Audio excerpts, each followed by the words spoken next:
Ding dong! Oh my god, I didn't even have no music queued up. Oh my goodness. Well, you can tell this is a goddamn improv show. What's going on, Conscious crew? It is your favorite breakdown commentator, CTV. Welcome to another riveting episode of the Consciouztv platform. Make sure that you guys subscribe. Something that you guys are doing. We are less than 100 subscribers away from 42 fucking K. Hallelujah, hallelujah, hallelujah, girl. Okay, we're working, we're motherfucking working, girl. Okay, so shout out to the Conscious crew members, girl, for all of the interactions, all of the engagement, all of the thumbing up, all of the sharing. Shout out to the ops for all the free for promotion, bitch. We could not do this without the entire kingdom, girl. Okay, the ops and the motherfucking supporters, girl. Okay, they work in tandem to enrich and progress the platform, girl. So shout out to everybody, bitch. All of the supporters, girl. Whether you a disgruntled supporter or whether you are a happy supporter, bitch. Supporting nonetheless pays off, as we can see. Shout out to the doctor too, because his numbers have gone up as well, bitch. Okay, everything is up and stuck right now. Amen. Continue to thumbs up the video. You guys know that thumbing up helps with the YouTube algorithm, and it also triggers up the YouTube notification system, who only sends out notifications to 10% of your subscriber count. But when you guys thumbs up a video, that translates as desirable. Then YouTube goes and starts advertising us on the home pages of people who are not subscribed to the kingdom, and they also send out notifications to those who already are but have no idea that we are loud, live, and in color. So thumbing up is one of the most significant things you can do for a live stream. It's even more important than subscribing, girl. So always make sure that you thumbs up automatically right out of the rip, honey, okay? Thumbs up in the middle, thumbs up at the end, thumbs up on your way out, thumbs up whether you are a live participant, thumbs up whether you are a Bush baby, thumbs up whether you are part of the replay gang. I don't give a damn when you do it. Just thumbs the hell up, okay? Also, make sure that you guys have your notification bell set to all, because you never know what day or hour the king shall be kinging, okay? And because we do not have a monogamous community here, girl, it's all polygamy and polyamory, which means that there's enough CTV to pussy pop all around this motherfucking digital universe, girl. Make sure that you share me out wherever it is you have digital community at, whether that be YouTube, Facebook, Snapchat, MySpace, your space, bitch, I don't give a damn, okay? Just share out the motherfucking link, okay? With no further ado, let's go ahead and push the hell on through. Oh, I know a place where you can recharge your soul.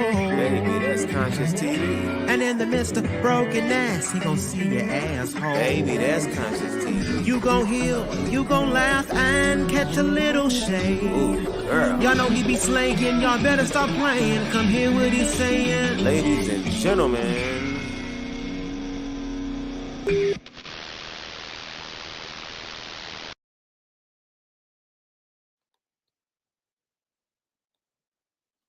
Oh my God, y'all did an awesome job on these damn thumbs up, girl. We got 108 folk in the building, and there's 94 likes on the video, girl. So let's get these likes up to over 100, okay?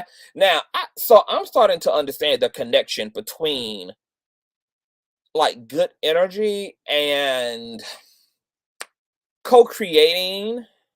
It's very like the law of attraction with positive vibration creates some very fascinating manifestations in your life. There's something extraordinary that happened today that I want to get into. I said this definitely is a conversation that I have to bring to the Conscious crew, girl, because we've been touching on this subject over the past few weeks. We had a panel discussion over on the Yellow Pills platform where I shared this experience, and then I also shared this experience on one of the panels, I want to say back in December or November, and I'll be damn if there has been a manifestation as it relates to that story. So for those of you who don't know, I'm going to get into a bit of it so I can give you some context, and then we can talk about what happened today. But before we do, I got to bring up my handy dandy co-host. What's going on, Reckless Logic? Hey, what's going on with y'all? How y'all doing? How Hey. has your day been? Because my girl, let me tell you something. I went to the spa. I got my hair did. I got my nails did. I got my feet did. I got my body scrubbed. I got massaged down. I got a big ass man who put all type of hot crystals and pins and needles and shit all up in me, bitch. I feel like I had a mommy makeover, a mommy makeover today, bitch.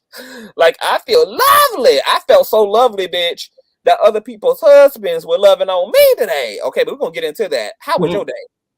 It was chill. I was like real chill today. I didn't really Real do nothing. chill. Yeah, I was real chill today. Okay, awesome sauce. Okay, so I know I went to sleep late. I could tell you that much. of course, honey, y'all were drunk in love all night long, bitch. Until the itty bitty wee hours, okay? What's going on, IG? What's going on, Texas D? I may drop the Hey. link too to let some of you guys come up and get into this discussion, girl. Okay, so let me just go ahead and get into it because I got a lot of shit to get into, and I'm so energized that I may be back to get into like the review for Unhinged's goddamn interview, that tragic, terrible, reckless, a confusion's ass interview she had with Levantre's handler girl, aka his mother. And then I got some things I want to show you guys as well, okay? But today was nuts, okay? So I have shared an experience with you guys, okay? One of my exes is he's living a different lifestyle right now, okay? We met when we were in high school. We hit it off really fast. He was immediately infatuated with me, of course, because I'm a bad bitch who's not obsessed and infatuated with me.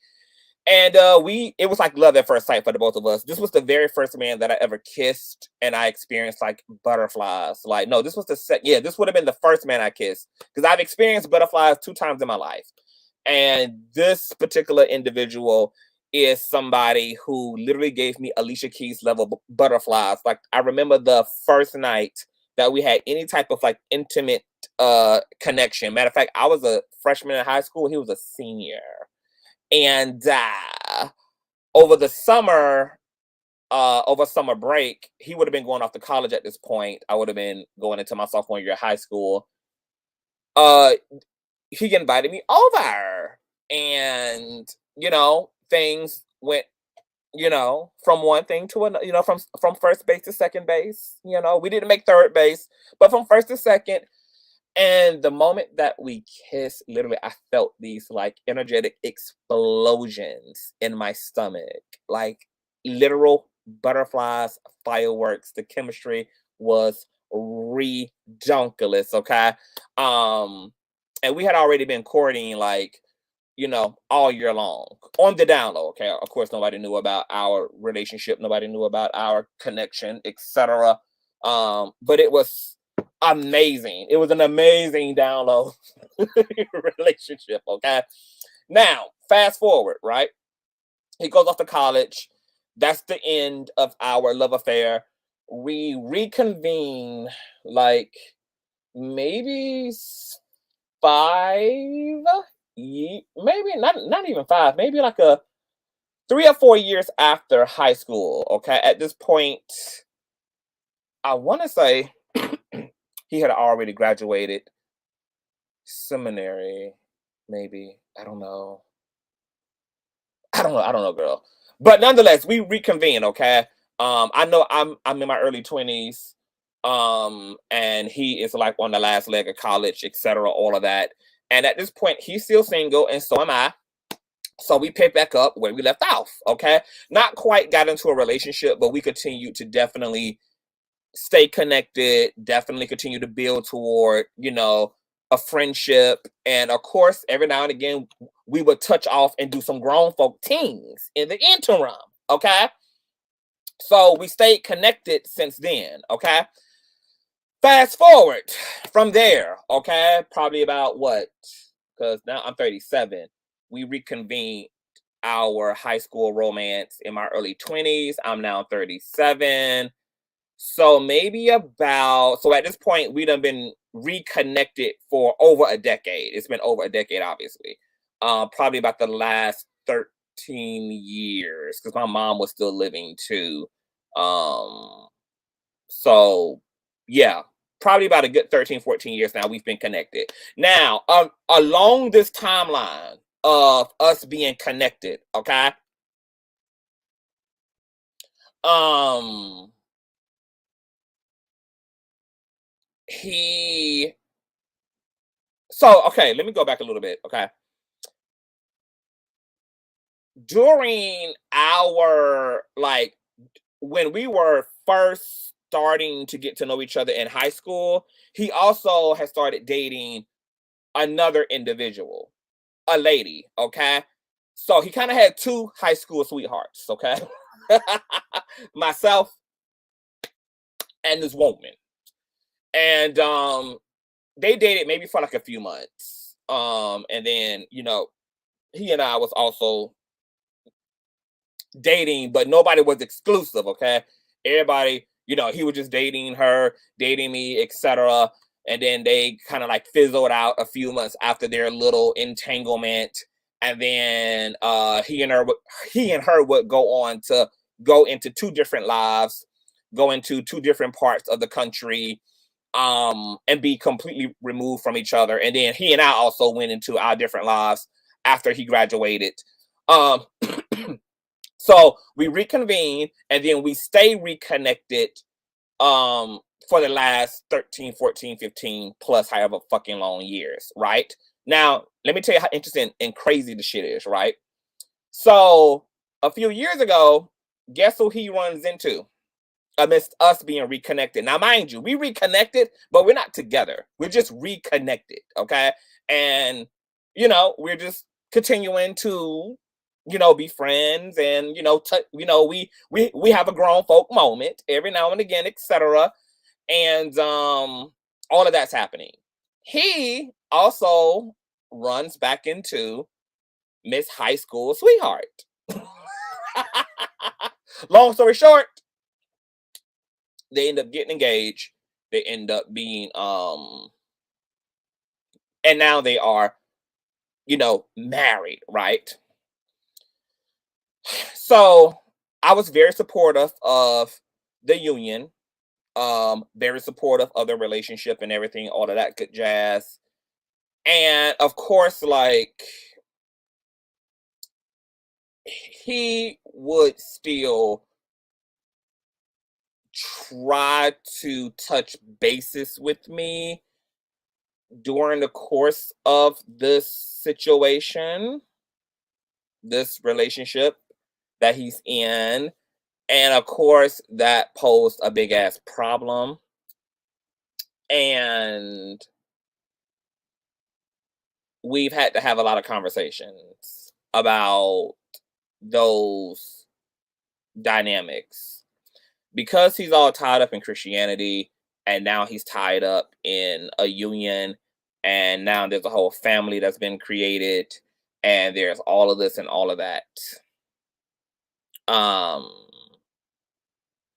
it has muddied the waters, because amidst all of that, he and I have had very strong feelings for each other. We've been we've had a connection since the moment that we met. We've sustained that connection after reconvening. And of course, like, there was a point in time where he was trying to have his cake and eat it too. And of course he couldn't have his cake and eat it too. So we have respectfully not been inappropriate with each other since he has been in his situation with his marriage. However, today, am I feeling good? And this was also like the first man that I ever had feelings for. Like the first man that I ever fell in love with. Like, I was totally Brandy during the era of, he and I. That's when, like, my homosexuality was active as fuck. Okay. So we haven't spoken probably in like a few months. And not for any one reason. Like, like, we, hey and by each other through text or whatever. And then, he goes on and I go on. And then that's kind of that. And I haven't heard from him in a few months. And I don't like run behind him when I don't hear from him. I just like, just let him go do his thing. Plus I'm in I'm in a different season of my life where I'm dating a lot of other things in my life aside from men, like my career. I'm dating my money. I'm dating my happiness. I'm dating me essentially. I'm dating my life calling. I'm dating my purpose. I'm in a full relationship, with me right now. So, I don't be pressed about niggas, period. And even though there's a big love energy between he and I, that love energy is not enough either for me to like malign myself or to get caught up in, because I just have a different set of priorities and his situation is very different. And I do have morals and have ethics and have a conviction. And there are just things that I'm just not willing to do. And one of those things is playing a side bitch. Now, if you're in an open relationship, because I am on my polygamous and polyamory shit, I don't mind being in an open relationship. I don't mind dating somebody who's in an open relationship with their spouse. I don't mind dating two couples because I've done all of those things.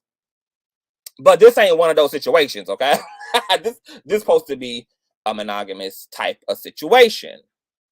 So I'm out of my business today, enjoying, my life, doing me. And then I get a text after not hearing from him for a few months. And he's like, hey, I'm like, hey, he's like, how are you? Make a long story short, he's like, I'm just going through a lot. And I know that I'm inconsistent with my communication, but my feelings are very complicated and etc. And I have a lot going on right now.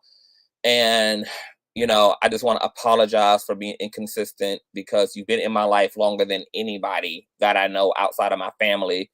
And I think you deserve a lot more consistency in our communication than what you get. And then I was just kind of like, just affirming to him that, it's all good. Like, I mean, you're married, you got a whole family, like you got a career, like you got shit to do, and I got shit to do as well. So it's really not a problem.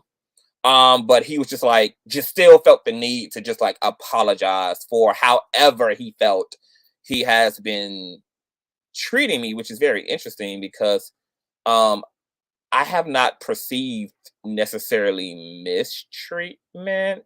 So, but from his perspective, he was just in his fifis. So, he was like, I just want to come over. I just need to be hugged. Like, you're one of the only people in my life that I can be metaphorically naked with. Like, you're the only person that I can have a full humanity with. And he also shared some other things with me that are going on right now. And so I was like, well, of course, I just, like I just got home or whatever. So he comes through and, I give him that hug. And then we get into, a rather intimate conversation. And I have shared this story before in the past, just about he and I, because whenever the conversation around homophobia and religiosity comes up, I always, talk about his and I relationship, because this is one of the relationships that was destroyed by Christianity and destroyed by homophobia, because he and I have not been able to be together in the way that he can be with women because of an idea perpetuated by religion, idea perpetuated by society about what's socially correct and what's socially incorrect. So we sit on the floor of my studio, and he opens up and he just basically tells me that he's practically having a fucking identity crisis, and he's actually been having one for the past few years. Particularly, I noticed this when he got married, and he became very depressed when he got married, and he tried to save face, but he would always like allude to me that you know, he was stressed and that it was just a lot going on. And he was just having some internal conflict about the direction of his life and all of this. And I always empathize with him because he's not even like an emotional person. He's a very left brain, masculine thinking individual. And to see him having these like emotional experiences consistently, it was really alarming to me because I know that this isn't his pace and this isn't his forte, is, you know, being emotional. You know, he's a pretty calculated, seemingly rational, logical person, and he's very successful. Um, he's very, you know, if you're talking about a six-figure nigga, like this is the typical Kevin Samuels six-figure high value nigga, like um wealthy, all of that good shit. So I've been so he and I would have those discussions over the past 2 years. Like I would always try to get him to open up about, you know, like to really get into the context of where his unhappiness, where his misery, where his confusion was coming from. In the background, I always felt like it was because, you know, for the obvious. And I'm not going to say just over sexuality and not being able to fully exist as your true self without your life falling apart as a result. But of course, you know, other variables too that contribute to that as well. You know, maybe not wanting to also be as active in Christianity as he is, you know, along with a plethora of other things that have just brought him to a crossroads. But for sure, one of those things being not being able to have a full experience. So in this conversation, okay, first of all, I don't need anybody saying anything because I'm the one telling you the story. And I'm not even finished with the story. So there's no fucking way you can have a strong opinion. And I haven't even given you the context you need. Like, you're the one No, on the outside of the no, situation. no shade. You are the one who don't know what the fuck is going on. Like, you're the one who getting the tea. So I find it inconceivable that you could form a strong opinion and you don't even know what the fuck is happening and haven't even heard everything that's happening. So I just need everybody to just calm the fuck down and listen, because that's the problem with some of y'all. Y'all are so quick to yabba fucking dabba do, and you're not as quick to use your ears. And there's a reason why God gave you 2 ears and only one mouth. It's because you're supposed to listen twice as much as you talk. So just calm down, and I They need going you crazy to in the chat, listen. man. I need you to listen. Calm down and listen. I'm going to open the floor. I'm going to open the floor for questions, for Q&A. Okay, just going all that, but I'm trying to give you the nooks. Okay, okay. Calm down. Calm down. God damn. All right. So there's all of that. Okay, so we sit down today, and you know he's just basically like he's troubled. The troubled waters in Zion. And he talks about me being the only person in his life that has the capacity to allow him to exist in all of his humanity while also giving me the space to correct him, to inform him, and to be honest with him, also without condemning him. If that all makes sense. And the way that I can kind of like equate it to with the dynamics between like a child and a parent. Like a parent is always going to correct their children and tell their children what they believe they need to be told without throwing the child away either, without necessarily berating them in a way that induces shame.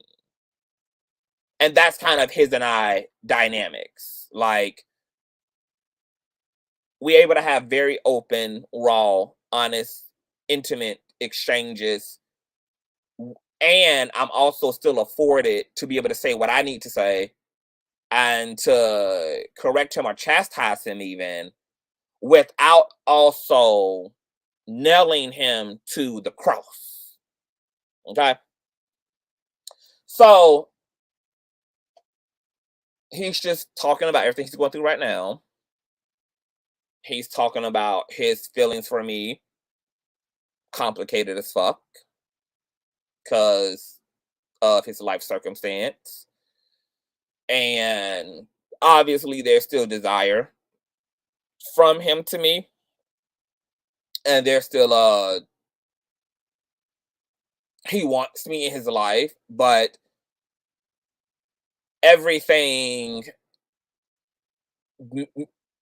muddies the waters. Because for one, I guess he doesn't trust himself as well with proximity to me, because it reminds him of emotional and physical attractions that he have outside of his covenant with his spouse. And he also reinforced the fact that I've never been the problem. I've never been the one to put him in any compromising positions, and it's clear that I can play my role, which is actually be a friend despite our history. And that's a whole nother conversation around whether people believe that folks should be friends, rather coupled people should still be friends with their exes, rather coupled people should still have close relationships to their exes. But then that becomes even more convoluted when it comes to same-sex attractions between men who have not been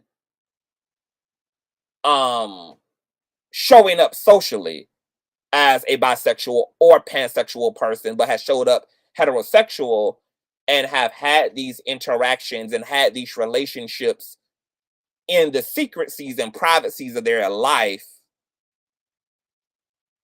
and don't necessarily feel that they have the space to even normalize a friendship to somebody of the same sex that they've had an intimate relationship with, because a lot of these men who are on the down low don't even feel safe enough to live in their truth, even when it comes to their own interpersonal relationships. Hold on, I'm getting a text, y'all. In their live. Hold on. Let me reply to something real quick. Make sure you guys thumbs up, thumbs up, thumbs up. Oh my God. Weird. God. Oh God.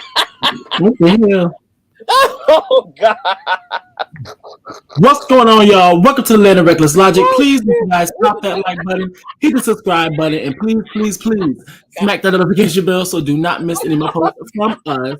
So with all of that being said, just so you guys make sure thumbs up, thumbs up, thumbs up. It really does help out with YouTube's algorithm. Once again, y'all, once we do our job in here and thumbs up the video, YouTube can finally get up and do their job out there and bring more subscribers in. What the hell you over here cackling for? I keep mumbling and cackling. Wait a minute, girl, because somebody just told me, girl. Hold on. Wait a minute. Hold on. Oh, Amanda, thank you for the cash out, boo. No, boo, I didn't even know that. Okay, so I don't know who's who, because it's a lot of y'all asking questions.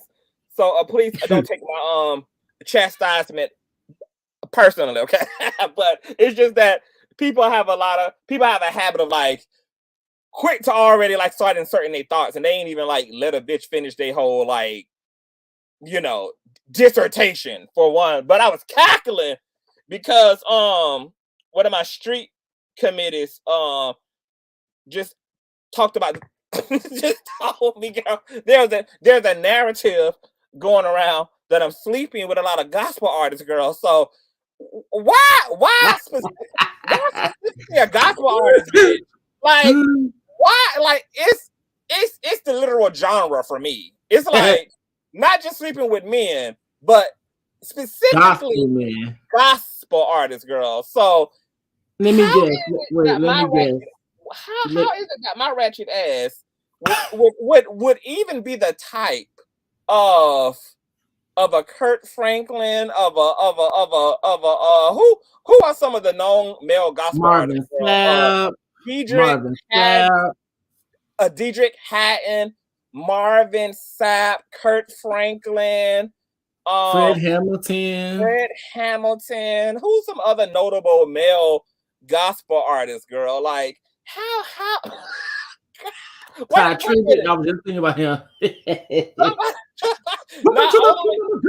not Ty Tribute. Oh, my mama loves her some goddamn Ty Tribute, baby. Okay, baby. I didn't know that prostitute pussy had this much social equity on it, girl. Okay, from sucking dick in the parking lots to now fucking God's holy men. I mean, talk about leveling up, bitch. Okay. Oh God. And then my street committee talking about this damn big titty fool gonna talk about I need to be honest. I need to be honest about it. Okay, so let's just touch on that because so wait a minute. I have to be honest with a group of people that don't know me personally about my personal life. Make that make sense? What obligation do I have to share the who's who of who I'm fucking with the world? For whose sake? And I'm trying to imagine what type of hyper perverted ass motherfucker would even want to be in my sexual business.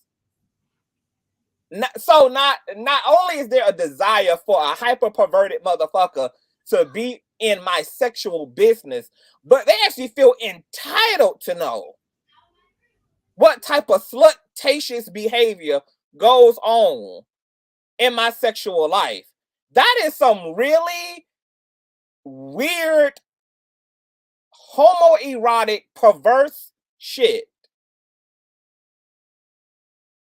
That is some perverse shit. So I'm supposed to be honest and forthcoming about my privatees to the world for the sake of jack off material for the perverted on YouTube. So basically what I'm being asked to do is to divulge the slutatious behavior and the slutatiousness of my personal life so that niggas on YouTube can have a reason to grab their lube bottle. I'm being asked. It's almost a sin to these people that I am not divulging my sexual life with the world. And it's allegedly straight niggas who are demanding that CTV open up the vials of his pussy popping diaries and divulge all of the slutatious shit that goes on in my personal life. I try to make it make sense. I didn't even think that the world would want to know. Like, who wants to know who getting sweaty with? Like, who? Right? Who? Girl? Who? Huh?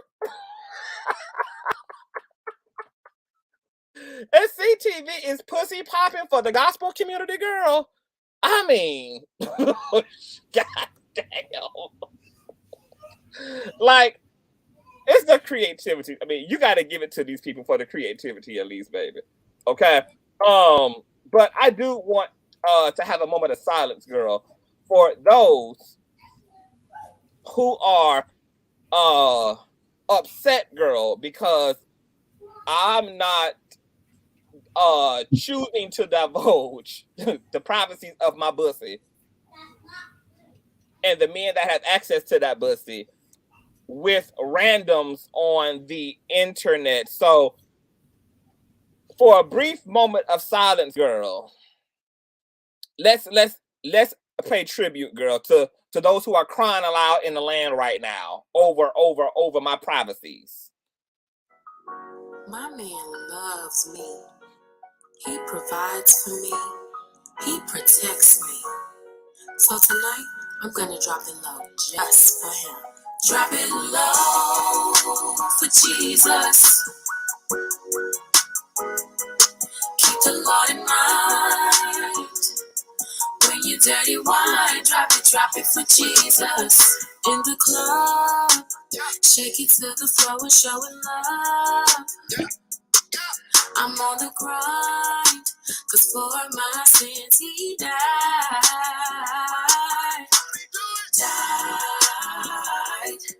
Cause I know I'll be at the pearly gates for show. I'll be in the number when the trumpet starts to blow. But tonight I gotta drop it low. Drop it low for Jesus, yes. Keep the Lord in mind. When your dirty wine, drop it for Jesus. Drop it low, oh, for Jesus, yeah. Keep the Lord in mind. Oh, when your dirty wine, drop it for Jesus. Drop it. Oh, drop it. Drop it. Oh, drop it for Jesus.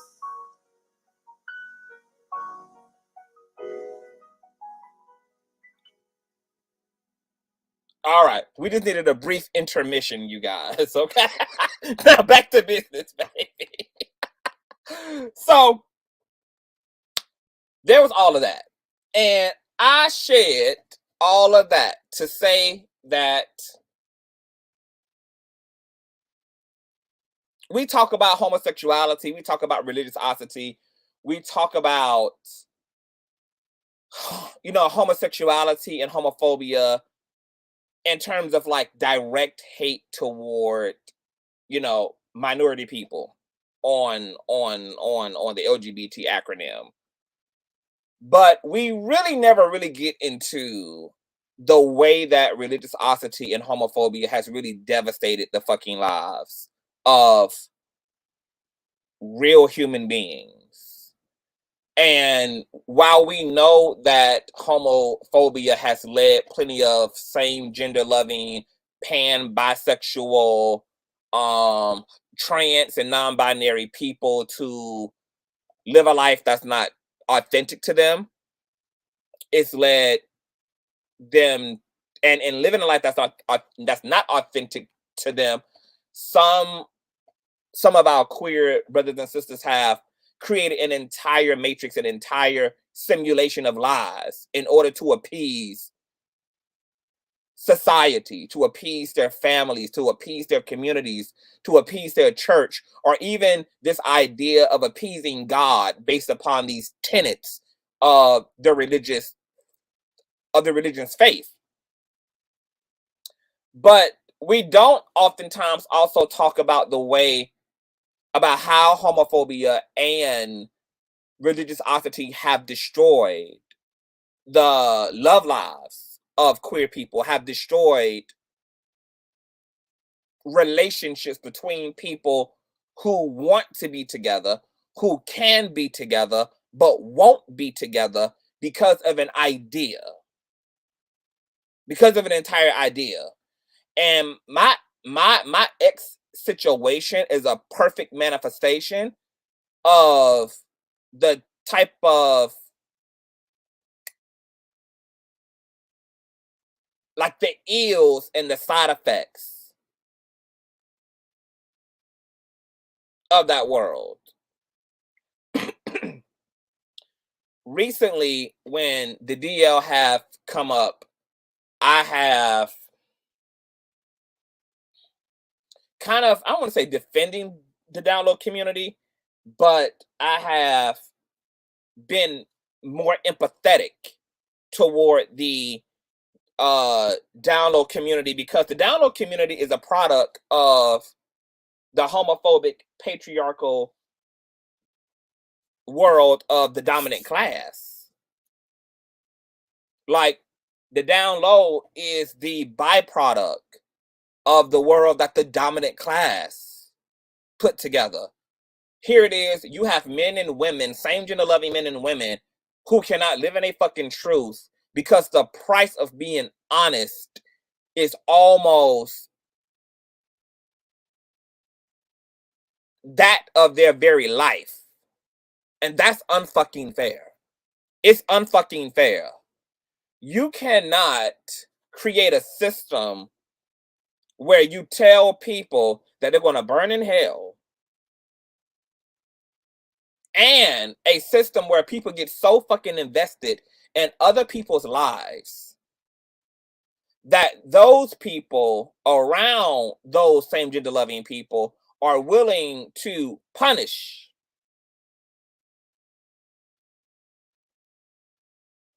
those for living in their truth to the extent of disowning them, throwing them away, disbarring them from the congregation, separating them from God's love, separating them from the community of their family, etc.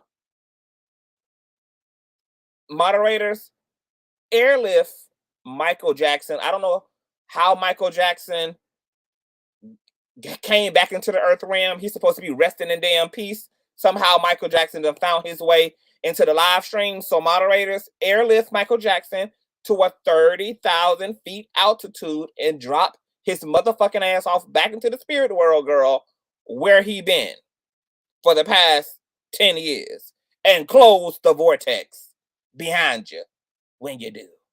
Thank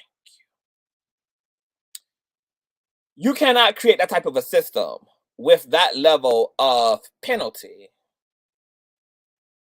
and then also encourage folk to live in a fucking truth. Make that make sense?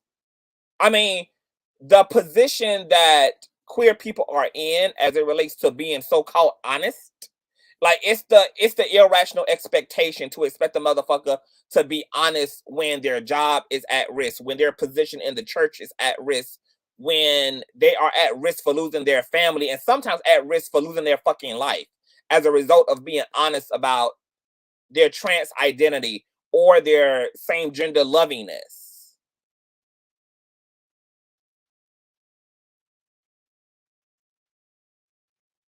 It's really weird and really fucking wicked.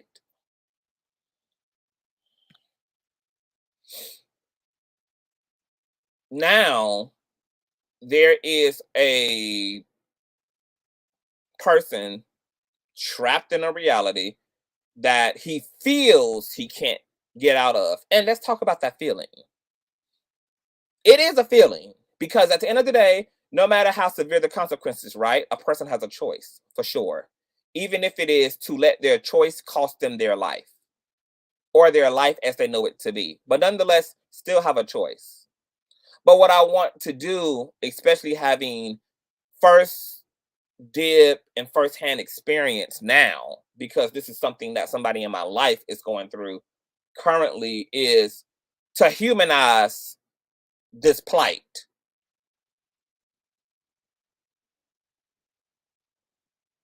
Let's say that this man wants to live in his truth. And let's say that the truth isn't even to be with me, or the right now the truth would be to just at least dismantle part of the lie so that there is no possibility of offense or no possibility of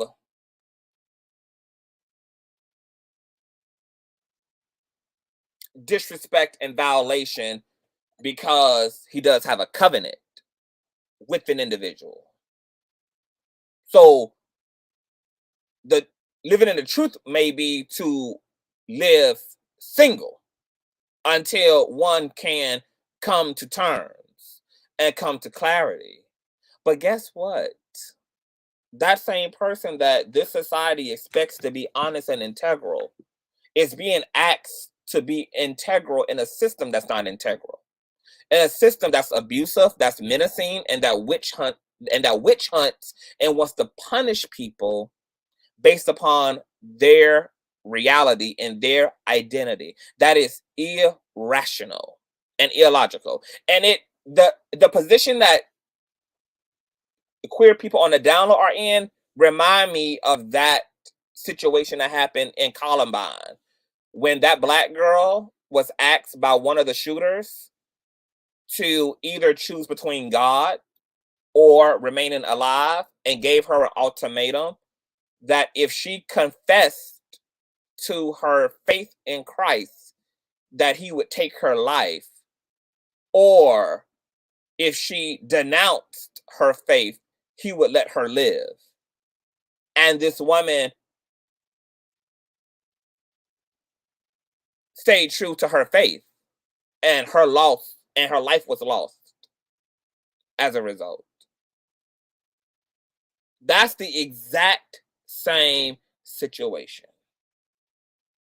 that Downlow folk are on,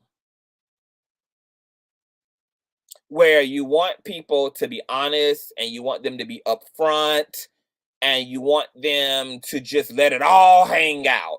But then when they do, you equate them to people who participate in bestiality and pedophilia.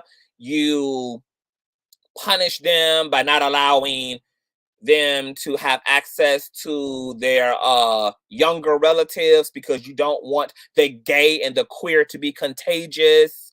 You rumor mill about them in a way that's destructive to public perception of them, which isolates them further. You are asking them to be honest in a society that wants to punish them as a result of what they're being honest about, and actually think that that's rational. When the whole reason why queer people on the down low are even living on the down low is to avoid the insidious persecution of their heterosexual counterparts.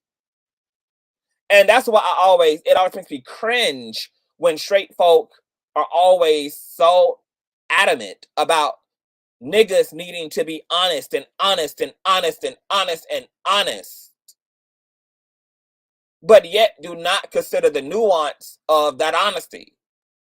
Because these people have to be willing to disappoint their parents. They have to be willing to deconstruct the lie they've created to appease the dominant class, which is dismantle the marriage, disrupt the nuclear family that was created, in order to facilitate the lie that makes everybody else comfortable. And even if they're strong enough and willing to do that, there are severe consequences and repercussions as a result of being integral enough to wake up and do the right thing, even if you're doing the right thing after the damage has already been done.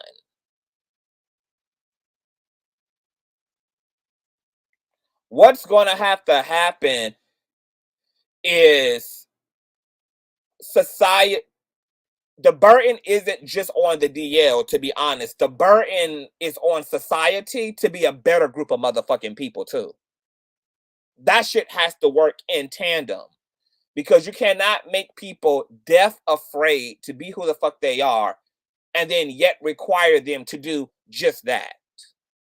And let's be honest, this homophobic, transphobic, queerphobic ass society only wants queer people to be honest so that they can justify their abuse towards you. They want to know how you identify. They want to know how you get down. They want to know what your orientation is, so that they know how to discriminate against you. So that they know how to abuse you and that you're qualified for abuse because you identify as the other. My ex created this whole simulation to appease people who don't even have the capacity to love him for who he is.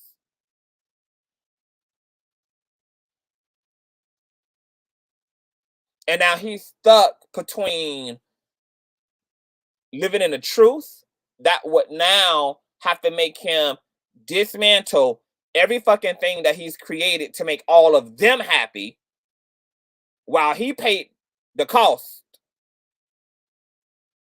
for it, or to continue to live in the lie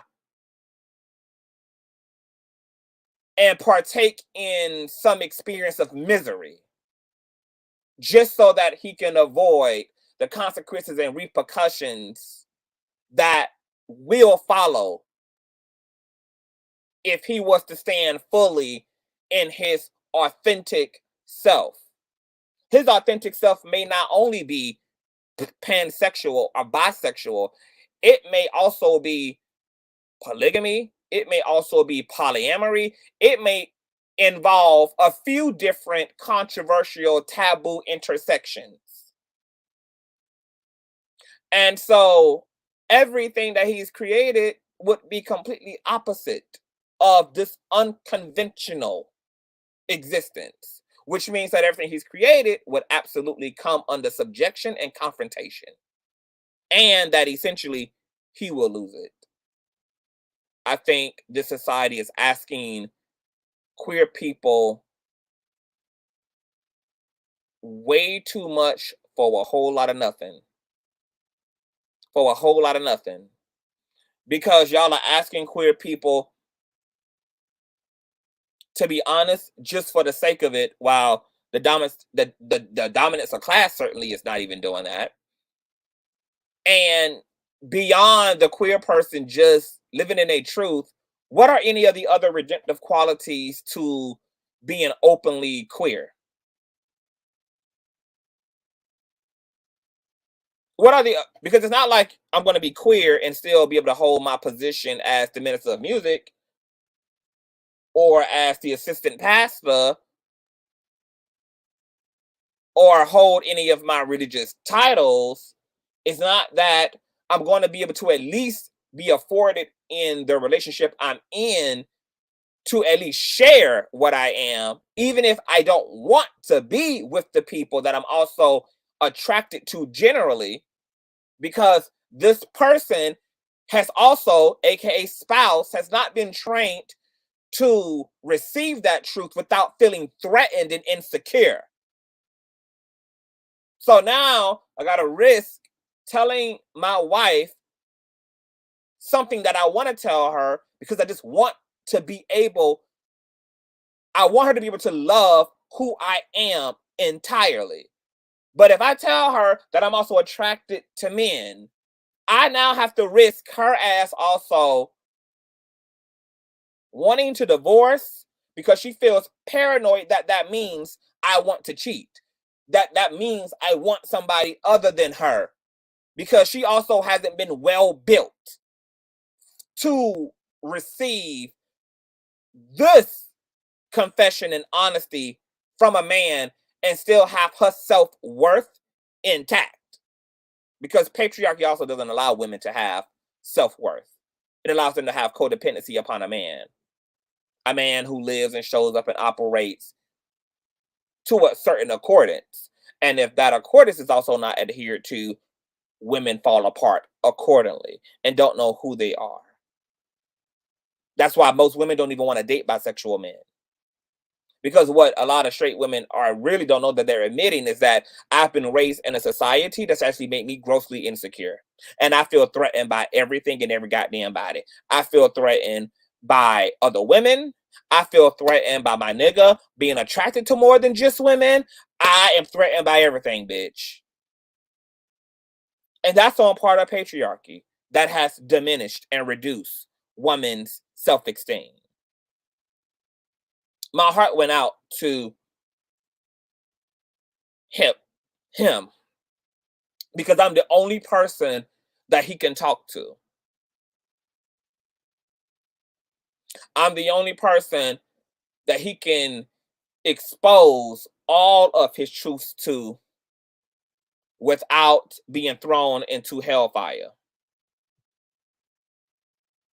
And all I know how to do at this point is just to listen to him and to just give him the space to hear himself so that he can hopefully hear himself and understand what he needs to do as a result of him having the space to go down the rabbit hole in. I asked him today, like, what do you want? Like, what's in your heart? Like, what's, he didn't even know. He don't know. He don't know. And once again, I don't think it's just about sexuality. It's just everything. It's the shit you feel. It's the person you feel that you have to be because you identify as a Christian. You identify as this. Is all these expectations that you feel that everybody around you and your community gets invested in. And before you know it, you're living for everybody else and you're not living for yourself. And my ex is a prime example of somebody who is living for everybody but himself. And if you two in this comment section, or you hear this video, find that you two are making a lot of decisions to appease everybody around you, I want to tell you that you're absolutely going to have regrets. And it's going to be, and the damage is going to be immense by the time you realize that you are not fucking happy at all. The stakes are going to be so high by the time you realize you can't do this anymore. You would have already built and contributed to the life for so fucking long now that there's way too many people invested in who and what they thought you were for you to feel that you could let them down and let them down easy. You know that the collapse is going to be devastating.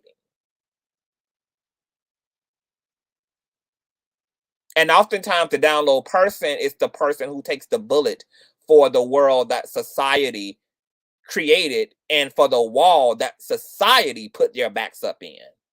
But oftentimes it's the DL that takes all of the brunt of the bullets. And I don't think that they're the only one who needs to be in front of that firing squad. Christianity needs to be in front of that fucking firing squad. Religion needs to be in front of that fucking fire squad. Every homophobic, queerphobic, transphobic motherfucking person needs to be in front of that goddamn firing squad. The entire goddamn homophobic, patriarchal, toxic, masculine ass system needs to be in front of that fucking fire squad as well.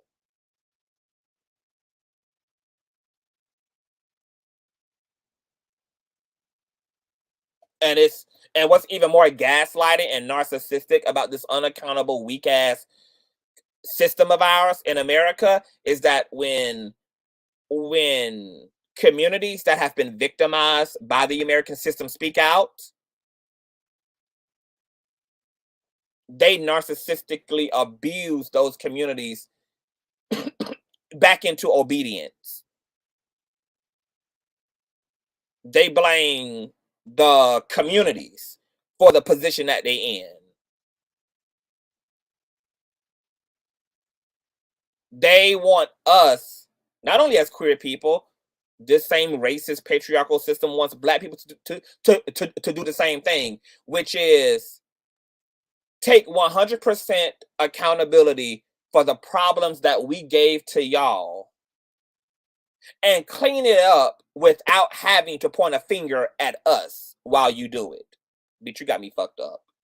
Bitch, you got me fucked up. Bitch, you got me fucked up. Bitch, you got any fucking group fucked up if you think that the logical thing for them to do is take 100 responsibility for the predicament that you put them in, and then to do that without correcting, without chastising, and without proper judgment unto the system that did it. But this is exactly what this system wants. This system wants all victimized groups in this country to clean up the hell and the generational hell that it's done to its people, and then to not say anything and have no smoke for those who authored the fucking confusion, which leads to even more breakdown within that system.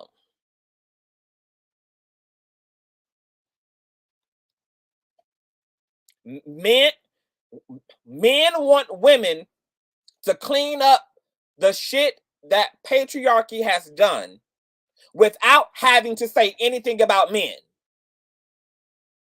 Racism wants black people to clean up the shit that it's done to black people without having anything to say about the white power structure.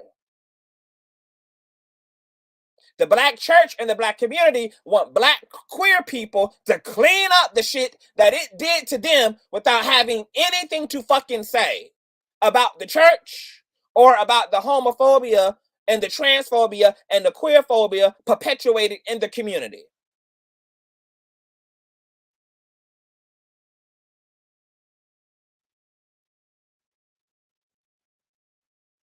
And that's evident all across the scope of the platform and spaces, both digitally and physically, when these conversations get had about who played what role in what, and then there's nothing but chaos that ensues. Because those who benefit from the systems that openly marginalize and disenfranchise and oppress other people never want to bear and admit and have any stake and responsibility and ownership of that oppression and that marginalization. They want you to throw everything they did into the sea of forgetfulness and just do the work to pull yourself up by your bootstrap and move on with it.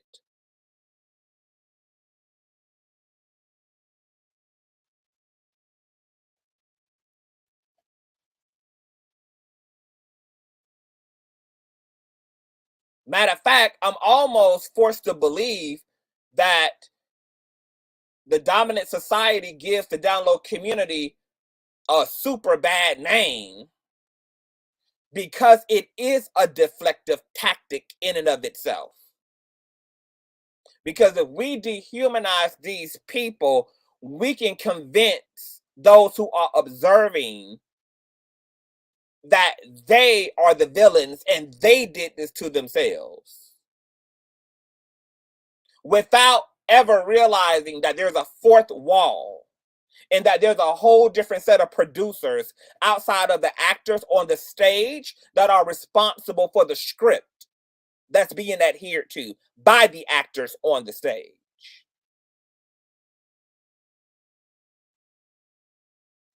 That we move around and walk around and show up the way that we do as a result of a script that's man-made and manufactured, that's informing our lives. That our decisions, our feelings don't come just from us, but that there's all type of external stimuli, all types of social conditioning and indoctrination that happens, that informs us about our bodies, that informs us about our posture in this environment, that informs us about one another. That these systems have producers, aka the governments of that system, aka the politicians and the creators, the artists of that system, all have their hand on the script and writing it so that those reading can follow and assimilate accordingly. And then we sit here at the bottom of the pyramid and judge the fuck out of each other, not realizing that why we're so mad at each other is based upon the circumstances that the owners of the pet hamster cage have intentionally created. Like that wheel in that cage is there for a reason. That little mice being put in that snake's cage is intentional. That artificial environment is intentional. And the whole time, the little mouse that spends his whole life running away from the goddamn snake in the cage is trying to figure out, bitch, how? How the fuck did I even get here? My God, how could I be so fucking stupid? How could I be so fucking incompetent? Baby, you're not even the reason why you in the position that you in. You almost never had a fucking chance. So I want to be clear about the fact that homophobia does not just force queer people into self-deletion and depression. Not only does it make them live lives that are not authentic to themselves to appease the dominant class, but homophobia and transphobia and queerphobia have destroyed many love stories between same-gender loving people. There's plenty of trans women right now who are forced to be a fetish, who are forced to be objectified and fetishized because the men that have the capacity to love them can't because and won't because it's not socially acceptable. There are plenty of trans women who are the side piece just to get a little lick and experience of love and affection, because the men in this system that have the capacity to love them will never choose them because there's no social equity in this system to being with a trans woman out loud. There's no social benefit. There's nothing socially redeeming about being with the people who are categorized as weird and freaks. There are so many relationships between same-gender loving women and men right now that have not happened, or that happen in the context of marital affairs, where they're either reduced to, once again, either a sexual object, or they're reduced to the side piece by people who can love them and even want to be with them, but will not, because there's no social equity in being with the person who's put in the other category. Do you guys know how lonely a large chunk of the trans community is? You know how many trans fucking women do not have thriving, loving, sufficient, adequate, intimate, fulfilling love lives as a result of transphobia? Do you know how many trans women are just having to settle for just being somebody's roll of the sack?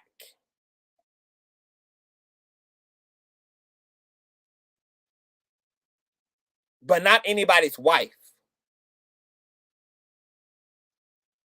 Not anybody's trophy wife.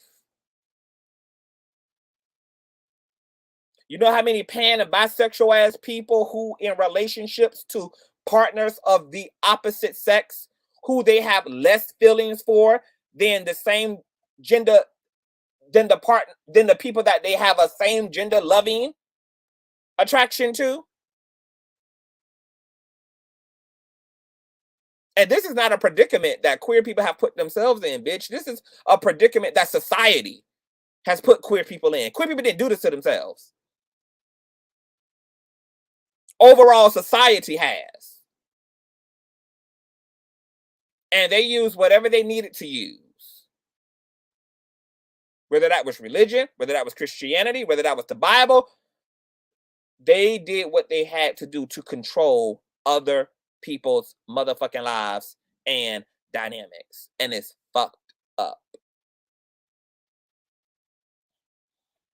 Most people saying, well, what's the, why a person just can't live in their truth? It's a predicament that most of y'all will never, ever, ever, ever know for yourselves. Most of y'all will never know the predicament of potentially losing your family over a truth. Most of you will never know the predicament of potentially losing your job as a truth. Most of y'all would never know the predicament of existing and showing up in a way that puts your life and your livelihood on the end, like on the totem pole, that puts your livelihood and your life at stake every fucking day. I don't even think most people think about the level of danger that trans women are in every day that they step out into the world.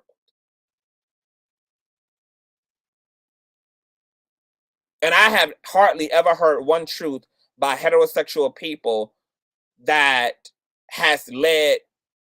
could lead to the same level of devastation that something like being gay, a simple confession of gay, a simple confession of same gender lovingness, a simple confession of being trans could lead to. One fucking truth in that one truth in a queer person's life is enough to completely annihilate their entire reality. Obliterate it. Obliterate it. You know how many queer people haven't heard from their families and their loved ones, their uncles and their grandparents and their mothers, their siblings, since telling them their truth? And they're having to live without people that they loved.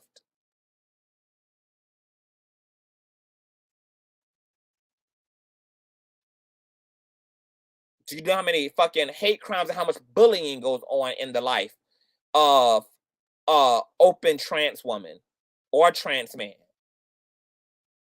of an open same gender loving woman or open same gender loving man? Do you know what it's like to be a trans woman who doesn't have passing privilege, and yet you have to go out into the world and make your motherfucking coin, and you have to be met with insults daily as you interact with the public? You have to be met constantly with frowns and disgust and have to be called every name in the book because of your trans identity or because of your open femininity as a same gender loving man. Do you understand the level of strength psychologically it takes for queer people to show up boldly every day in a system that hates them?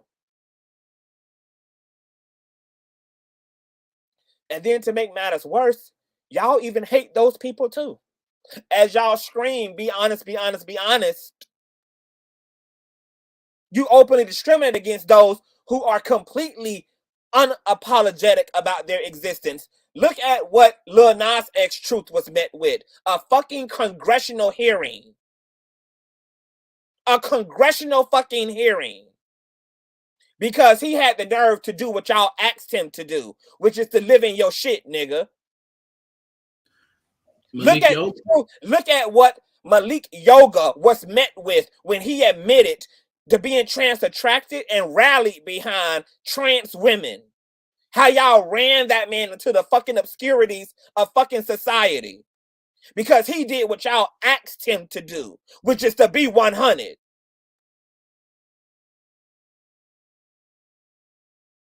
Look at all of the people that tried to stick their head out from underneath the dirt and cry aloud and say, I'm gay, I'm queer, I'm pan, I'm trans, and I'm proud. And y'all shot their ass down from the mountaintop and told them that they were trying to force themselves onto society and that this shit should never be introduced to the children. And what about the nuclear fucking family? And what about everybody else? And that this shit is not black, it's not African, it's not American, it's not male, it's not female.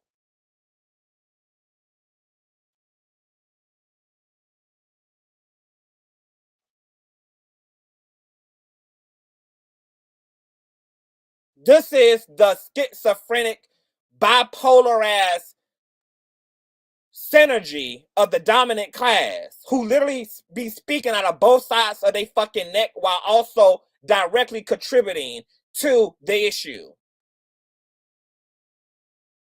Look at Jaden Smith, who is comfortable in his femininity, comfortable wearing skirts and dresses and existing on the binary as it relates to his gender expression.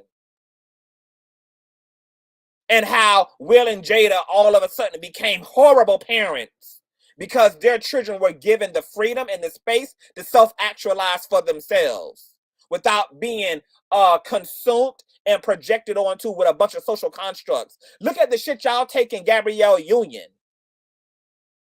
and Dwayne Wade through because they have the audacity to not manufacture a identity for their child and allow their child to have a full fucking autonomy and humanity. And yet y'all scream loud and proud, be queer, be loud, let it all hang out. And then y'all are the first ones to pull out your AK-47s and your switchblades and every goddamn thing else you got in your backpack. Because y'all cannot make up y'all mind. Because y'all are so deeply invested in who the fuck other people are. As if minding your motherfucking business don't come with the cost of free 99.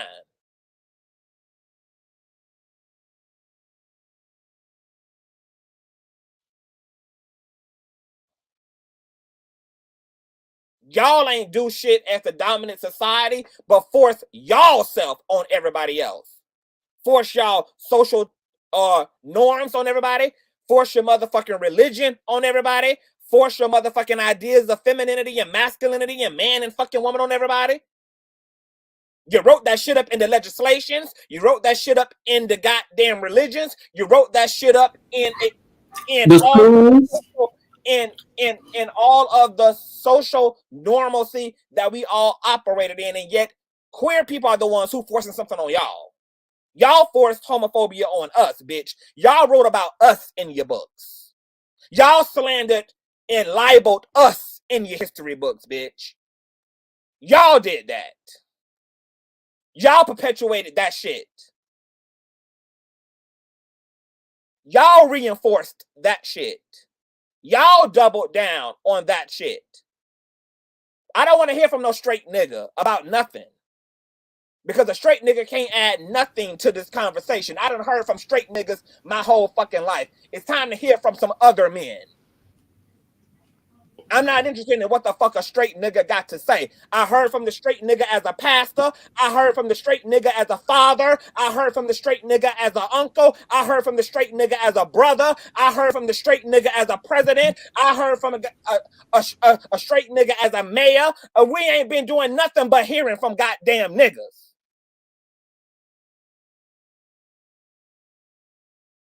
When the fuck are y'all going to hear from anybody else? When the fuck are y'all going to shut the fuck up and open your fucking ears and hear from other people who are at the fucking table? Because the table just don't belong to you niggas.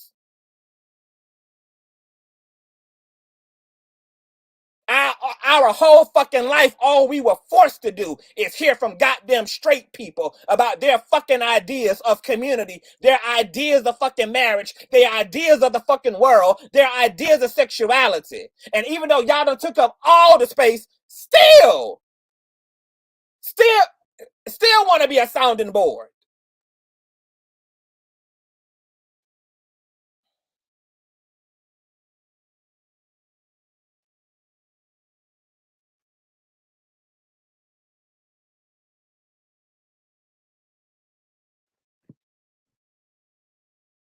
Society is fucked up.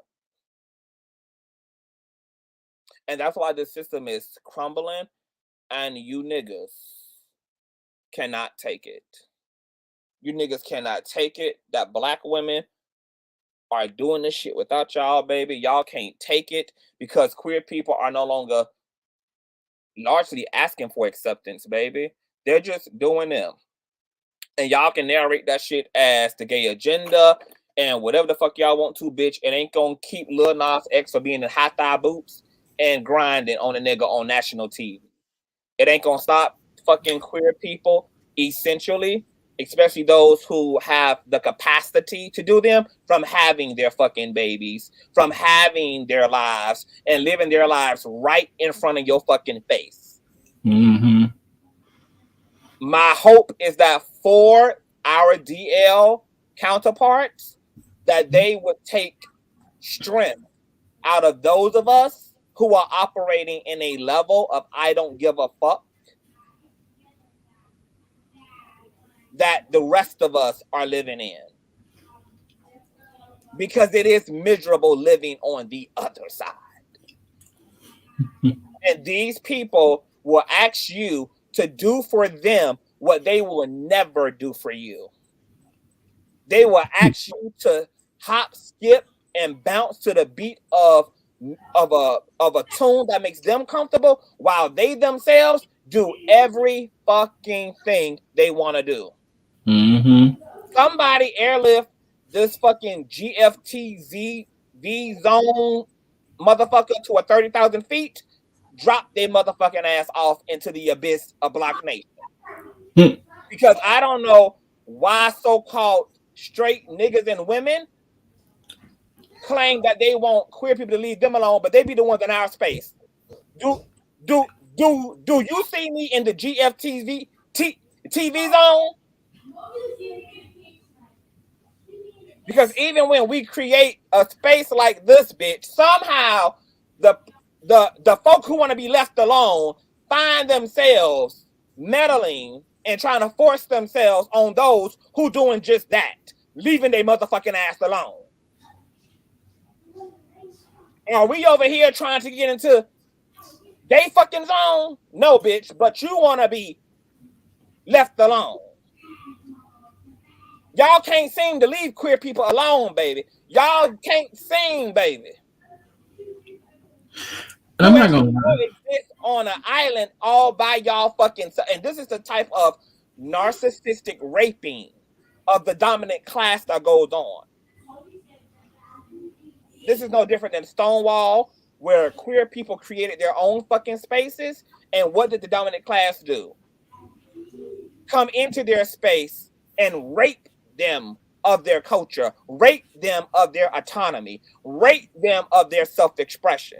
Even when queer, because you know who else want to be left alone? Queer people want to be left alone, baby. Queer people want to be left all alone, baby. But y'all just can't seem to do the leaving alone. And guess what? And let's talk about the children. Guess what all of these gay, trans, non-binary adults were? They were non-binary, trans, and same-gender loving fucking kids at one point. So let's talk about the kids. Because the way that y'all homophobia and queerphobia works is that y'all have decided that children are heterosexual. But all of these grown, adult, same-gender loving men and women, non-binary, and trans persons were children. Children. So what about the kids? What space are going to be made for the Zaya Wades of the world? What space are going to be made for the 9-year-old CTVs in the world? What space is going to be made for the 13-year-old Reckless Logics of the world? What spaces are going to be provided for the 8-year-old Jordanas of the world? What space is going to be provided for the 14-year-old IGs of the world? Because all these grown LGBT folk were child LGBT persons.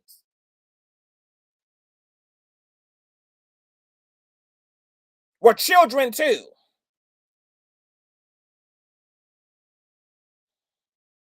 But y'all don't actually give a fuck about the children. Y'all give a fuck about the world being what y'all want it to be. And y'all want to continue to try to force feed the world with the cis supremacy and the hetero supremacy agenda, like y'all been doing. And even though y'all see the consequences of the world y'all are trying to suppress, which leads to a down low community, which leads to motherfuckers living not in their truth, which leads to suicidal ideation, which leads to self-destruction, y'all motherfuckers still insist upon forcing the cis hetero supremacist reality and vision upon queer people. Because that's how narcissistic and warped you motherfuckers are. That's how fucking abusive and indignant you motherfuckers are. And then got the nerve to want to play the judge in the goddamn jury. Suck my motherfucking pussy, bitch. Because when nobody else do, you motherfucking hoes, CTV will. Believe that.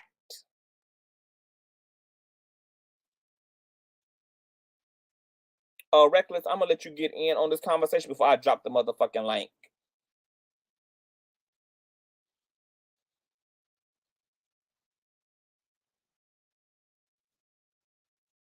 Reckless Logic. Girl, I keep messing with my stuff over here. Ugh, girl. Oh Lord. Now repeat the last thing you said, because girl, the thing was going in and out. StreamYard been messing up on my end. I said I'm gonna get in on this conversation before I drop the link. Oh, well, you already had the goddamn conversation, bitch. Because here's the thing, because like we had this conversation yesterday on my panel when I got the ball rolling, when I said that, you know, kind of echoed the whole thing of you saying that when people don't want to actually engage or give bisexual men a chance is rooted in homophobia and stuff. And, you know, my panel got real rocky when I said that. That chat got real rocky when I said that. But the thing about it is that, yes, I understand that from the surface level, people want to demonize the DL community because you're hurting so many people. But here's the thing. I think it's very asinine for the reaction that people want to give, because you want to program people to be heterosexual, even when the children, the very same children, they may have a little bit more feminine qualities, or they may look a certain way, or they may act a certain way. And this also goes to the notion of what's being said of when some parents may say things, you know, I think little Johnny gonna be gay when he grow up and stuff. But people want to program or beat the gay out, or beat the transness out, or, you know, pray for them, and then instead of actually showing healthy ways of nurturing your child, helping your child, you know, discover themselves, you throw a Bible or a book or your belief systems onto them, and in your heart or your soul, you've probably on the surface level believe that you're trying to help your child come to realization, come to glory, come to God, but not realizing you're making your child go down go down a road of trouble. Because now, even though your child is, because they're queer, they're going to have a physical attack on them because of bullies, because of homophobes, transphobes. But now they're also going to have a mental and emotional attack on them because of the ideology and philosophy. And the thing that I always like to say, on top of the emotional and mental, and I would say insults that they're going to receive, that's going to stay with them. But I also want to say is that too, it's something I always like to say with philosophy. When people have a certain philosophy, where the mind goes, the body's going to follow. Your politics, your philosophy, the way that you think is either going to be your conscious or your subconscious. So it's going to show up in the way that you operate. It's going to show up in the way that you move. So if you really truly don't want to be homophobic or transphobic, change your philosophy. That's it. Hey, doing now? Hey, Reckless. Hi, Conscious again. 2 days in a row. Okay. The wife said hi, y'all. So real quick, I came out when I was 27. That was about 10 years ago. And I think the hardest thing for me personally growing up in church was the idea of losing community. And that loss was terrifying. Just the idea of the loss, not the actual loss, but the idea of the loss was terrifying. And that's really what kept me there for so long. And although I had community outside of my immediate family and the church I grew up in, it still was just really scary. And once I made peace with losing that community And also realizing that community it's not really a community if you can't be honest with them. Once I accepted that, I just had to take that L. And really now 10 years later, I realized that loss really wasn't that great. And that my quality of life is so much better. It's so much better because I freed myself from what I would say is the intimidation of the people around me and the perception, like the perceived loss. And that's a real thing. It becomes perceived when you're free and you realize the quality of life you can have. But when you're not being truthful, that perceived loss is overwhelming. High school was very rough. I grew up in New York City, and people would think, being in New York City, it's so liberal, so you can just be honest from 5 years old or something like that. But it's not like that for everyone. And just hearing you talk, Conscious, it just reminded me of the many hurdles to becoming your full self after you've been honest with yourself first. And I had a conversation with someone who's kind of going through this right now. And the one thing that I had to realize for myself as well is that you only need to be honest with those who are valuable to you. Like the average Joe doesn't need to know your business. And I think that's the problem with the heterosexual community, is that not all of them, before people, get their panties in a bunch. But the issue is a private life that someone wants to try to live privately after being honest with certain people. Then you get bullied because everyone's just like, be honest, be honest, be honest, be honest. And it's like, you don't really grasp the weight of being honest if if you literally haven't experienced like years of trauma and dishonesty. So to for me, hearing this conversation just reminded me of the many years that I spent just lying and feeling like it was safer to lie because that meant I didn't lose the relationship with my parents and my immediate family. So I Let me ask you this 100% go ahead. question. Let me ask you this, and thank you for sharing that. Because you made a comment earlier that like a lot of times we think we're losing community when the truth is we're losing people that never really loved us fully or don't love us at all. In all actuality, Yeah. so what would you say about that ratio when you think about those who fall away from you as a result of your truth, whether that's your parents, whether that's your siblings, whether that's your family, whether that's so-called friends, etc.? Would you say that these people don't love a person at all, or would you say this, like this, it's a very partial love that just doesn't go that far? I would say it can be any of those.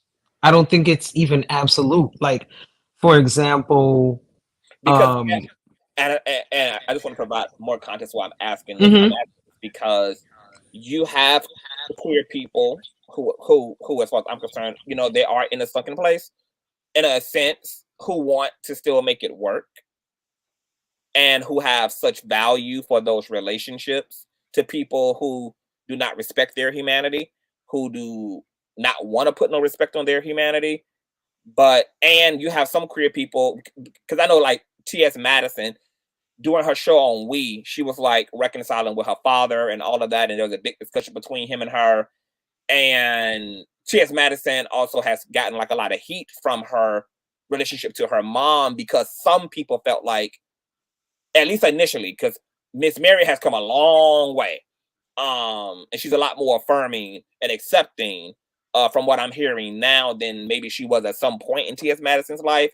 But I know, like, a lot of times in the earlier years of her career, that there's a lot of criticism that T.S. Madison got because they felt like she shouldn't have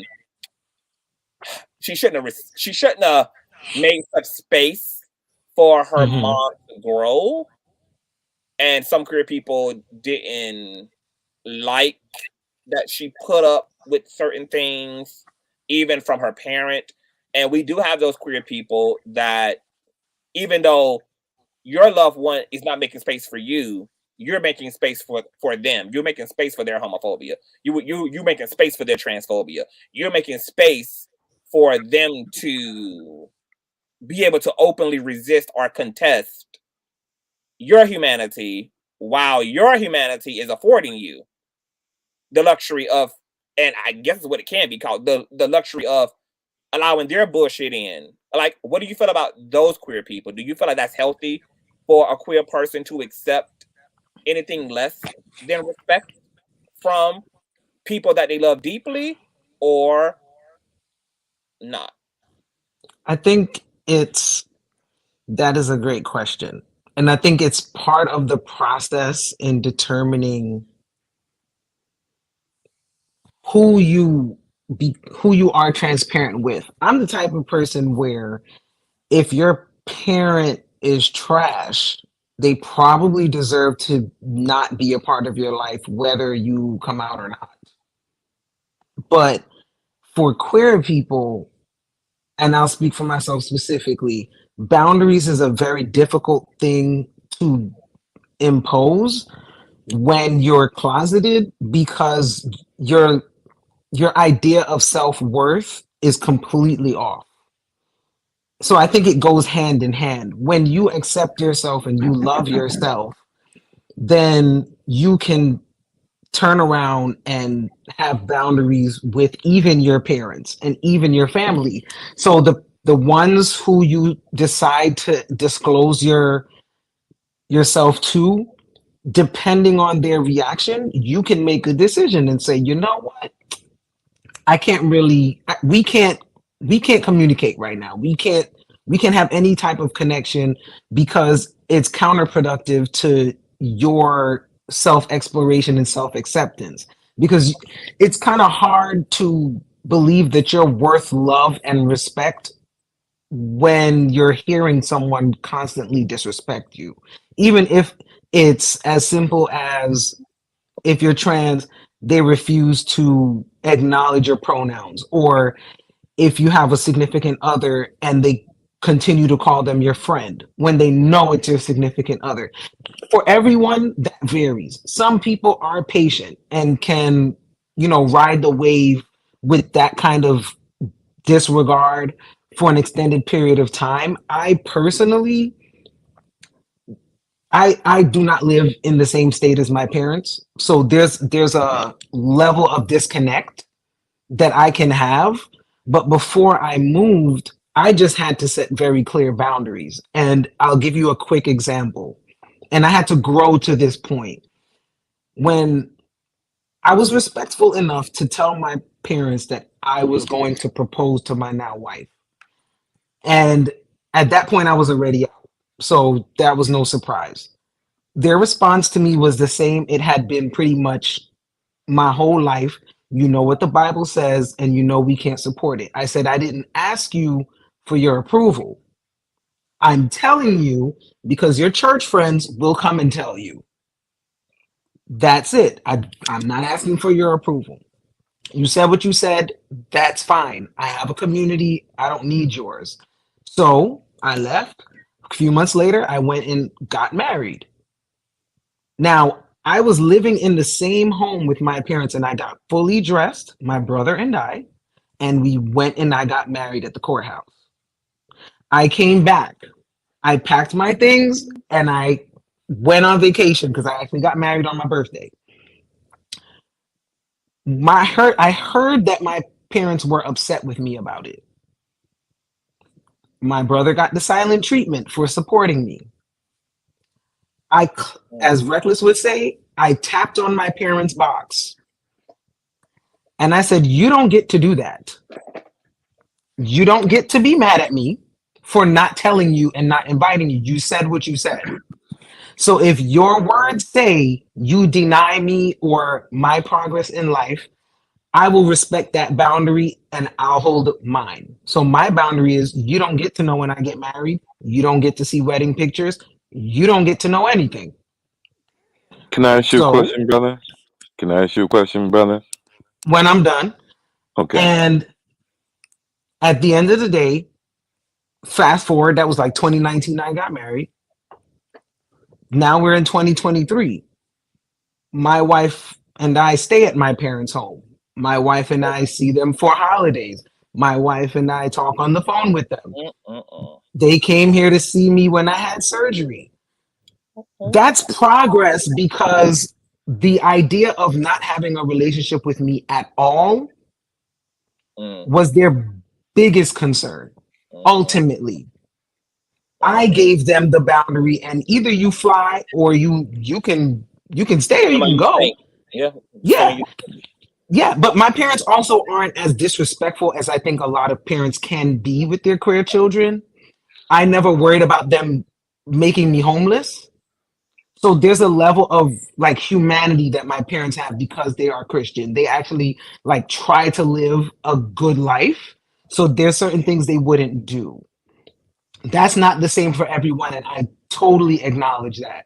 But I say all that to say that because of that, I know that if I gave my parents time, that they will come around to an extent. I still don't take anything for granted or assume anything with them, but they have proven that I can be more of myself around them and feel more safe.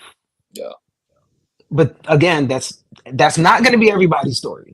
Yeah. Some parents, you got to cut their ass off and that's it because it's going to get volatile or they're not at a place to value the relationship as a parent and a child enough Or they want you to to just stick respect around you. so that they can subject you to their indoctrination. Correct. Can I ask all of the men on this panel a question? I'm Respectfully. not a man, but yeah. But Okay. 'Cause I just like to answer. I'm a heterosexual man, and I think hold on for a communication minute, G. is the key. Is it King ZX? Yeah, communication is the key. Hold on for a minute, King ZX. My question to you is, because you were arguing in the chat about leaving the Tremors alone, and I want to know why is it when queer people want the same thing from heterosexual people who don't have nothing communal to bring to the table, don't have nothing affirming or loving to bring to the table, to do just that as well?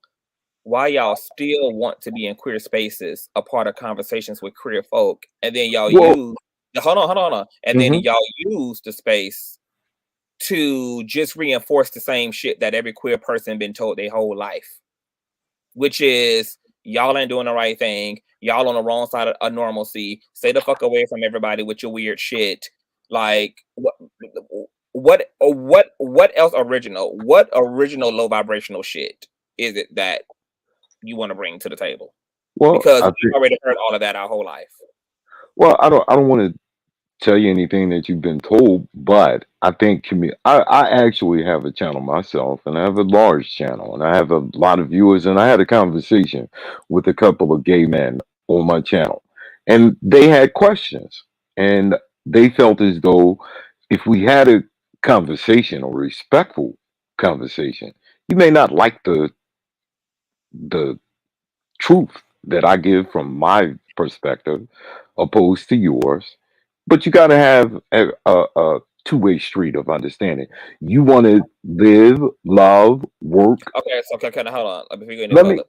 further, hold on. I want to answer your question. Hold on. Well, you can't answer the question because you just walked right into what I just said. That's a different. Well, you didn't let me finish. Hold on. Okay. That's a different situation because when queer people enter your space, I'm about to. That's fair. That's fair game. But what I'm asking is why do because I gave a disclaimer in this dialogue before I dropped the panel and said I didn't want to hear from no heterosexual. And you can. I don't want to hear the You plight. I can. don't want to hear the feelings. I don't want to hear the ideology. I don't give a damn. It's not. I'm not coming at you with religion. I'm coming at you as a I'm black just saying, man. I didn't even say on religion. I said period. Okay. Well, I think it's important for y'all to understand how It's not. heterosexual It's men. not. It's not Well, important. when I said to you, when you were, and this is why I typed, you asked that question, and I'm trying to answer you, and I don't mind being respectful. You be respectful, I'll be respectful. You have a right to live and work and love whoever you want to. I really don't care, to be quite honest with you. But To you're be quite, here forcing but yourself and I whittling think yourself into a you made dialogue some with somebody you statements. don't have to You talk made to about some somebody statements, who you're not going to know personally and about a group that you have a brother. right to social distance Brother, from. you made some You statements, you and have a as right a to black social man distance from and children. as a father, As a father, I'm not interested and I do not care. Goodbye. On to the next. Intersex, you wanted to answer the question about T.S. Madison and her dad. Speak to that. Can you hear me? Yes, I can hear you loud, loud, and in color. Okay, how can with the TS situation, I feel like Miss Murray has came a long way, but I do feel like Miss Murray is probably 100% the reason why TS Medicine still haven't changed her name and how she feel about that. I feel like her mother plays a part in the way she feel about she don't have to change her name, but she's still gonna respect me and call me T.S. Madison. But legally, you can afford to change your name, but you don't want to change your name, and I think that has a lot to do with her mother. But that's all I had to say. Okay, wonderful. Thank you for that input, Intersex. IG, welcome to the platform. Your thoughts. Yes, I know you probably hear some music. I mean, straight up Oh, fire conscious. Can you hear? Can y'all hear me? yes. Is it a Ay, lot ay, of? ay. It's a lot, though. It's a lot, Boo. Hold on. Is it still too much? Is it Yes, a lot? Can you hear yes, me? a whole lot. Okay? Hold on. What I'm gonna do is drop. Still, is it a lot right now? Can you hear me still? Yeah. Are you able to go into a bathroom or something? You know what? No, no, no. But what I'm gonna do is I was just trying to test to see if this microphone works. I'm gonna just drop down, and when I Okay. get to a quiet place, I'm going to try to hop back on. Okay. All right, Boo. All right, darling. But IG, Can I, you want us to go can that I it's say fire? this? Yes. And I want you guys to pay attention to this. I don't want no one to even touch the comment because the comment's been going crazy. Hookah report. You're scared to hear the truth. Do you make your own children and stay away from ours? These are this is the stuff that we're speaking of. But then y'all like y'all just assume, and I know where the assumption comes from because you try to tie in homosexuality with the sexualization of children and stuff. And like y'all really think y'all can say all these things, do all these things, and think you want people to be honest? I'm laughing because y'all are dumbasses if you believe that. Girl, I don't know like why they have to come into this space where their children are not and issue that disclaimer. Go raise your fucking children instead of raising them with child support alone. Like all this time that you hear focus on where your children not, it's time that you could be at their bedside reading them a childhood fairy tale story rather than drinking lean and living off your mammy. Can I say? That's Can I what you add to could, that? that's what you niggas could be doing instead of being over here in queer folk business.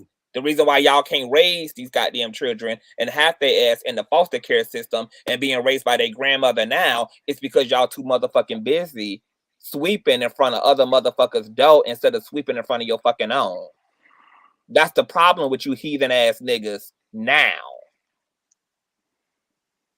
And drop the hookah report ass from a 30,000 feet altitude Oh, can I to say the something before base you of drop the it? mountain. Oh no, they still gonna be in the building, but the bitch don't have to Oh, have the capacity to interact in order for you to hear them. So drop the hookah report off from a 30,000 foot altitude and let him join the abyss with the rest of the goddamn scallywags. Yes, intersex. But the thing about that in itself, trans women has been raising their children that they threw out on the streets for a long time. That's why trans mothers, that's how that came about. Runaways and people that was thrown out on the street. It was trans women who risked their lives and prostitute to take care of the children that y'all thrown out on the street. So it's not about staying away from your children. It's uh, we played the part of raising some of the children that have been thrown out on the streets for years. But that's what I had to say to that part. That's all. Right. Facts. Thank you for that, intersex. A Muslim, welcome to the platform. Then Rondon Red Clark and Reynolds. Thank Hi, Muslim. you for having me, Conscious. Peace and blessings be upon everybody. I just wanted to say, in Islam, being gay or trans does not take you out of the fold of Islam. Like, you can be a Muslim and be gay at the same time. There is a place for gays in Islam. And as a Muslim, as the way I'm taught, is that you don't push anyone away. You respect everyone. God Almighty, whenever God Almighty creates anything, it has rights over you. And you have to respect those rights. And as the gay community or the trans community, we have to protect them.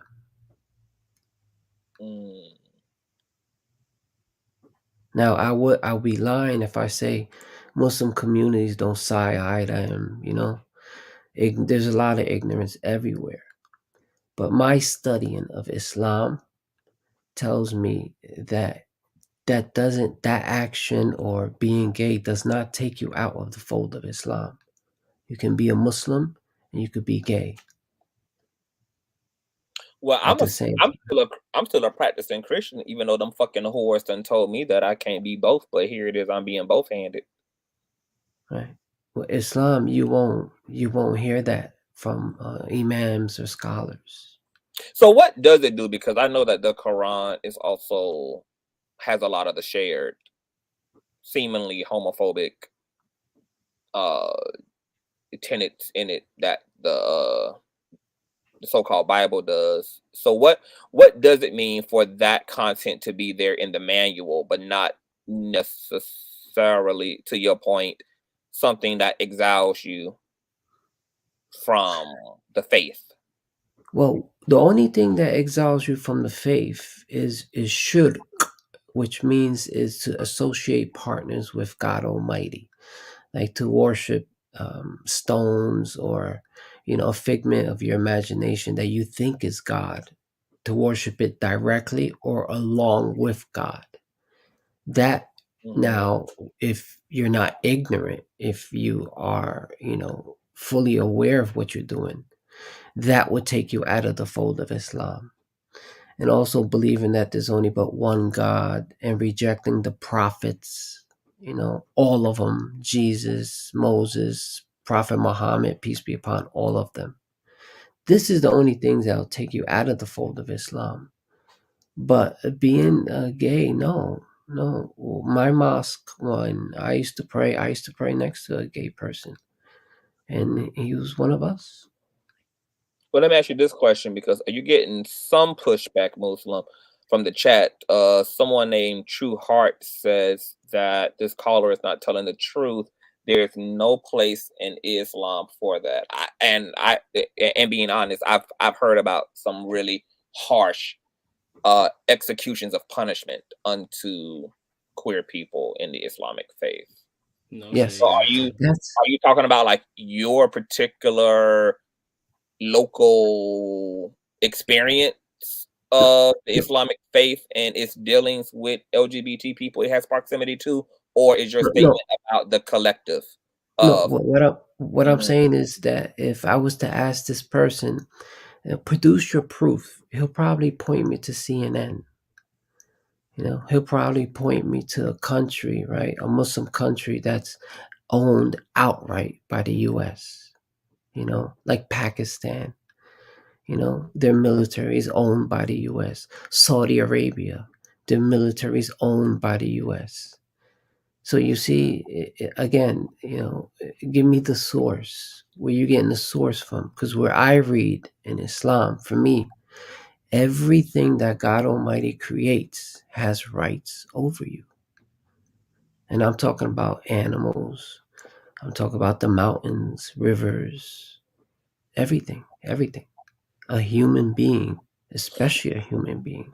So are you making a distinction between what you consider to be like the authentic Islamic doctrine and the sometimes extremists who practice the faith? Kind of like how there are homophobic and queerphobic alleged verses in the scriptures, but there's also within the scriptures, depending on how one want to look at it, Old Testament, New Testament, the teachings and writings of Christ, etc., where at least from Christ's perspective, being queer does not exile you from the faith. Is that the type of distinction that you're trying to make? Is that while there are practicing homophobic, queerphobic Muslims, that as far as you're concerned, the actual tenets of the faith does not revolve around one's orientation, and therefore does not necessarily have to infringe upon or doesn't have to conflict with the faith of a queer practicing Muslim.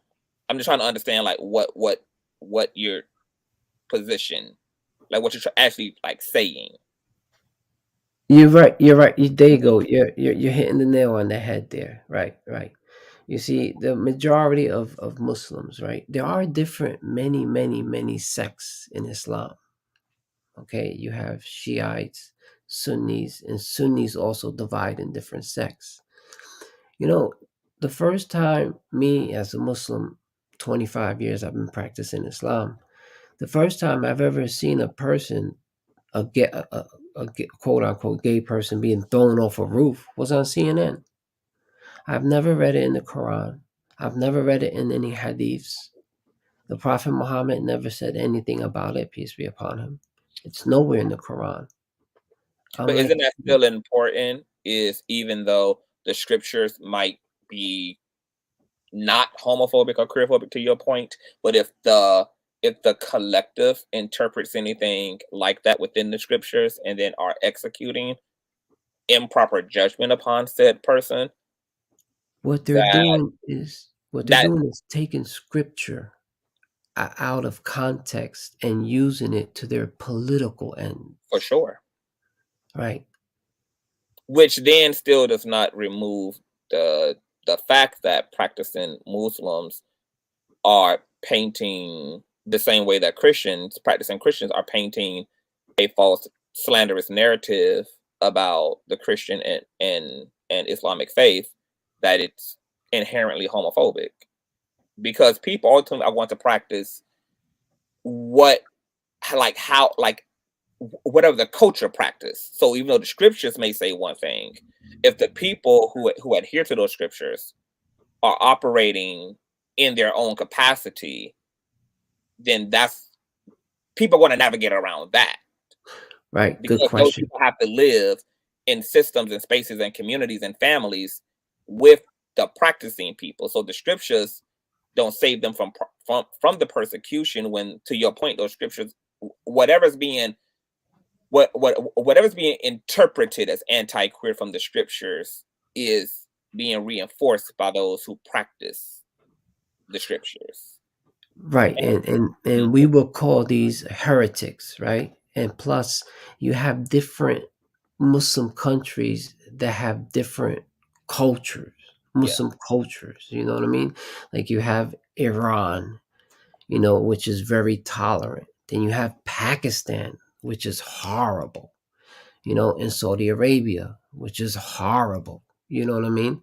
So there are certain places that are very lenient, and they have universities there which teach them about Islam, about how you should treat the LGBT. And not only that, but it's like the only people that stand up for Muslims when we are oppressed are the LGBT community.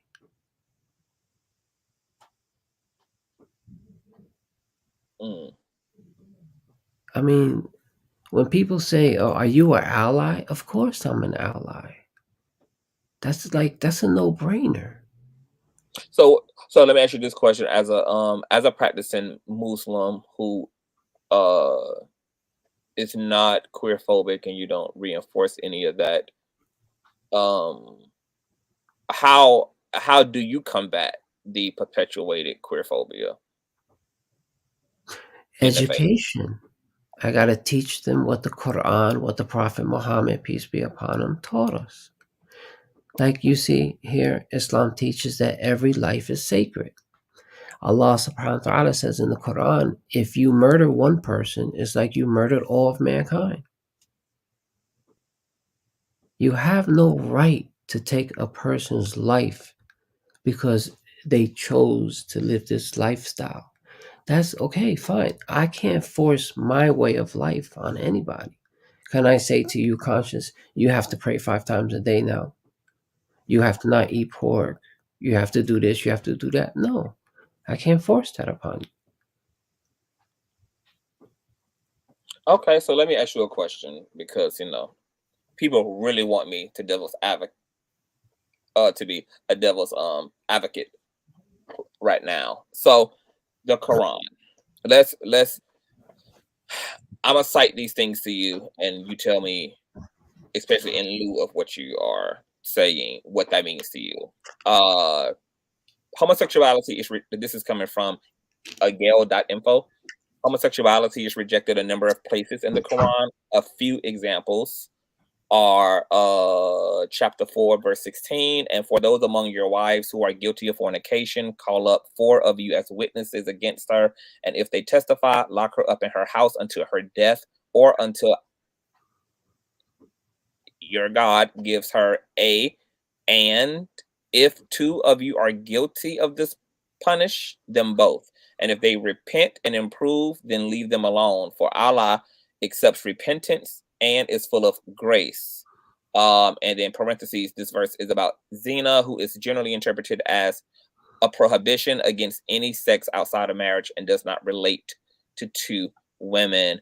There's Surah 780 through 81. And Lut said to his people, will you commit a horror that none of the world's inhabitants have committed for you? You approach men with lust instead of women.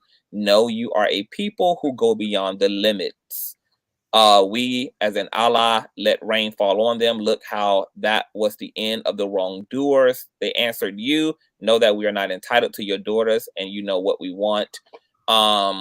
When our allies' command came, we turned that city Sodom upside down and ranked layer upon layer of clay on it. Let me read through some of this because it's like mixed with a lot of stuff. And you leave your wives, your Lord created for you. Some of this is not even about homosexuality. Yeah, that's a lot there to unpack. Do you lustfully approach men instead of women? No, you are an ignorant people. Do you mean men approach with lust and rob you on the road and even commit atrocities in your meetings? But the answer of the people was nothing more than that they said, bring the punishment of Allah. Blah, blah, blah, blah, blah. Okay, so yeah. Did anything particularly stand out to you about that? One, interesting being that it was the one that I read. Oh, the one about Sodom, because Sodom and Gomorrah is oftentimes used by religious heretics as the shearing, polarizing punishment of God upon same-gender loving people, even though that obviously is not contextually and scripturally accurate, but nonetheless, it's always weaponized that way. So to your point, Wilson, like I understand what you're saying because I see the same dynamics of the scriptures where it can be argued that Christianity is not homophobic, it's not transphobic, even though there can be verses like a man shall not wear the garbs of a woman and a woman shall not wear the garbs of a man, even though the whole don't lay with the man as you would with a woman. even though those verses are there are other eras of Christianity, you know, that people argue that really establish the real tenets and the real substance of the faith that are inclusive, or at the least just not homophobic or queerphobic. And I understand what you're saying in terms of, you know, a Muslim and your plight, that the Islamic faith is not inherently homophobic. And I think it's great that you do your share of educating in order to combat the queerphobia that's perpetuated within your religion by those who are members of that faith, because that's really ultimately all that can be done, is holding the radicals and the extremists accountable. But to your point, yes, you know, it's very true that, you know, homophobes and transphobes, they use the scriptures, they use all of that for political gain. I want to thank you for that. I'm going to return to you because I do have a question for you, but I want to make sure that I get everybody in here to get their points in super quick. Rondon, are you there? Yes, can you hear me? All right, I can hear you, Sal. All right, thank you. So, I I still identify as bisexual, but I haven't been with a woman and probably probably like 8 years.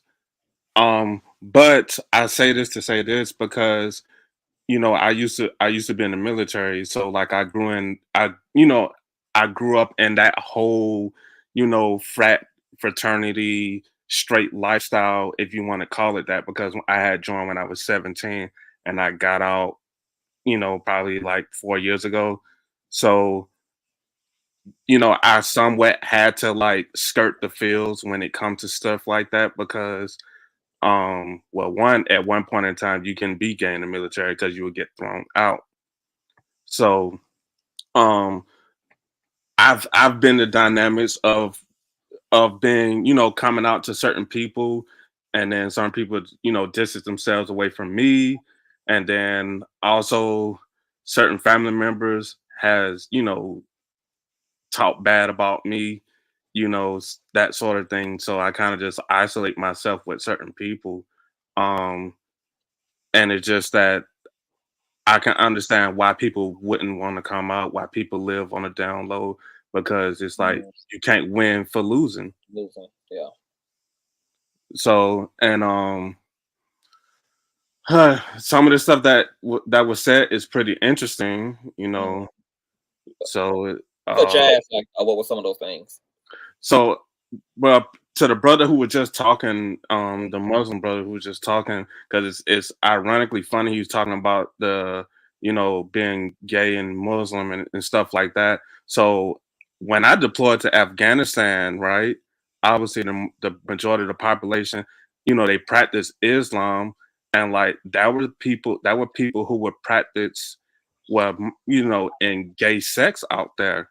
And when before we even got out there, you have friends like you're gonna see some crazy stuff when you get out there. It's like, nah, you lying. But then when you see it firsthand, and it's like, hold on, wait a minute, what's going on? So it was this whole thing that it was a unspoken rule that men would procreate with women and they would have fun with men over there, as far as like the local population. So like and I talked to some of the locals, who can, barely speak English, and they would be like, yeah, I have sex with men. And I'm like, wait a minute. And Yeah, it's kind of crazy. And yeah, so, they have a word for them, right? They call them, I don't know it in Afghanistan, but they're usually like 17, 18-year-old boys. And they dance for them at first, it's yeah, like, yeah, yeah, yeah, yeah. That's yeah, definitely I yeah, definitely witnessed that part, but like more so the older men, because they still, I guess every once in a while, I guess that's what they'll do with the older men, but some of the older men would, have sex with, people that age as well. So it wasn't just always the quote unquote young boys or whatever the case may be. So it's just I interesting. agree.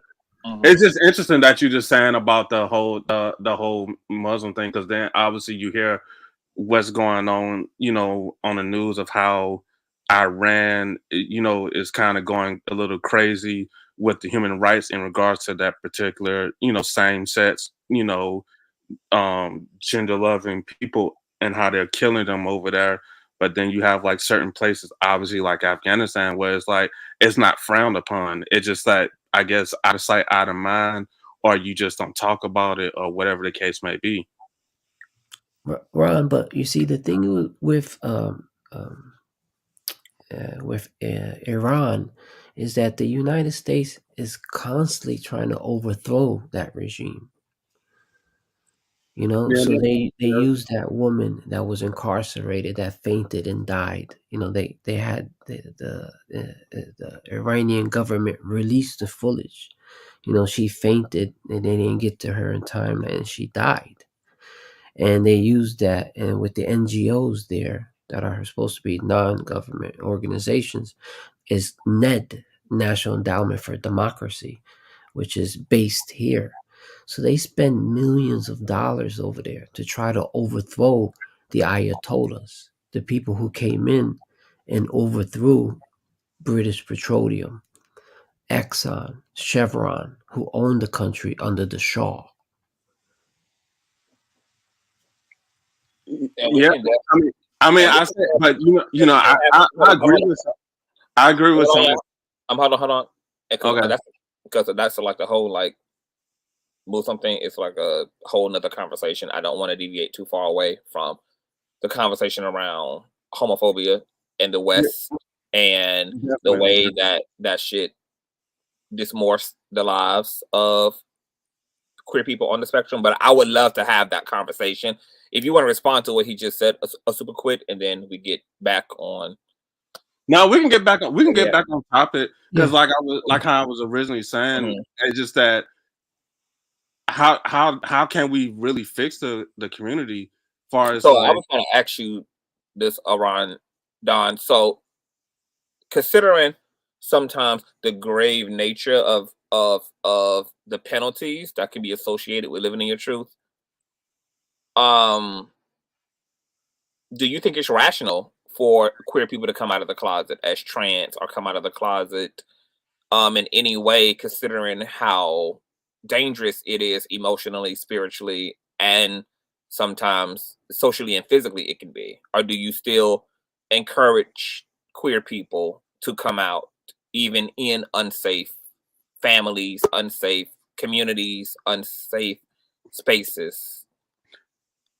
I say absolutely not, because like what you just said, like if you're around a bunch of people who will support you, then yeah, that may be the case. But if you're gonna put yourself in danger, or just coming out to a bunch of strangers who don't really give a shit about who you sleep with anyway, they just want to use what you're doing as a political stepping stone, or whatever you want to call it. So I don't get mad at people who stay in the closet. I applaud people who is out open, living their truth. It takes a lot of courage, especially now, because like how you say, like how you was mentioning about, quote unquote, people coming shooting people.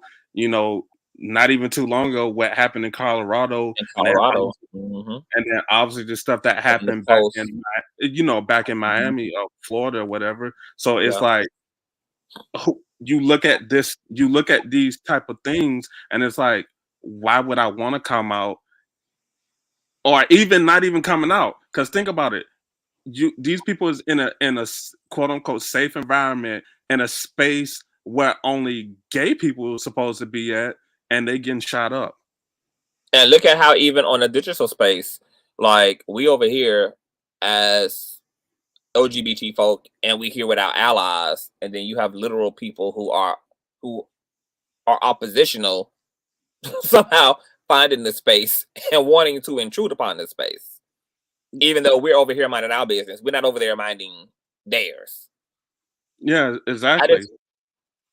So with what you just said, how do you feel about the straight community?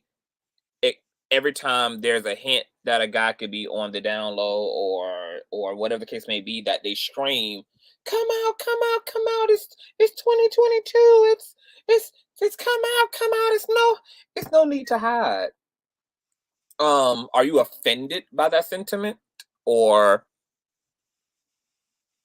I do kind of get offended by it, but then I also know it's a bunch of smoke and mirrors, because it's like they're trying to bait you. Like, you get what I'm saying? So it's like no one, like, I'm gonna be honest.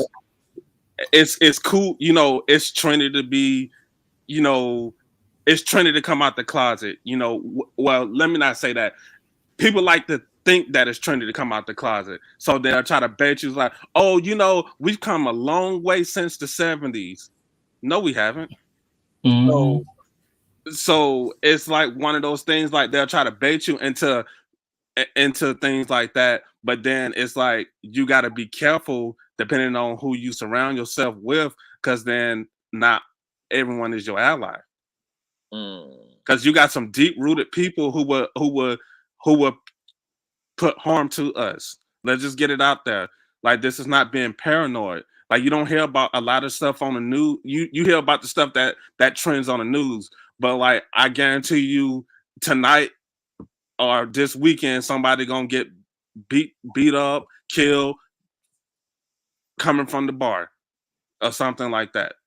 Queer people are bullied every day in their existence, but it's so normal that they don't even make it a part of a conversation, because that's just how normal it is to be bullied in school or in your community for being trans or being gay or being non-binary. That is so normalized in most queer people's experience that, you know, because it don't even always have to be to the extreme of like open physical violence. It's the emotional violence of bullying. It's the mental terrorism committed against you every day. I remember there was a story last year that we reported on where there was a young Black trans woman who was living with her grandmother, and I think she was a high schooler.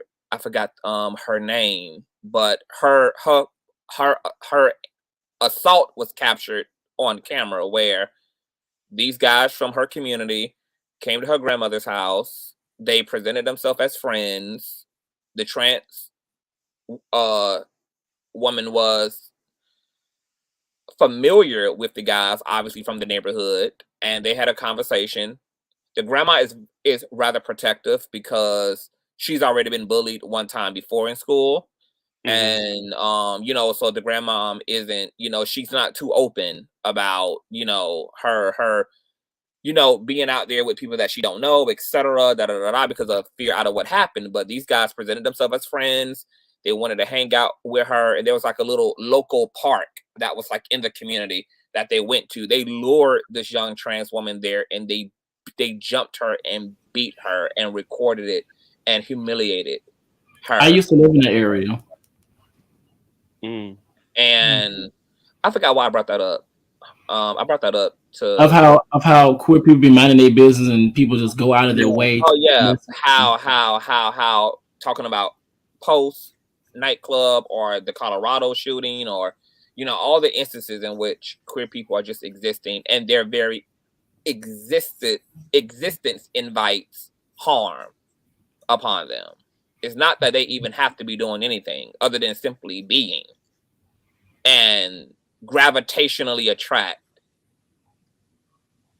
the bullshit. We mind our business, but yet and still people want to think that we trying to be into other folks' business. But like all the time that you hear these shootings, folks is minding their business in the club. What straight person supposed to be in the club anyway? Why do you give a damn? Why do you give a damn what's going on in these gay clubs? Folk minding their business. So I hate when people say, well, you're trying to put gay all, you know, you're trying to put gay in our face, or you trying to put it in our kids, or whatever the case may be. No, the fuck you're not. No, we not. Like, I don't know what's gonna take the change. You know, I try to, you know, I'm shooting these niggas. Going upside a bitch head.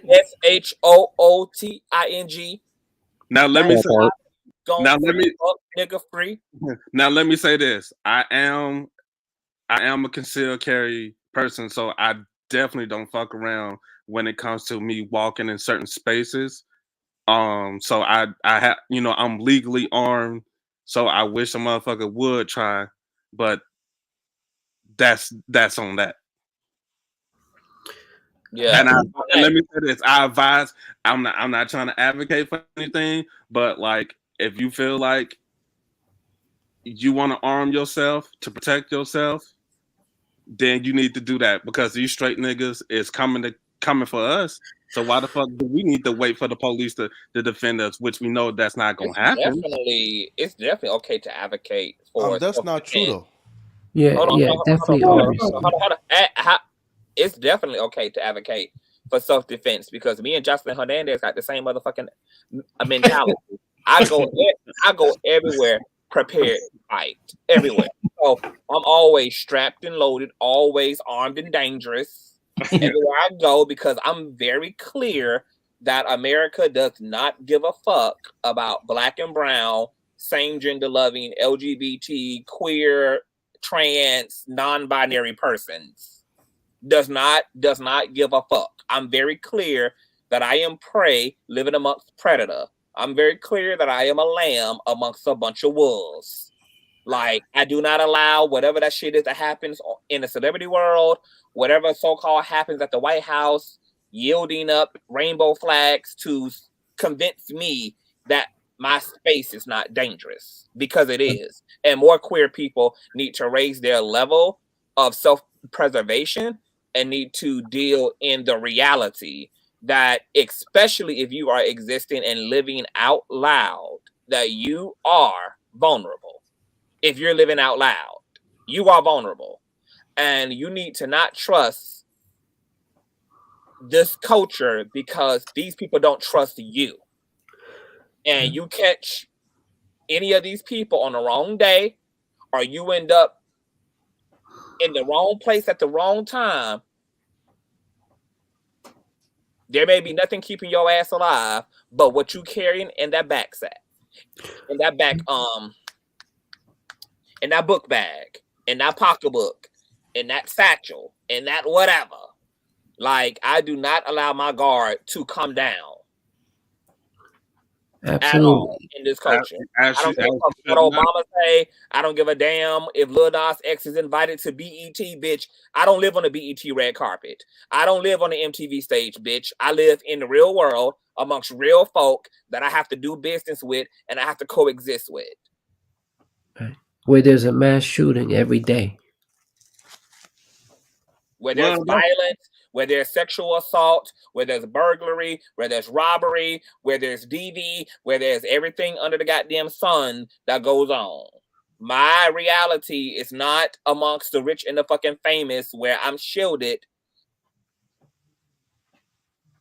from the things that go on at the base of the mountain. But thank you for that, Rondon. I want to get to Red Clark. Welcome, Red Clark, to the panel. I know that the discussion is about the Downlow and the dominant class, and you know how queer people's lives have been turned upside down by these ideals and by these philosophies and ideologies, etc. Your thoughts? First of all, can y'all hear me? Yes, even though you are very poppy, it's like some feedback, but we can hear you. Yes. A minute. All right, how about now? Oh no, you can't hear me. Still, it sounds kind of staticky. Like every time you talk, it gets staticky. For real? Are you talking through like a headset or something? Nuh-uh. I'm talking through my phone. But it's still staticky. Yeah. Mm-hmm. Yeah, but I mean, you can push through. I bet. Well, first, I just want to say what's up, y'all. Everybody at the panel, the chat, you know. And I agree with I agree with the last guy that was speaking. I feel like everybody should protect themselves, especially people in which that are targeted by, evil people that just want to create suffering amongst others in a world that's already suffering. That's evil. So like you should protect yourself against evil. So I agree with that.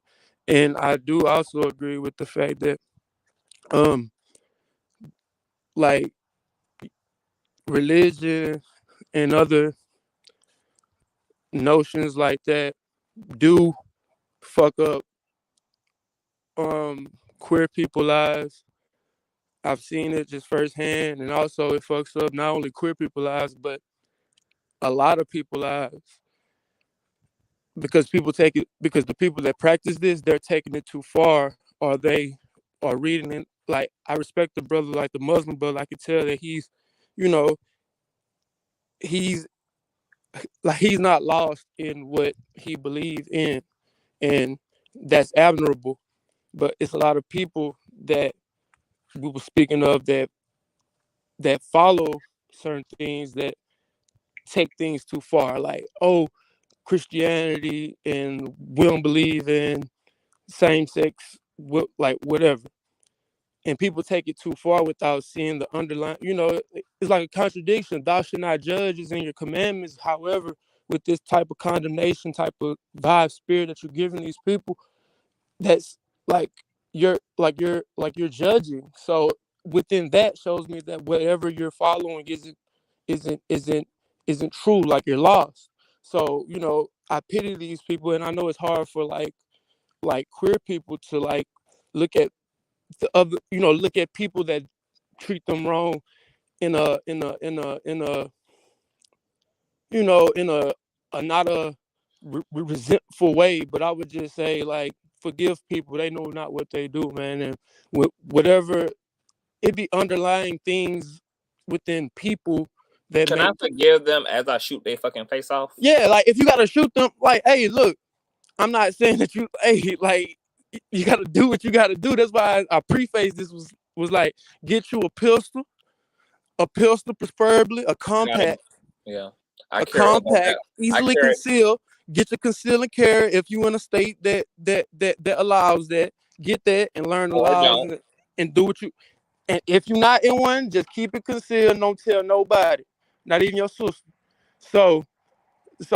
But I say all that to say is, yeah, like, people are just lost within constructs and following stars, what they don't even understand why they're following it. So, I mean, it's complicated, and I just try to stand with people that just disenfranchised anyway. Like, it can be like a queer person, a disabled person, a black person, like, so I would say I'm an ally, and I stand for like, I stand for the equal treatment of people, no matter what they identify as and who they have sex with. Okay. Nice. That's very, very, very brilliant. If just more of the dominant class could think like you, Red, it would be so nice.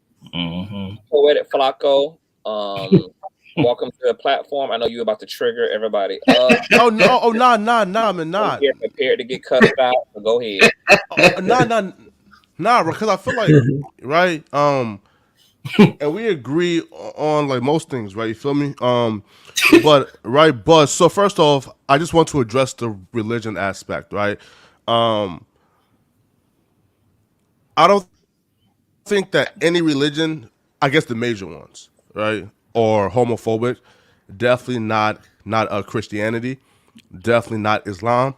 Not only are we not homophobic, I think we are inclusive. I think there's verses that actually points to and promote us loving everybody, us being as inclusive as possible, us lifting up the homosexual community as well as others, right? So one, no, right? And I don't think that religion is homophobic. Two, Um, Okay, I what you do think the realize that you have to, I mean, like you probably have to be specific when you speak sure, because not all of the entirety of these religions have been so inclusive and affirming. They are largely patriarchal, sexist, misogynistic, homophobic, transphobic, queerphobic, racist, capitalistic, and just evil in nature.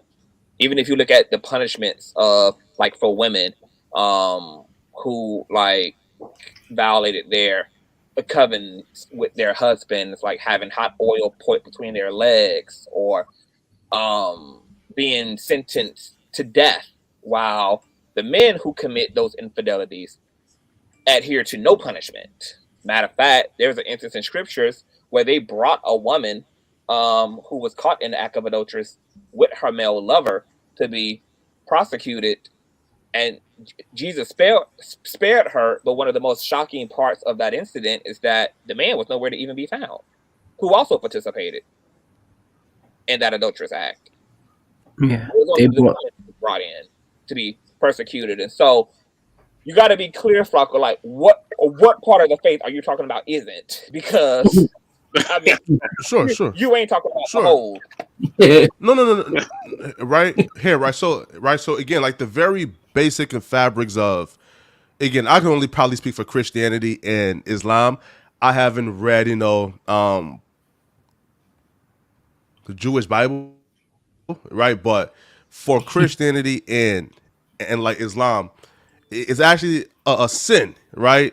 To discriminate, to hate thy neighbor, right? So if the very fabric of the religion and like of the teachings is to be inclusive, then I guess like we begin to nitpick once we start to like, you feel me, point out these like isolated examples and scriptures that maybe or like can maybe not be like interpreted as maybe as like homophobic, right? But the very fabric of our religion is inclusiveness and acceptance for all. Now, I do want to address like homophobia. Now, I personally don't think that society in present day, in fact, I can't speak for like the Middle East, right? I can only like speak for America currently. I don't think that the society that like we currently exist in is homophobic, right? And when I say homophobic, I mean fair, right? Meaning, I think like the start of like the uh, eradication of like homophobia started in 1974, right? And that's when I think the DSM at that time, like with the DSM two, right? Do you actually listen to the culture, Flocko? Because I find it interesting that you literally are trying to say that this culture does not fear queer people, and yet the entire issue of trans people co-eding with the gender that they are assigned, that they align themselves with, is based upon fear. The fear of trans women in cis woman spaces, the fear of trans folk accessing private spaces with their cis counterparts is literal fear. Literally, anytime it comes to queer education, queer history, the conversation is about fear. Fear of what about the children? Fear of indoctrination of the children. Fear of. So I'm surprised you're able to literally. Sometimes I think you be on your Charlamagne the God shit, and you be trying to change the narrative to like to like I'll to break it down for you though. Wait, usher in I'm sorry. this like to usher in this new reality, which would be lovely, that we don't live in a transphobic, No. queerphobic, Yeah, society, but we do. And to say that we're not is also to be entirely dismissive of queer people's experience. That's literally like yeah. you that's literally like an outsider to you as a black man denying that racism exists. Can I say something right quick, Conscious? Wait, let me just like finish though, right? Right, like cause like right. So just a quick response to conscious, and then I'm gonna go Mhm. back to like my actual points, right? So you know, what you're like and describing as fair is the majority of society, especially in the Western world, who are given pushback so we can maintain. Here, for example, right. So right. So look, so social constructs were created so we could all share a mutual and objective reality, right? To where things don't go down the far end. So like when we say, yo, like, like we all it came to a conclusion a long time ago, right? To where, yo, sex, gender, money, right? Religion, you feel me? Government. Those are social constructs that we all mutually agreed on, so like we can have a productive society, right? So once those social constructs starts to get twisted, broken down, right, and reinterpreted, a bunch of us are saying, hold up now, bro, like we live in a mutual objective reality right now, right? Once we starts to break down, reconstrued, leave open certain things to interpretation so you can make up your own words, now it's impossible for us to all share a mutual and objective reality. Why? Because now different things now means nothing, right? For example, once gender loses its meaning, now there's no definition for gender, right? But this, right? So like when we say like, yo, females like should not be in, sorry, men should not, I just want to hold on. Sure. I just want to educate you, real quick. Sex and gender are not the same thing. Yeah, facts. So a gender is being used in the context that it's created for. It's just that this context that it was created for hasn't largely been explored in this particular country until now. So the definition is not changing. And people in the system are used to using gender and sex interchangeably. So they think that these are literally just synonyms of one another, and they're not. So nobody's changing the term gender. It's actually being used accordingly. But people only think that because they are confusing sex for gender. And they think that because they think that people are trying to change science and the objective because they don't understand the difference between gender and sex. So nobody's changing the meaning of gender. It's actually being used accordingly. It's the general population who's ignorant and has a misunderstanding of a word that they have used interchangeably with sex.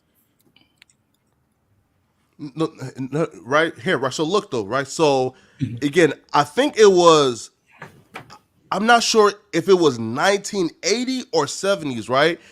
And that they changed it to include range, right? Before then, I think in about 1945, but the definition was characteristics that reference towards the male sex or the female sex, right? And then after 1945, somewhere, I think either in the 80s or 70s, that got updated to where it says like one of a range of others' identity that do not correspond to established ideas of male and female, right? So it was indeed updated. Let me chime in there. Yeah. Sex is usually categorized as female or male, but there is variation in the biological attributes that comprise sex and how those attributes are expressed. Gender refers to the socially constructed roles, behaviors, expressions, and identities of girls, women, boys, men, and gender diverse people. So gender literally is a social construct. Sex is literally the science. They got updated though, right? Around the 80s to include gender diverse range of identities, but dating back to 1945, and it was real simple and black and white, right? And now it's not, and it's nobody's fault that the society isn't updated, especially when they love to talk with so much education that they haven't been properly updated. Because while y'all updating y'all fashions from bell bottoms to jerry curls in the 80s and y'all following every other trend, y'all not keeping up with the intellectual transitions of the culture. So it's nobody's fault Right, that the yeah. whole society doesn't know that. And even though the society still has people that are educating them, they're pushing back not because of education, they're pushing back because they are inherently queer phobic. Queer phobic. Flacco, who updated it, Flacco? Because I think I know where you're going with this. Who updated it? No, right? I don't even like think like that's important, right?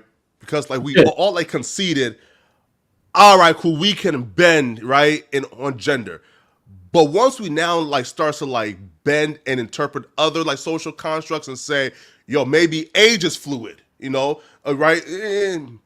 Right? That was like, come on now, bro, right? Like there has to be like a stopping point, and that's where a bunch of people in right.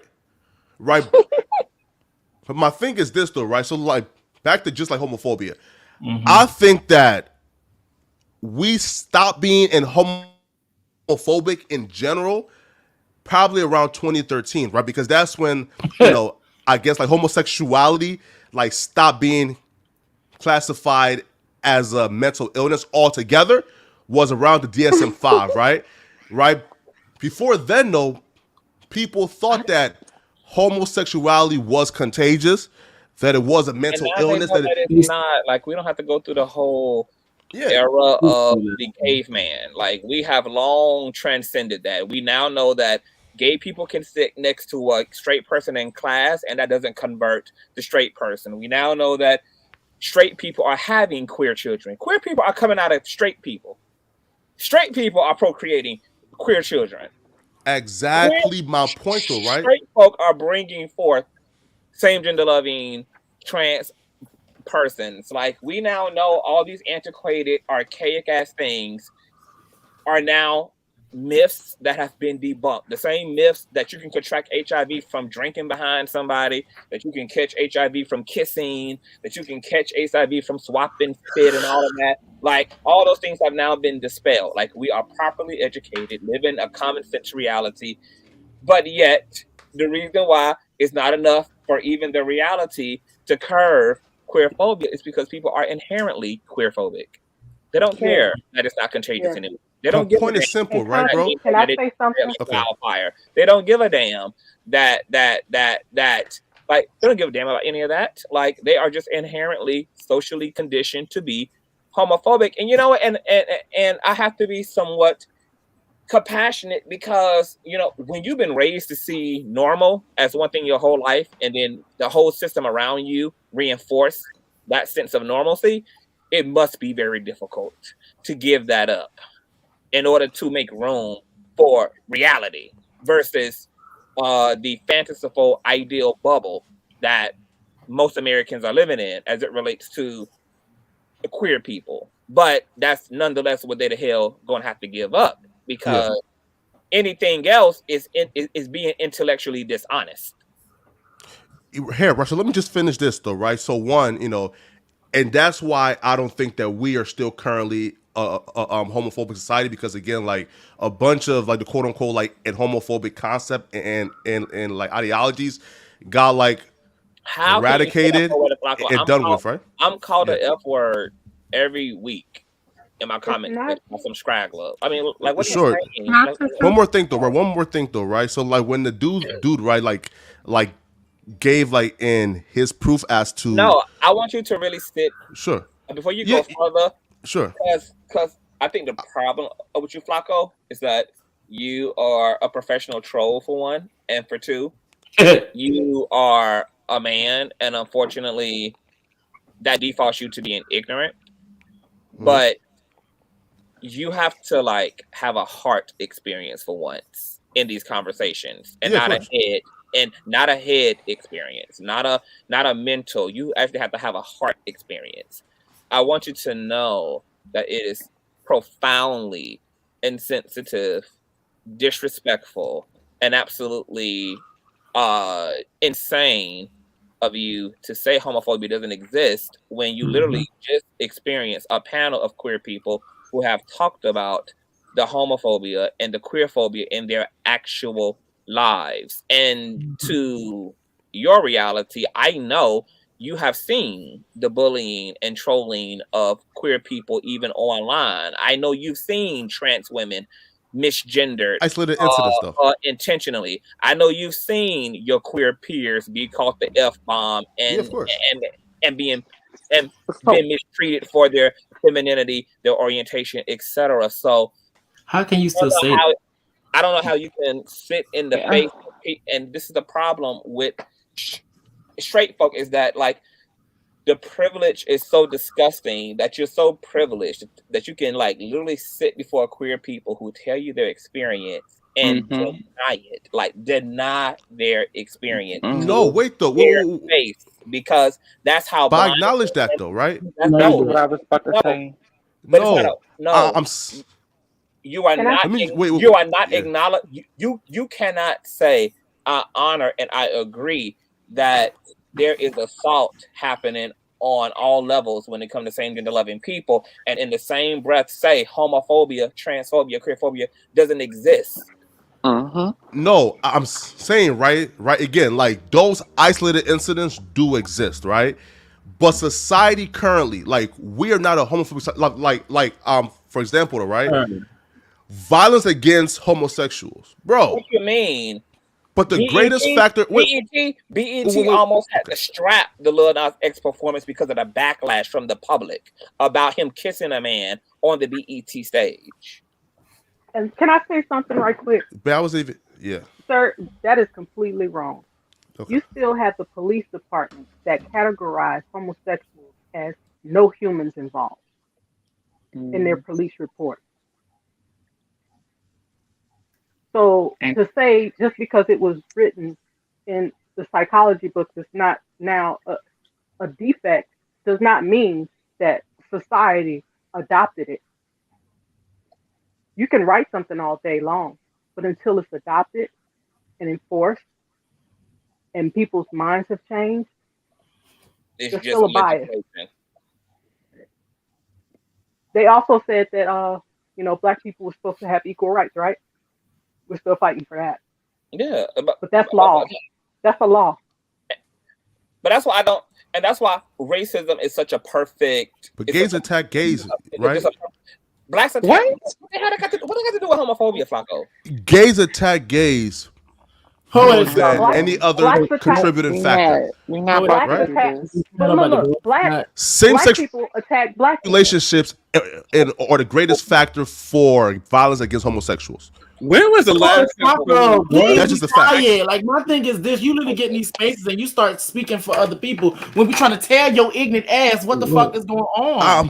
Give me your facts though. Like the greatest contributor, but the same-sex violence is from. And then on top of that, what also gets you in trouble as well. I'm not It's not even enough damn gay people to suppress gay people. Gay people make up less than 2% of the damn population. How the hell is gay people? Flacco, you gotta produce your facts, brother. And then not only In terms of reported violence. Source. Now, fuck The this. report- Remember, y'all the consider reported violence. the same man that believes that just because queer people actually exist, you're not even fucking valuable to fucking society. This is the same fucking man that think that just because you're trans and stuff, that means you're trying to take out women. Let's not forget on my panel yesterday, that whole 12-hour panel when you came on my panel yesterday, when queer people and women were actually having a conversation, you try to use this whole fear tactic to get queer people and women into it. Cisgender women into it, like, and that's why that you irk in my spirit, because you sit on these panels saying, "Oh, homophobia doesn't exist," but yet you use the exact same tactics of homophobia. Like, come on, bro. No, And like homophobia do exist. Period. Point blank. It does. Of course, isolated people incidents. Are You said, not explain able what to isolated events mean. Explain what that means. Hold on. It's either it exists or it does not exist. Hold on. So, because me and Flacco is about to have this talk, I'm not about to have scotch through the conversation. Yo, my guy, what's up? What does that mean? Yeah, right. So like, because an isolated incident of racism is still racism, right?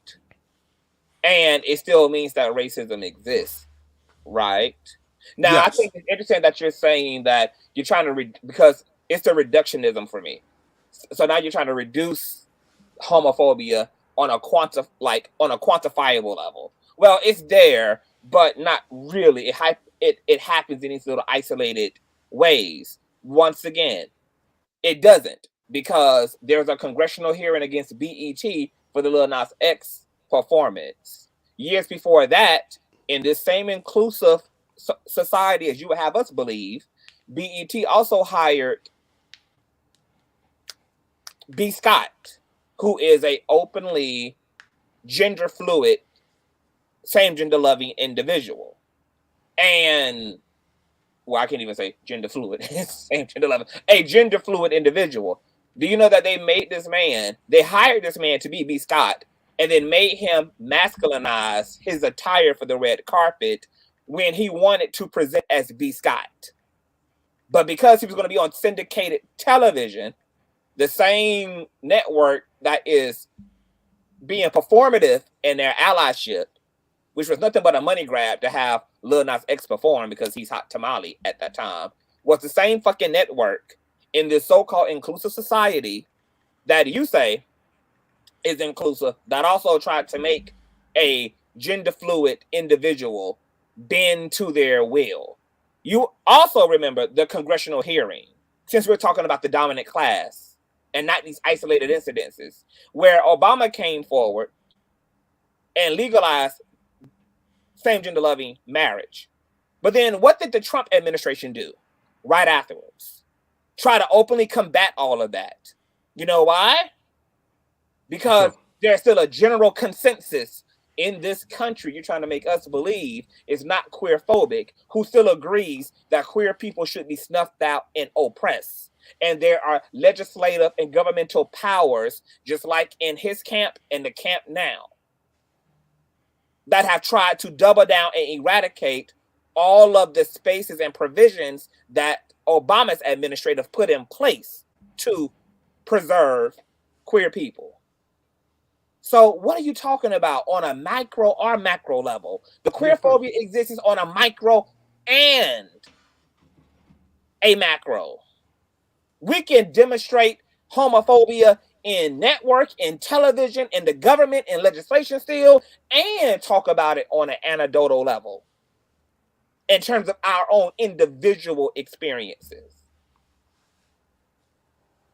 So is this trolling, Flacco, intentional? No.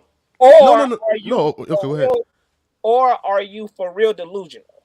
No, right? So like here, for example, when I point to, let's say, individual instances of racism, I can point that back to a larger system, right? For example, right?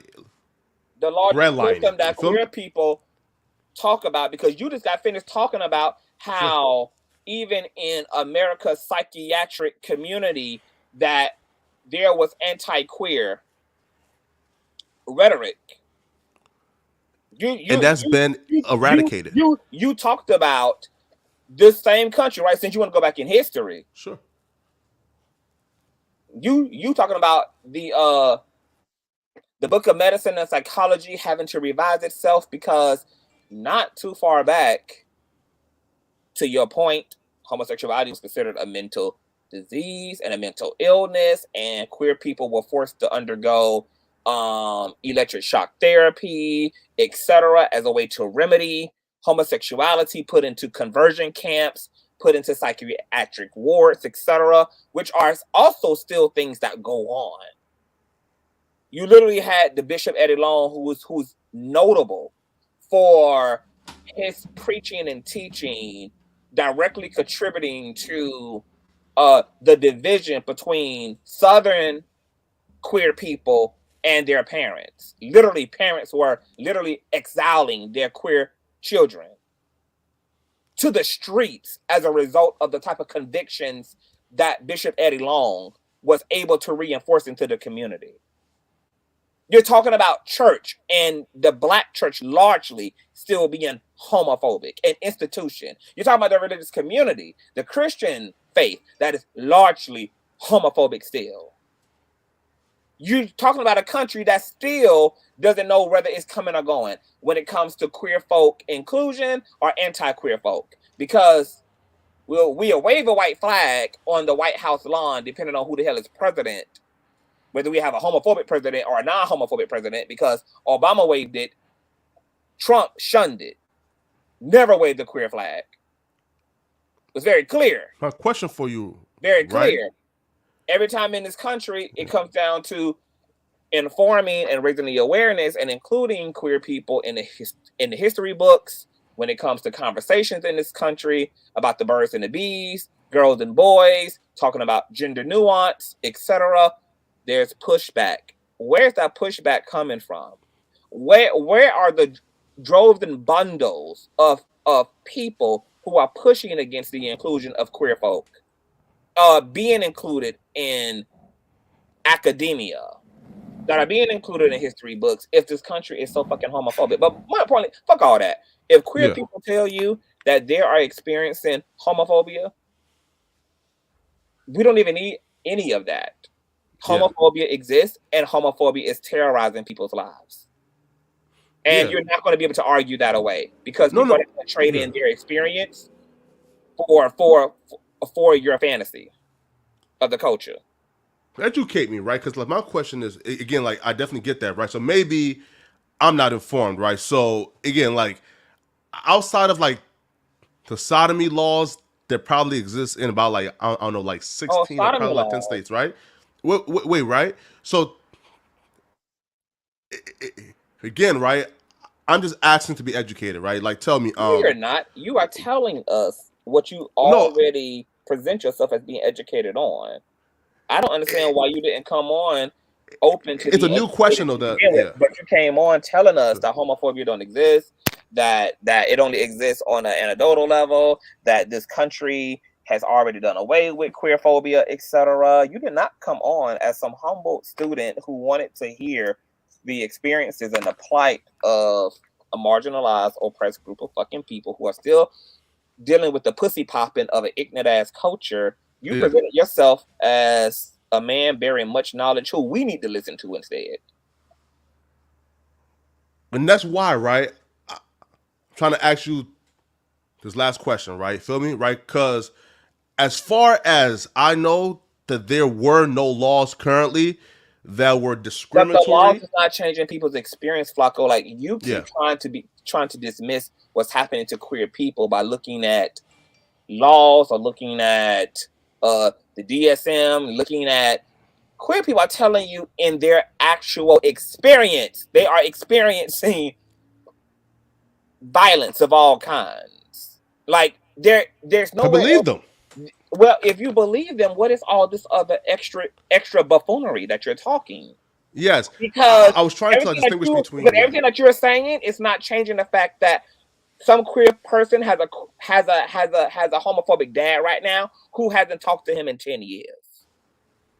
Everything that you're saying has not changed some trans woman who's being bullied and beat every time she leaves outside her house because she doesn't have passing privilege and looks like a freak of nature to the general public, who feels entitled to abuse and berate and dispose of her.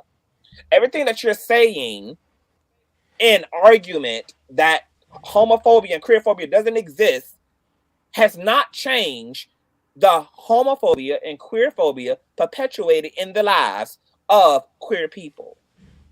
There's no redemptive quality, anything that you're saying, in lieu of queer people talking about their experiences. And here it is, you're trying to find every other thing to cling to dismiss and to desensitize the plight of queer people. Nah, bro. Like listen, like I believe and I empathize for their experiences. That's not. It ain't nothing. There is nothing about your energy. There is nothing about your presentation that gave empathy. There's nothing about what you said that yielded to compassion and understanding. Empathy would look like, my God, as y'all straight counterpart, my nigga. Like, I have to be honest about the fact that I see that shit perpetuated in the workspace. I see that shit perpetuated online. I see that shit perpetuated in straight spaces as it relates to conversations around queer people, trans women, etc. I would be ignorant to act like that shit is still not rampant in our community. within our tribe, within this country, etc. But instead, your empathy was to get up here and to deny queer people's experience and their lived experience, and to cling to the changing of the law as a way to dismiss that, to cling to the changing of the DSM as a way to dismiss that. That is not what the fuck empathy is, Poetic Flacco. And then If that's the I was misunderstood. Then yeah. If that's fucking empathy, I don't know what the fuck insensitivity is. All right, listen, right? So maybe I could have, like, you feel me, like, you know, like phrase it differently, right? Essentially, what I meant, right, was like, y'all experiences is validated, but I'm just saying, like, there's a bunch of people like myself in this country. The overwhelming majority is inclusive, and we support and have y'all back. I just don't think that this country. But how can you be the Pappy Luther King of that particular doctrine, and you yourself came up here to be dismissive, while arguing that you are empathetic and have our back? But there was nothing that you said that held your homophobic straight counterparts accountable. Matter of fact, you even blamed homophobia on those who are actually homosexual. Your empathy and allyship held none of the systems in place that legislatively oppress queer people or that socially oppress queer people accountable. All your smoke was for queer people themselves. Deny our experience and also blame us for our own experience. That's not fucking ally. But that's, yeah, right. Are you okay? Yeah. No, right. But that's like what, like, I was trying to be, like, educated on, right? In terms of, like, what systems are currently in place that what's this? Oppress my queer brothers and sisters. Oh, hold on. What's the past? Okay. Thank you. I'm listening. Yeah, right. So that was my question, right? Because again, maybe I'm just uneducated, right? But I was trying to figure out, like, what systems in terms of, you know, in terms of laws and bills, you know, like, that are currently oppressing, you know, my queer brothers and sisters, right? Because again, if I knew, I'll be fighting against it. This whole conversation had nothing to do with laws. People were talking about their lived experience. Gotcha. Like, I'm sitting here talking about the man that I used to be, that a man I was in a relationship with, having a life crisis right now because of homophobia. Like, the queer people up here came and talked about their lived experiences. Because is even talking about the law. But that's something you introduced to be intentionally dismissive. Because, right, like, somebody here, right? So I think it was Ron Don, and who began to kind of like sway into, like, these straight men or right, like, it's a culture of violence against us. And I'm like, hold up now, bro. You know, like, I do understand, you know, like, and queer people are attacked, but, right, like, us as straight people, you know, especially us as a straight black man, like, you know, like, we're not the perpetrators majority of the time, right? Like, right, like, there's not like a culture of like straight men who are leaving the house, right? You know, and who's going out to victimize queer people, and that's being accepted, meaning, like, okay, so you are defending straight folk, even though queer folk are telling you straight men do just that. I definitely understand, right? Do you know, Flacco, that as an openly queer person who is completely comfortable in his weave, his makeup, his androgyny, and his full expression, that there is nowhere that I don't go where there's no type of homophobic expression? Do you honestly think that I leave my fucking house and I'm treated with the utmost of inclusive respect? Do you honestly believe that that's my fucking experience? When I'm at the bank, when I'm at the gas station, when I'm commuting, handling my business, do you honestly think that I'm out here in the real world receiving the utmost treatment every day that I leave the fucking house. Because you would be But you lying. know though, right? Because you would be lying to yourself to believe that. But you know though, right? The majority of your straight friends, like myself, that if we even had a clue that there was a straight nigga playing with you, it's up, right? So like you know that the majority of us will have your back. No, but you're talking about my friends. My friends don't make up the majority of the city. My friends don't make up the majority of the state. My friends don't make up the majority of the population. My friends are a minority class. Those are my friends. My non-friends are not necessarily affording me the same community and the same affirmation that the people who love me afford me.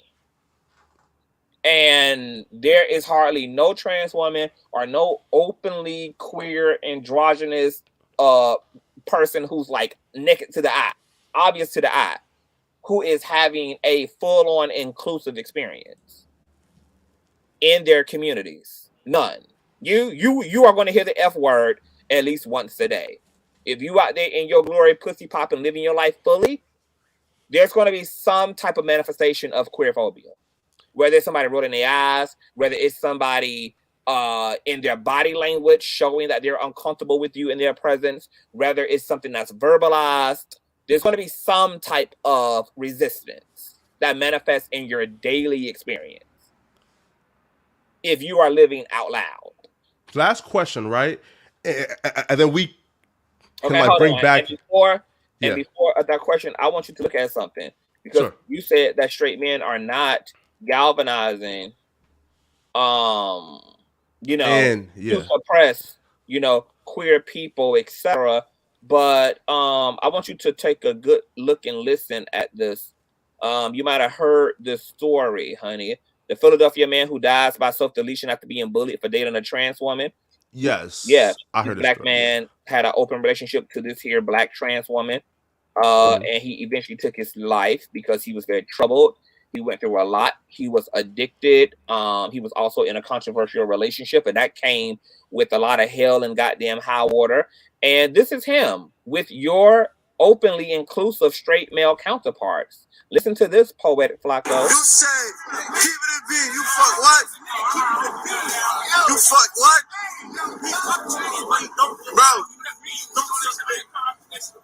Bro, you do what? Fuck training, so what? That's thorough? Like, that's not thorough. You sucking dick and all that. That's not thorough, sucking dick and all that. He suck dick. So what about that openly inclusive, affirming, non-homophobic, non-transphobic, non-queerphobic society that you're talking about, Poetic Flacco? Here, right? So those guys, who were kids, right? No. They're not kids. Those are legal adults. Oh, and kids also perpetuate homophobia. Teenagers perpetuate homophobia. The age and the gender and the sex of the person does not change the act in and of itself. So it's a moot point. Right. And I do want to say this, though, right? The family of Reese did accuse and have suspicions that the transgender woman Faith, that she had something to do with his death. We're not talking about it's the moving of the goalpost. We ain't talking about none of that Area 51, Beyonce a part of the Illuminati conspiratory shit.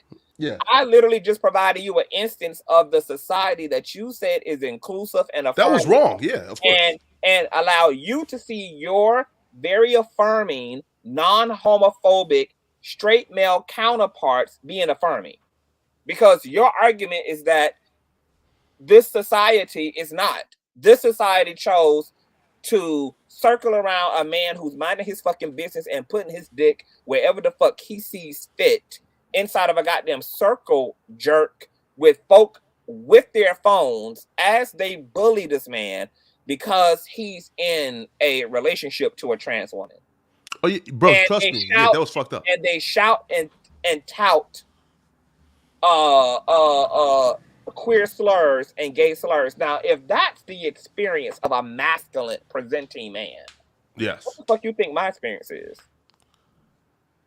It's definitely horrible. If that's the experience of a man who actually has passing privilege because of his masculinity, affords him to blend into society, and his ass is being witch hunt against, what do you imagine the experience then is of trans women living out loud? What the experience is of same gender loving, feminine men is in this society that you say is inclusive?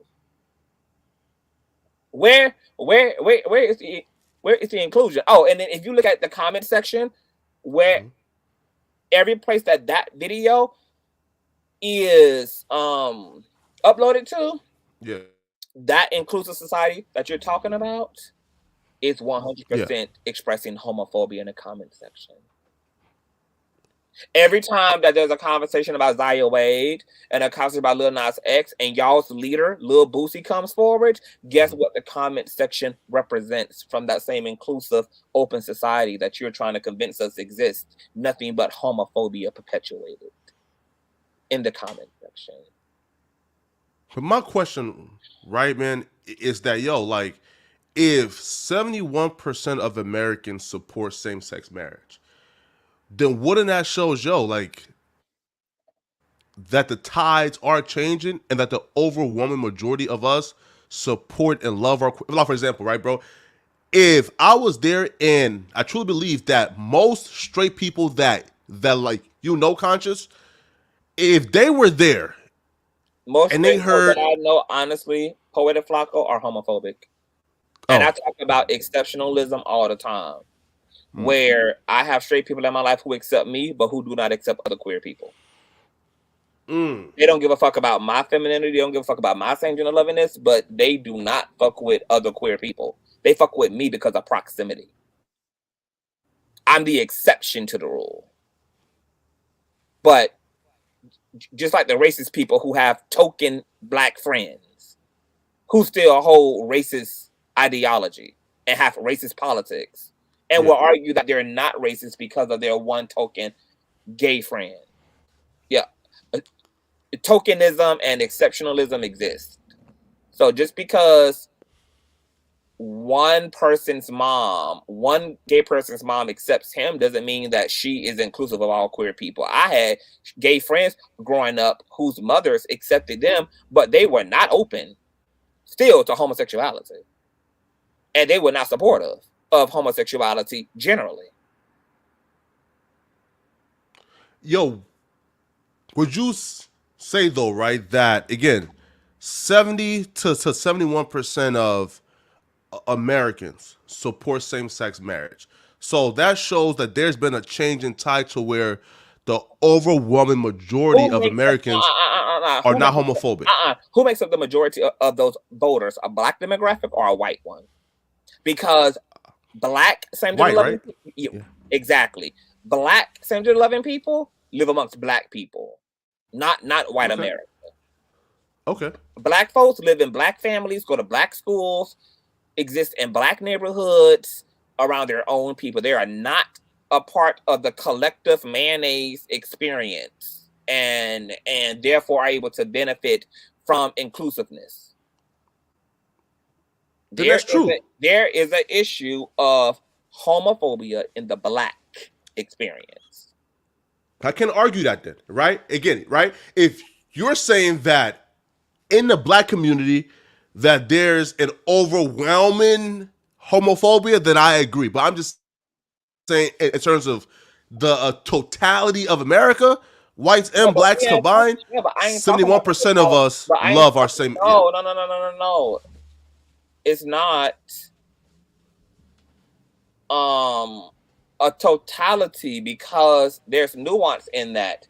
If black folk don't largely live amongst white people, but amongst one another, then what you're calling the majority is literally white America, which does nothing for, once again, the queerphobia perpetuated against black and brown queer people by their own tribe members.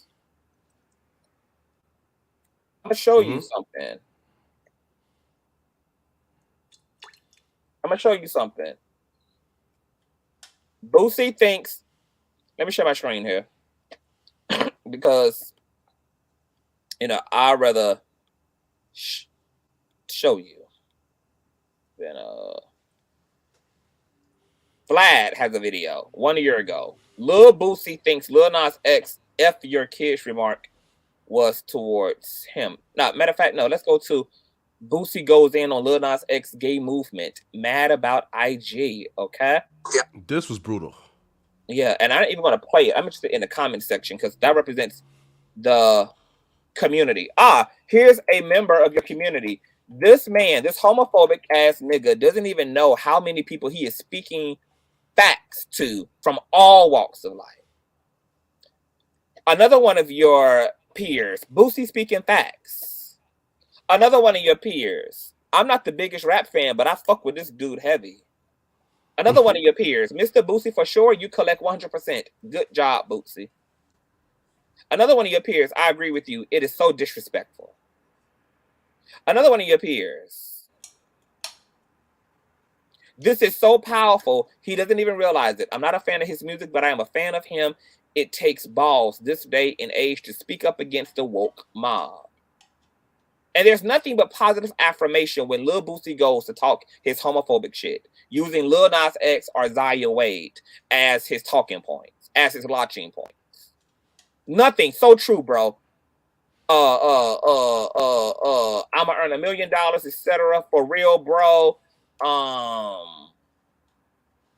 It just goes on and on and on. So let me show you something else that's very interesting. Okay, remember Malik Yoba? And he fucking trans girls, right? He's trans attracted, and he helped a few years ago to bring that conversation to the Black community, etc. And he got ran into goddamn obscurity. He got ran right into the arms of white America. Well, let's look at the comment section of that interview. The Breakfast Club addresses trans issues with Malik Yoba, okay, and trans counterparts alike. It warms my heart to see the enormous pushback. One of your peers. Oh shit! What? No, I thought that comment meant it warms their heart that Malik Yoba is speaking out, but it said it warms my heart to see the pushback against this mess. Boom. I don't even gotta read no more comment. Your eyeballs went right to it. It warms my heart to see the enormous pushback against this mess. I don't even need to say shit else. This person just acknowledged the luminous, voluptuous state of homophobia in the Black community. the enormous badass homophobic spirit in our community. I don't even need to read not a single fucking comment. That comment wrapped it up with a fucking bow. It warms my heart the enormity of the pushback against this LGBT shit. Fuck off. Nah, that's wild. Nah. Yeah, nah. Listen, that's wild. That's wild as fuck. Yes. You feel me? Yes, I agree. Right among Black. Right now, listen. I agree. Among Black folks, man, this shit is out as well. You feel me? And I would. But it wasn't enough among Black folks. But it wasn't enough for queer people to sit up here and tell you that. For some reason, we had to go through comment sections of your leaders and go through comment sections and have this proven to you. But you didn't have the same energy until I had to do that much pussy popping. That I had to use external things outside of my own experience and outside of the experience of. We clarified though, right? That shared here. In order for you to have to admit, because somebody else from an avatar who ain't speaking to you right now, who don't have who don't have a picture, who's not in conversation with you, that it wasn't even enough for the people that you're in concert with, the people that you actually can listen to, the people that you actually have access to tell you what they've been through for something to be real to you. It took a random faceless bitch in a comment section. Nah, absolutely not. For you to see the entire light of damn day. No, bro. We began talking about America as a whole, and then we condensed it to Black America, right? So it definitely Black America. These niggas are homophobic, right? In terms of Black America, but the totality and majority of Americans, 71% support the ultimate right for homosexuals, which is gay marriage, right? So if 71% of us support gay marriage, then I don't think that, like we can say that the 71% is not represented by the Black community. We already yes, went over that. I agree. We already went over that. It's nothing but Black and brown queer people on this panel, not mayonnaise LGBT folk. Of course, we agree. We agree. So what are we talking about? Why you keep bringing that up? Oh no, we agree, right? You feel me? Like in terms of the Black community, and and just the Black community, the majority of us, we are homophobic. You feel me? I want you to do take a poll, go around to Black communities, and take a survey of your own. Yeah. On the survey, let them check off whether they would prefer to have a LGBT child or a heterosexual child. Well, I think even like gay people will say heterosexual, right? Ask them, will they affirm and support a their trans child? Like, let's do the numbers, because trans people are already out here telling you that they don't get no love and acceptance from their parents, from their families largely. I mean, even T.S. Madison, as wealthy and rich and huge as she is, even that wasn't enough to make her the exception to the rule in her own family. And there's enough reasons to kiss her ass if you're a part of her family. Yeah, facts. You feel me? Facts, Anybody want to have their way with Flacco? I would. Hi there. Hi, Jace. Hey, boo. How you doing? Oh, there's just so much. I came in a little late, well, really late. I heard Flacco say that the Christian and Muslim community are accepting of gay men and women, which is, I don't know what church you've been in lately, but I deal with the good Christians on a daily basis. And whenever we have conversations about homosexuality, they are considering it an abomination. You can go to any evangelistic church, white or Black, and they are going to put down homosexuals. And we know within the Black church, many of the music ministers are gay, same gender loving men and women. The very Bible that they revere, that King James Version, describes it as an abomination. He himself was a gay man. Of course, he squeezed out some babies because it was his duty as king and as head of the Anglican Church to have an heir. But he's buried next to his lover, a man named George Swords, and it's well documented that he was a beautiful man and that the king loved him. It is also well documented that any man that he wanted to be affectionate with who did not return that affection had hell to pay. I've talked with Muslim brothers and sisters, and they too think it is an abomination. You are talking about the percentage of people who are, and the laws and the rules, and it makes no difference if the minds aren't being elevated to accept a person for whom they are. It is dangerous for gay men, trans women, trans men to stand 10 toes down in their truth and live their lives out loud without being taunted, tormented, called names. I know children who've been kicked out of their homes because they're gay or trans.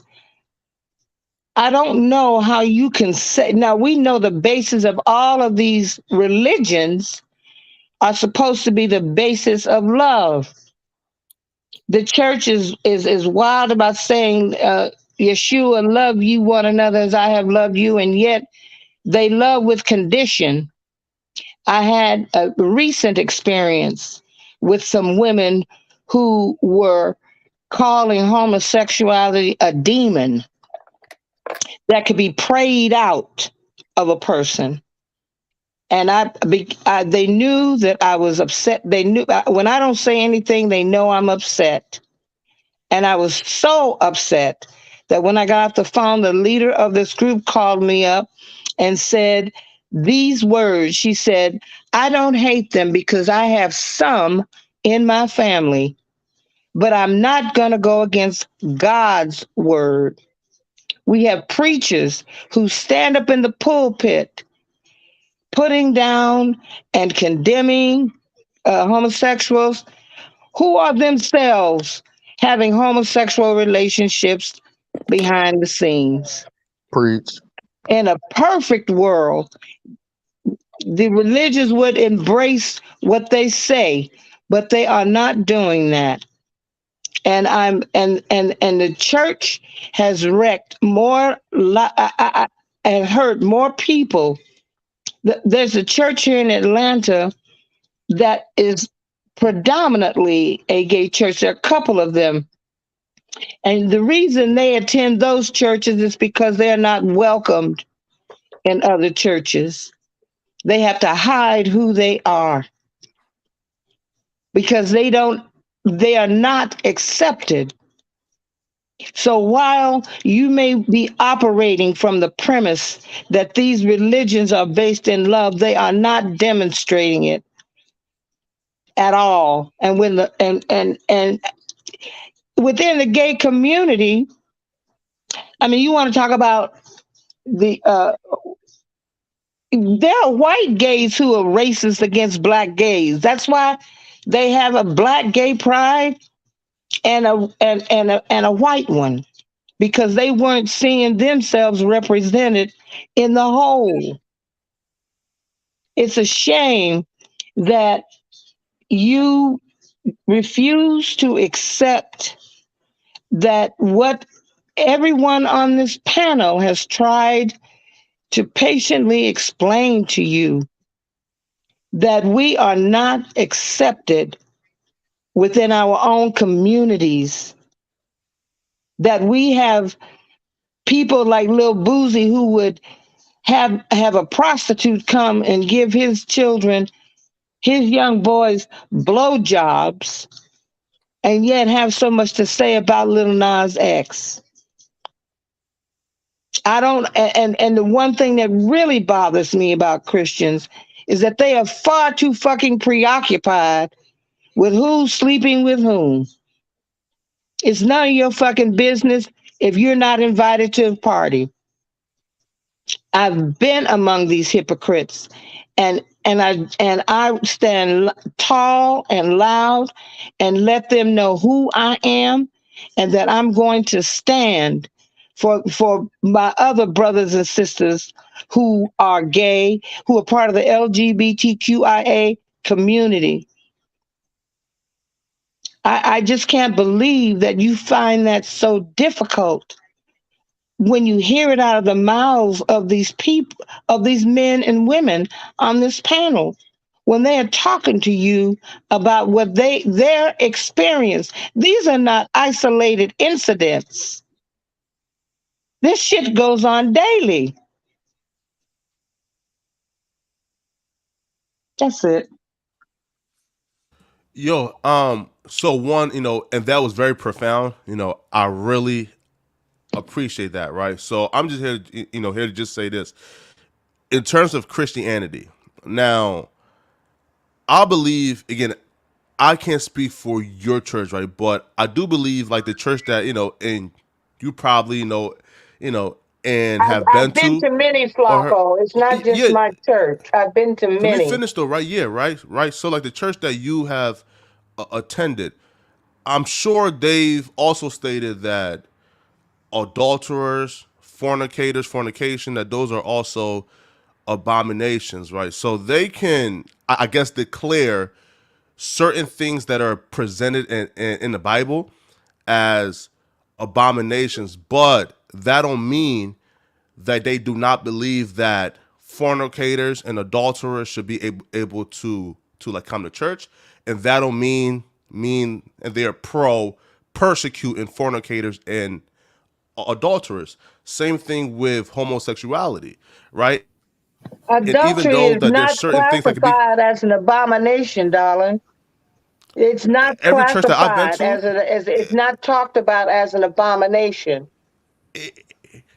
again, if you've gone to churches and who has not condemned fornication and adulterers, then I do believe that that's a flawed church, because every church that I've ever been to has condemned fornication, adulterers, as long as homosexuals, but it's always agreed upon that these things are just sins. However, the people behind those sins are still our brothers and sisters that we must accept and be inclusive towards, right? So us as Christians, we love everybody.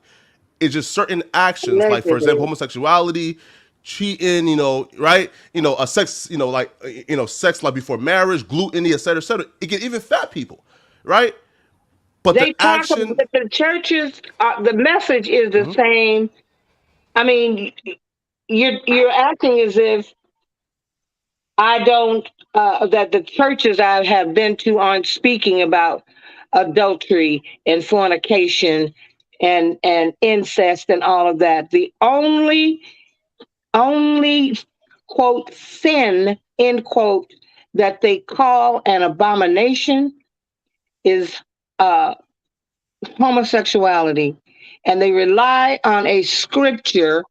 I don't know what exact book or that it comes from, but it says that men will become lovers of men. It's an abomination. It's in their Bible, and yet they don't want to hear that the man who stamped his name on the Bible, he didn't write shit. He just put his name on it.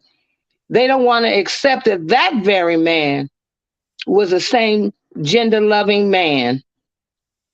And you got to pull out research, and they will still argue with me about that. All the churches are preaching about these sins that we have. But for homosexuality, it's called an it's beyond sin. It's an abomination. It's the ultimate sin in the eyesight of God. Apostle Paul has listed fornication as one of the deadly sins, And that right? So I fornication understand that. has It been might. listed as an I'm just abomination saying as well. you're not hearing me. Sure. He's not. He is saying all of those things. He's also, but he's homosexuality is the only one that is called an abomination. And they're wrong for that, though, right? But it's in the Bible. It's in the Bible Fornication, that they wait, read. It's the verse that they rely on to justify their abject hatred. And let's talk about Apostle Paul, because he also said that, and then they were given over to their passions for one another. So, Yes. to Jason's point, there's redemptive value to every other sin, but homosexuality or same gender, whatever, even according to Paul, because That's right. those people were given over to it. They have called them reprobates, that they are given to a reprobate mind. The church has fucked up more people. This religion itself, the Catholic Church has probably, they shelter homosexuals and pedophiles and PEDOs. They shelter them. They move them from parish to parish, and yet they will not sanction same gender loving. They won't sanction the marriage. between same gender loving people. You literally just had Wait, a whole right? outburst Yeah. from a gospel artist a week ago, crying aloud about how you can't even discriminate against the goddamn LGBT anymore, even under the guise of Christianity, honey. She's actually pissed and upset I ain't talking that about Kimberly. there's a goddamn stiletto heel on her motherfucking neck because I'm pissed too. she don't get to tout homophobia in the name of God and godliness okay. without getting her ass whooped by the community. Wait, which one was? Oh. And that's I don't wrong, know though. what nameless ass Christian troll this is. I just remember hearing the story. I didn't even care to conserve the host name. But if y'all Google, another artist, we can bring Kim Burrell, one of our favorites. You can bring up Kim Burrell. You can bring up you can bring up Eddie Long. You can. I mean, it's so many notable. And Eddie Long was in the pulpit preaching against it and was indulging in it himself. Come on. As a man of God that I am, I'm aware of James 2 verse 10, where it says, you feel me? Again, all sins are equal, right? Meaning like no sin is greater than the other. You feel me? So homosexuality is the exact same as fornication, as gluttony. So if any pastor that you guys know is teaching the opposites, they are false prophet. So they are reading from that Bible, which calls it an abomination. I'm so glad that you say that you are a Bible respecting man who believes in the inherent word of God, because you have spoken so openly against homosexuality, Poetic Flacco. Me? Nah, absolutely not. Oh no. Me and you had a whole panel discussion over on productivity of homosexuality. No. Yeah, about reproductive and all this and all of that, and the infectious nature of sexuality and all of that. And you talking about the Bible. The Bible says the Bible technically also speaks about the gluttony that's represented in your obesity. So where is your accountability? Yes. I'm very accountable. And where is your ability in the dietary plan that you're supposed to be on according to the word of God? But you got all this to say. Trust me. Yeah. You got all this to say about homosexuality, but I ain't heard nothing about what you're gonna do about the fupa as it relates to the I don't got listen. Now a fupa, I got like a big stomach, but a fupa might be pushing it, right? But bro, like I said it earlier though, right? Gluttony, right? It's also a sin, right? So again, though, like people like myself, man, like we acknowledge that we are being sinful under the eyes of God, but even though, right, I'll fall short today, I can still get up tomorrow, right? So trust me, bro, like I'm very accountable for that, and that's what I just said though, right? That all sins are created equal. So any church who's we don't never hear you going on a diatribe world tour about obesity and I've never been asked about it though. And I also think it's very interesting. And I also think we don't ever hear you get into a Bible discussion and a Word of God discussion about being fat as shit and the seventh deadliest sin. We don't ever hear you going on a tour connecting your gluttony to sin and to Christian doctrine and unappeasing God. We don't ever hear that at all. And I also think it's very interesting too that how like it's just funny that Flacco you can take that stance, but yet you're literally employed. You literally have a job at No Jumper where y'all gossip. If you're gonna follow the Bible, who be gossiping, me? Y'all, all y'all. Now gossip may be too strong. You receive your payment from an organization, foundation, whatever that gossips. Damn. That's how you make your money. Just real quick, Flacco. And then not only that, I actually followed you on Instagram. You also release stories. What? I follow you on IG. I'm looking at it right now. What's your IG? You're like don't worry about that. Let me follow back. You're like I try to follow you back, man. Oh, okay. But you're like a Shade Room Hollywood Unlocked thing that's going on over here. And all Damn. that falls under gossip because your comments are most definitely open. Yeah. Marco, What's up? let's go to your very Christian YouTube channel where Ah. I know that's right. Exclusive footage of Young Thug conducting a drug deal in court. What a way to represent the gospel.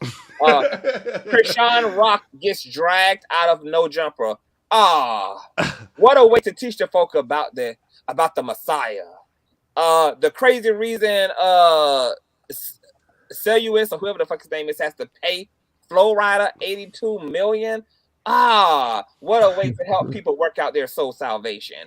I mean, my God, how God-filled and how spiritually enriching is your YouTube content for a man who is such a man of God and so concerned about whether queer people are participating in keeping the human race alive. Now, again, I don't think that there's anything like wrong with with like commentary though, and on certain things, right? Wait, pause. Someone just said CTV for the read. Yo, listen, this is my first time being read by my brother, but I accept it, right? Because you feel me? Because I came on here, misunderstanding what community and we was talking about, the black community, or It need to happen more often. Wait, who said that? But Poetic Flocko, but my thing is, how can you say that when you literally say things like, when it comes down to queer people, they have no value in society? Like, how can you say that? Like, I didn't say no value.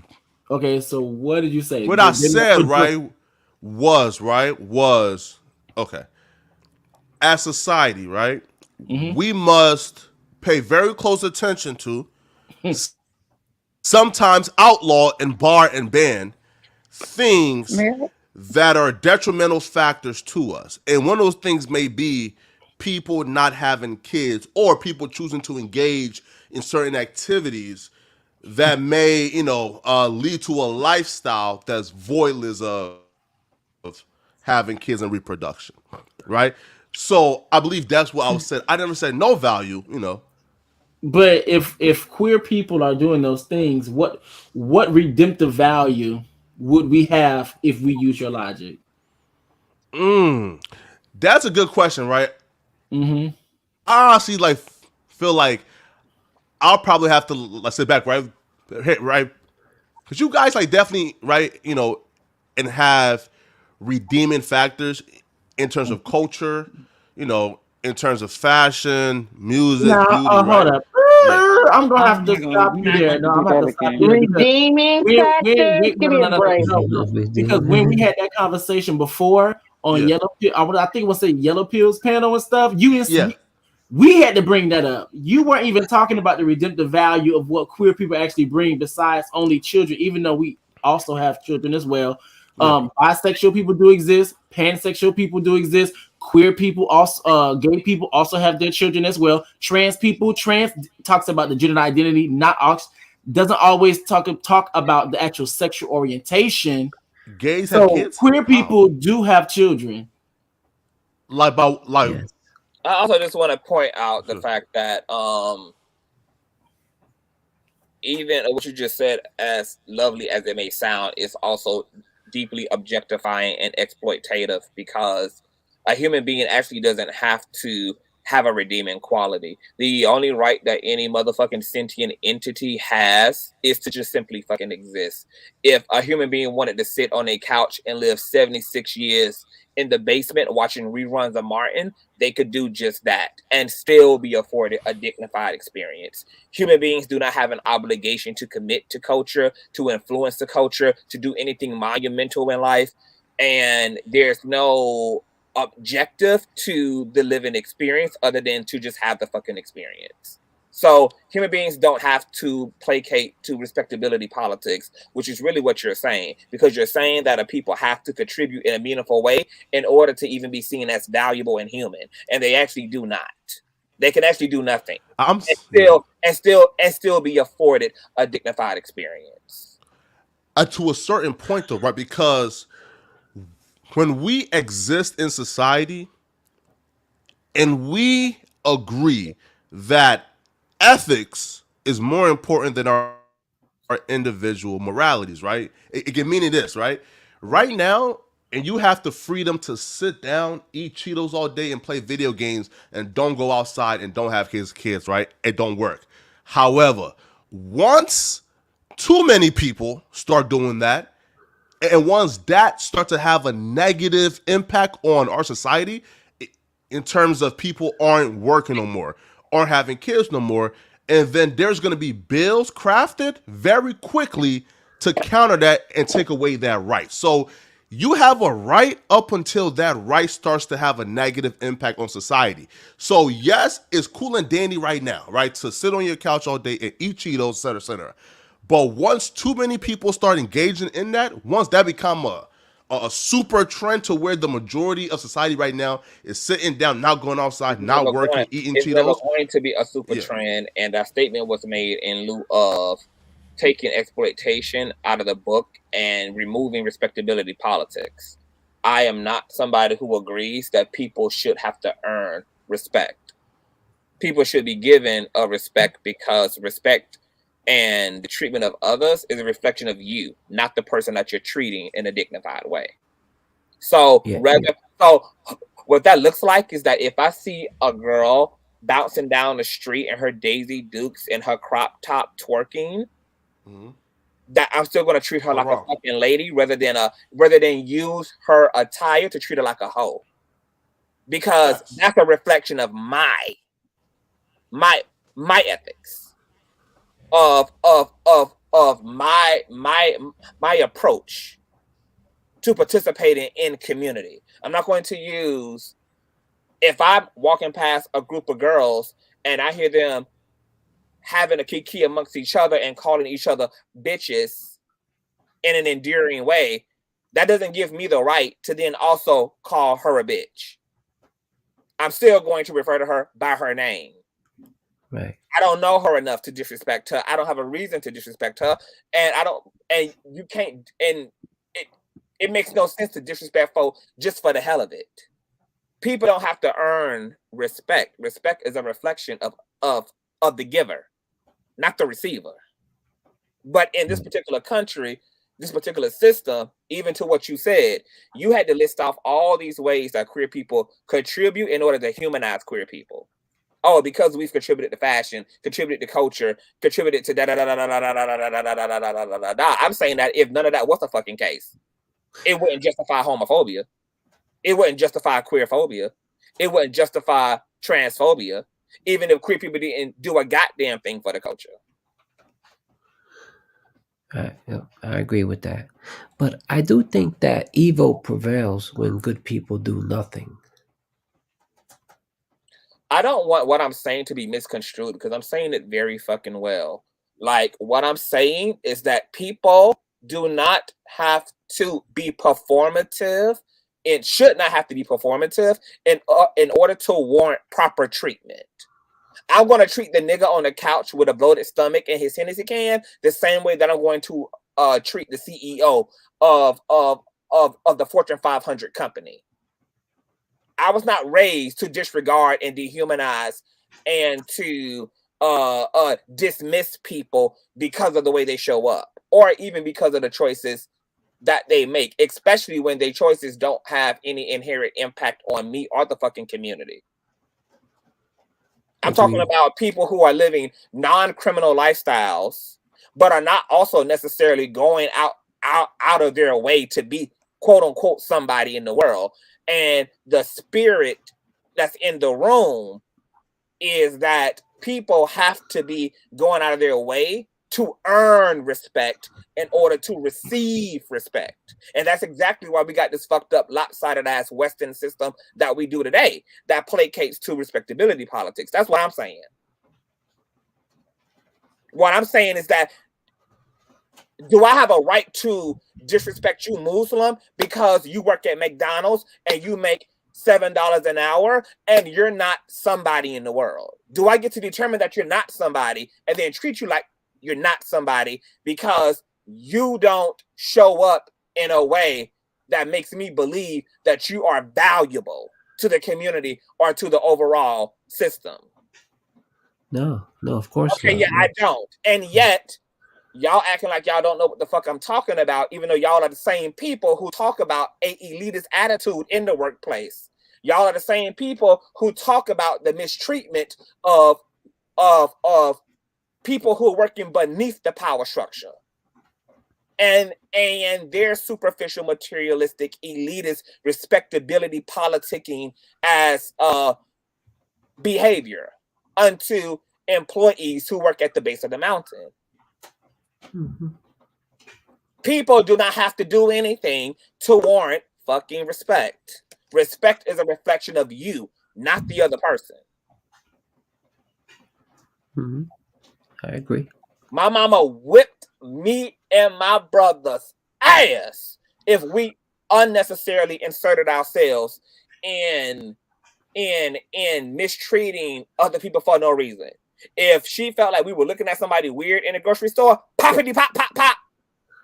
If she felt like we was making a comment about somebody that could be taken as disrespectful and we could be heard, poppity pop pop pop. We were not taught to just mistreat motherfuckers because we got a fucking opinion or just because our brain says you strange, or just because my brain don't understand you, or just because. Poppity pop pop pop is what it was. But yet, this system is opposite of that.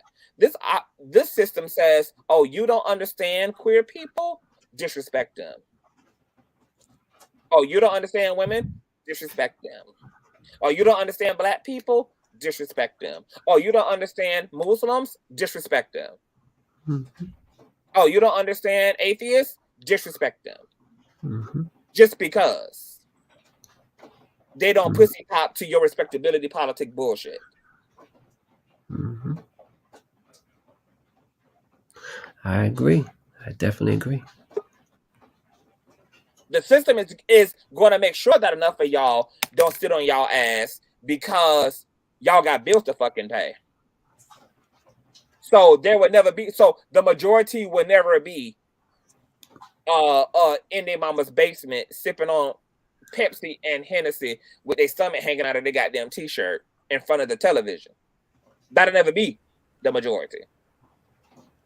In this current system, though, right? But there were other systems that did exist, like for example, like communism, to where we quickly realized, like, once you provide the space for people to, right, like to sit on their ass and they do should, nothing. Yeah. they should. What the fuck is so invigorating about slaving away for another motherfucker's dream while you struggle to pay your bills based upon their pay wage? What exactly is supposed to be exciting about getting your ass up and working in the face of any system, especially one that is public based, whereas in you have to deal with the public? That is supposed to be exciting. Am I supposed to be excited to get up and have to deal with a motherfucker's attitude every time I'm taking their order, or I'm cleaning up a table, or I'm teaching a class? Am I supposed to be fucking excited to struggle through fucking life and put up with the system's bullshit at that? Why shouldn't people want to sit on their fucking ass when people are not even being paid enough to value working? People are not even afforded to live their dreams as a result of working. More people in Americans, according to the data, are living check to check to check to check to check. Mm-hmm. And even though they're willing to work, still can't afford vacation, cannot afford health care, cannot take care of their families effectively, have to spend most of their lived experience juggling and hustling 2-3 motherfucking jobs at one time just to make ends motherfucking meet. And you think people should not want to sit on their fucking ass and given the opportunity? What the fuck is the system selling in such a way that motherfuckers should be glorifying working for a living? and working for somebody else at that who subject them to mistreatment at will and at bay. What is Because supposed what's to the be opposite of that then? what's supposed to be so beautiful and romantic about such the opportunity to That's be the fucking opposite of exploited, that, though, right, Conscious? to be exploited and enslaved under a patriarchal capitalism? I would say socialism, Flacco. Here, right? Break it down, though. You feel me? Right. How far would you take the socialism? And even you, Flacos, you people like me and you, we should stay away from this conversation because me and you speak from a place of privilege. We are a part of a minority class of folk who actually get to do what the fuck they love to do. You are a privileged person. We work for it, though. To be a social commentator. You get to commentate for a living. Most people You too, though. Living and doing what they're passionate about. They are having to take what they can in order to survive. But Conscious, know what's crazy, right, Conscious? If you took me and you, right, and like you took away everything we have, right, and then drop us off into a new life as absolute peasants, chances are we will still amass wealth and notoriety quicker than the average person who currently don't have wealth and notoriety currently, right? Why? Because people like ourselves are just wired differently. Not true. Because see, but that's the distinction that I just made a distinction. I'm not here to acquire wealth. I literally said me and you are privileged because we get to do what we love to do. And if I was dropped into a system that did not have opportunities that I could access that were connected to things that I'm passionate about, I would still be suffering even if I could amass wealth, because I would have to amass wealth by doing something that I don't feel connected to doing. And there are plenty of money makers in the system that do just that. They are amassing wealth and are desperate, alone, miserable, and unhappy. I'm not talking about us being privileged in terms of materiality. I'm talking about in terms of we are speaking as people who are connected to something that we love. Most of the people that I know don't even know, and they're in their 30s, still don't even know what the fuck they want to do with their life. Mm-hmm. Don't even know exactly where they want to be, what they want to do, and are stuck in corporate spaces that they're tolerating. Mm-hmm. So I'm able to understand just how privileged I am every time I go back into the real world and talk to people who have to clock in. Well, people and who are like usually in 30 plus and don't know like what they want to do, like those people won't strive in any system. That's not true. Flacco, let me just read this for you, what Kwame Ture said, okay? He said, for us, there is no in-between of socialism and capitalism. Socialism is nothing but an economic system like capitalism. There can only be two in the world, and there can only be two because each economic system answers one fundamental question. Who is going to own and control the means of production? Who is going to own and control the wealth of the country? The question can only be answered in two ways. Either a few will own it or everybody will own it. And it's that simple. Kwame Ture. I'm definitely for, very few owning it due to hard work and determination. Right? Because again, Well, that's a slap once in the we start, face of a lot of people who have worked, who work hard and have determination and still end up with scraps. Yeah. The system that you're talking about is not ideal, and it does not make provisions for the type of self-actualization that you're talking about. That, unfortunately, is something that few stumble into, and most of us stumble into it by accident, not even through intention. Which is why every fucking day that I wake up, I have to thank fucking God, because I have no fucking idea how this happened to me. I have no fucking idea how the circumstances arrived in such a way and arranged themselves in in such a way that what I get to do with my fucking life and have sustainability is get up here and be myself and talk shit. I have no fucking idea how that actually happened. I know that it's the best goddamn thing that could ever happen to me. But I could not tell you how exactly I manifested that, which is why I have to get on my hands and fucking knees every day and every night and thank the one true holy creator of the multiverse, because I know that something exceptional happened to me. Something that is not common, something that is not every day, something that is not necessarily the truth and the reality for my peers. And because of that, I'm forever indebted to God, because everybody around me is looking for their place in this life. I can say I have mine.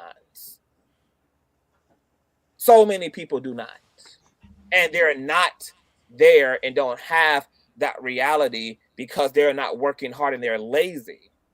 It's because this system tells you not to have your dream, but encourages you to have the American dream. And the American dream, when you rip away all the glamour, is to fucking work and to be a slave. That's the dream. And hope that your master would afford you the opportunity to have a mansion of your own. Yeah.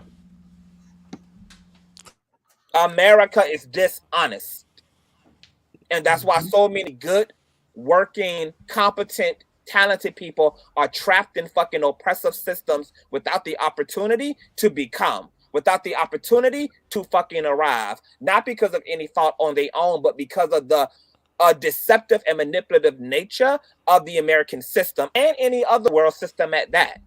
Because most countries, maybe aside from Asian ones, are intentionally raising superheroes. America definitely is not. And this country, though, and it's probably like the best place to where, you know, like for social mobility. Meaning, in this country, more often than not, there are people who are starting at the very floor of society and climbing to the very top of the social hierarchy, right? So I feel like, again, we have a flawed system. It's very flawed, but, you know, I would challenge you to find a better system Because what you to ever exist. No, because before social media occurred, what the fuck would me and you have been doing to be this fulfilled? What if this system had never created social media? And then people like you and me who are just wired to tap it differently would have found other means to achieve notoriety and wealth. But I'm not in this for notoriety or wealth. I'm in this for being connected to something that is fulfilling to my spirit. Yeah. Because I don't want to spend my life in vain. And now, because of me having access to social media and being able to do what I do best, which is entertain, which is to teach, etc., I'm able to not live in vain. It's not about wealth for me. It's not even about fame for me. It's about being connected to something that makes my lived experience feel meaningful to me. And having an access to display the things that God put in me to give to the world. Whether those things make me wealthy or not. Whether those things make me popular or not is irrelevant for me. I do realize a lot of artists and creators also are about their bottom dollar, as well as being personally fulfilled. But my priority is fulfillment. Even if that fulfillment left me in a ditch, I would rather be fulfilled than to be rich. I'd rather do the thing that actually makes me happy and makes my life feel meaningful than to do the things that could get me all the weave and all the clothes and all the trips in the free world. clothes, free weave, yeah. Oh yeah, and let's speak of, and see, and that's the privilege. When was the fucking last time I had to shop for fucking clothes because I have fucking companies sending me shit for free? I have companies sending me weave for free. I have companies sending me kitchen appliances and hair accessories and all type of shit for fucking free. Right, Conscious, right? Yeah. Shit that's not these are the things that make us exceptional. And these are the things that this system also didn't teach me how to do. Because I still can't tell you, Flacco, how I did this. You worked hard. Right? Like, My yo, parents like, didn't teach yeah. me. The American curriculum didn't teach me. And even when I jumped on social media, I had no idea what the fuck this was and what the fuck I was doing. When I say that this shit accidentally happened, this shit all accidentally happened. Which is why my tithes and offerings will be at the goddamn altar every Sunday until I die. Because I have no idea how it happened. I just know that it did. Well, here, right? But there's something called like the luck of the draw, right? In terms of genetics, right? Meaning, yo, like, bro, like you've benefited from what? From like, from like charismatic privilege, attractive privilege, intelligence privilege, right? So you were born with certain skill sets, right? That that again, if there wasn't social media, you would have still found a way to be an influential person. Now, again, there's just certain people who are not born with the skill sets and equipped with that to be somebody of influence. So they would have to work they would have to go under the radar and live normal and pedestrian lifestyles, which is perfectly fine and okay. But it's not just about the skill set, Flacco. The system does not even monolithically agree that all people are even significant, which is why there's very few opportunities to be so-called significant and influential. This same system upholds its entertainers more than its school teachers. This same system popularizes and sensationalizes its entertainers over its doctors and surgeons and scientists. The same system sensationalizes its athletes over its daycare providers and its social workers.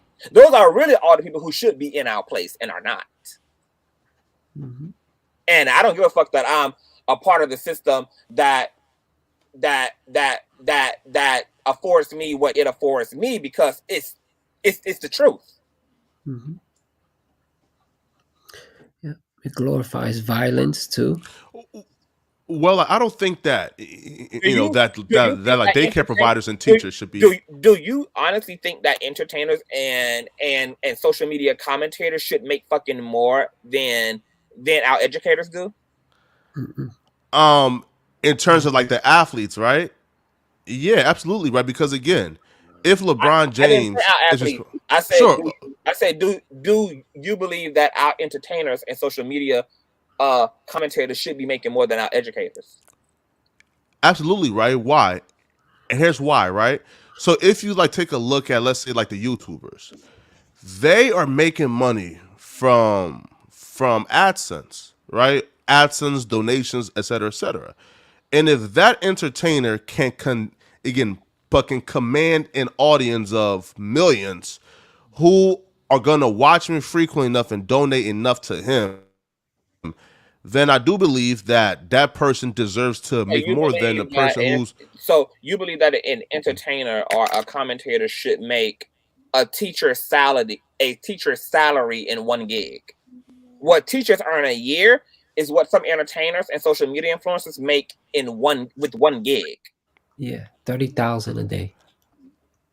I think we can have like the conversation of teachers should like be paid more, opposed to should these entrepreneurs who are out here grinding and getting it, they don't deserve to be paid more than teachers. I'm not saying that they don't. I'm just saying that all of the people who are essential to the well-being of society are actually overpaid and underworked and overworked, and that's a fucking problem.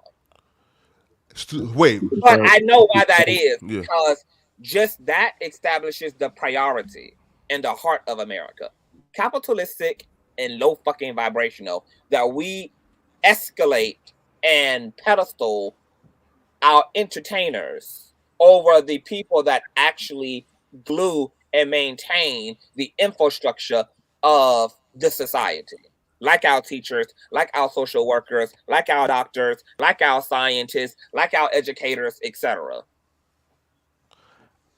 I don't think any school district conscious and can afford to pay their teachers what you make and on a yearly That's what basis from we being should. an That's what we entertainer. shoid be changed.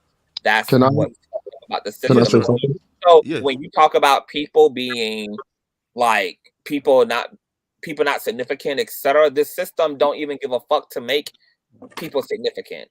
It literally only has one small space for so-called significance, and everybody else is on their own trying to survive trying to survive reality. Like it's not. Exactly.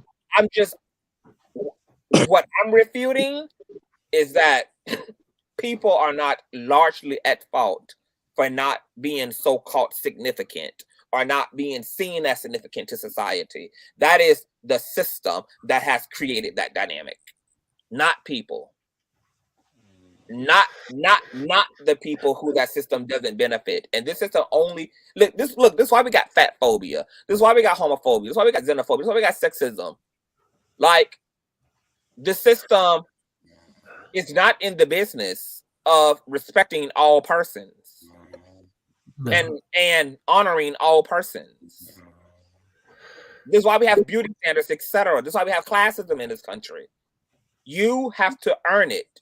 You have to earn respect when it comes to America. You have to earn a right to demand respect.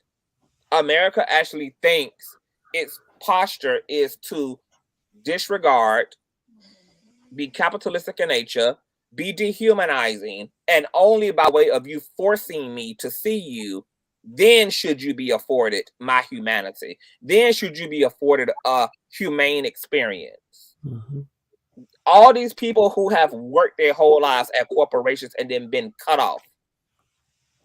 All these people who have busted their ass at companies and they can't even get a dental plan, and then die and their family struggle to bury them. But they've made Wells Fargo and made Amazon and made all these other motherfucking institutions and networks millions and billions upon dollars, while they're still not caught up on back child support.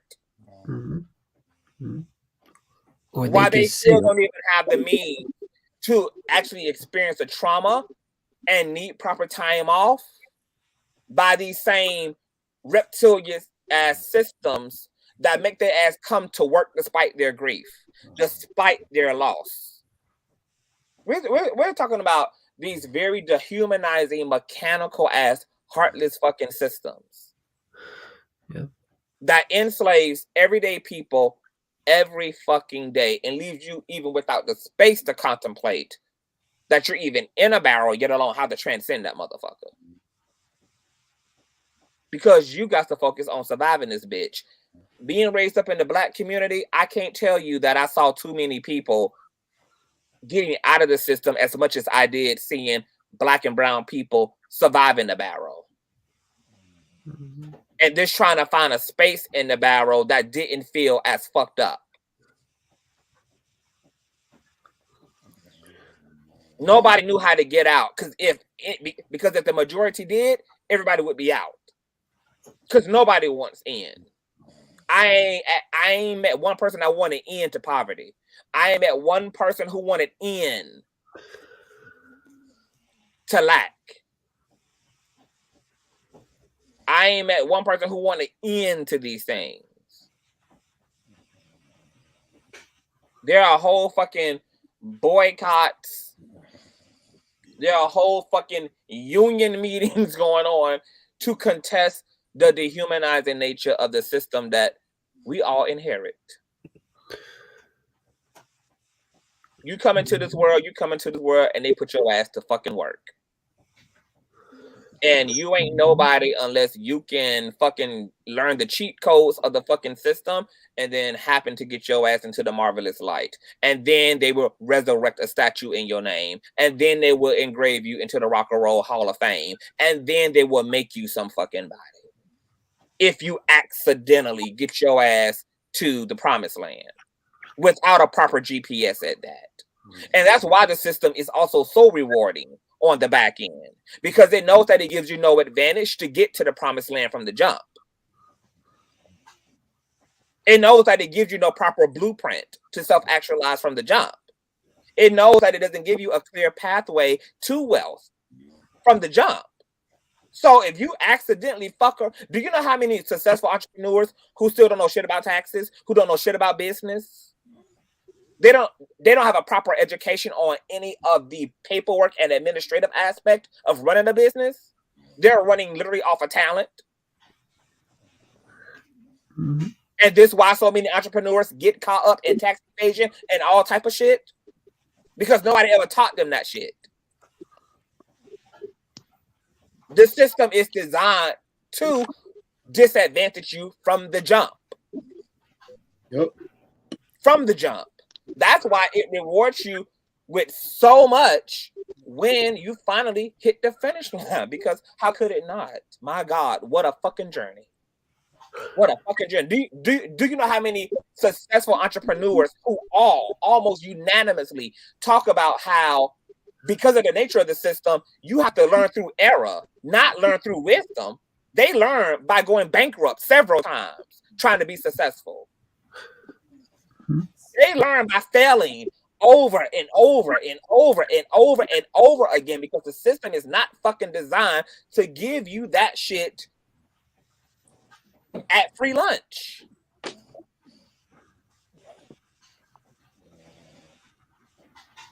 You have a limited view of the reality of the system that we pussy popping in, Poetic. And I think you speak largely from a place of privilege, because things have just happened to work out for you. And you think, just like privilege, white Americans do, from the context of just pull yourself up by your bootstraps. All you have to do is work hard and stay focused. But yet you probably know every black and brown person in your life probably does just that. And are they sitting where Michelle Obama is? Are they sitting where Amazon is? No. Of course not. And for the people who want to do something and amass a lot of wealth, etc., can you cite any time in their lives where that information and that objective was inserted into their reality to give them the catalyst to go do just that? I don't think that everybody though, can be a Michelle Obama or like a Jeff Bezos right now. But I do want to hear though, what Reckless Logic has to say about this though. You feel me? Because I feel like we've kind of shut him out the conversation, and he's been quiet like a motherfucker. Cool. Reckless. The only advice I have for you: stop listening to Candace Owens. That's the only advice that I have for you. Yo, I love that black queen, man. Come on. Oh my God, you can't pay me to listen to her. And that's my point. It sounds like you do. Stop listening to her. Oh my God. Wait, what's your issue though? Like, with Candace Owens?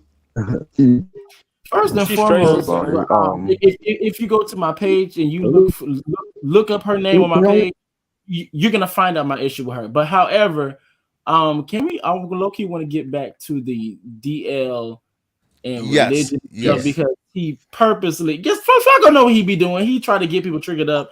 Yeah. I swear to God that I was not the one to shift the conversation, right? Because I was talking about the homophobia, then somewhere after, we switched, but that was not on me. It just so happens every single time you hit the panel, the conversation just sway all of a sudden. Okay, we're gonna attempt to take your word for it. Mm-hmm. Yes, yo, and somebody says that I was triggering. Listen, man, I don't think you'll understand. Feel me? Right. Like, Conscious is my nigga, right? Feel me? Like, we will argue and on these panels like in day and night. Feel me? Right. So it's not me trying to trigger him, you know. And he's like a big right, and like he's like an older brother to me, right? Like so, right. So like it's kind of like that, like dynamic of like the young nigga and right, like who's just as persistent, annoying, and nick and knacking. You feel me? Mm-hmm. Right, but nah, man. I You love know, Flacco but because he represents. I feel like he represents the everyday person. He says things that I hear commonly by lots of people beyond himself, and so having him a part of these conversations for me feels like inviting the majority into the discussion just as a single person, and then being able to frisbee back and forth. yo, but speaking of like Downlow though, right? So what's your like take on here, right? So like pretty much okay, so what's your take on this? What's the appropriate response for a straight man that was, let's say, you know, he felt fooled or tricked,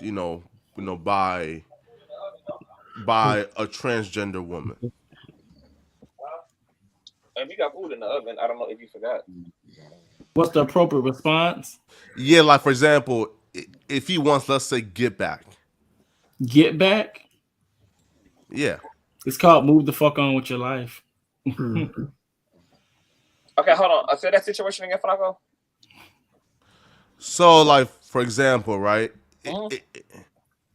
If a straight dude was, let's say, and he was sexually assaulted because a trans woman sucked his penis without telling him that like she was trans, is he wrong for responding back in, let's say, a violent manner? Yes, he is wrong. Can I say something to that? Yes. He would respond violently now because it's so out in the forefront. Back in the day, he would just get his dick sucked and knock on that back door and keep getting it sucked.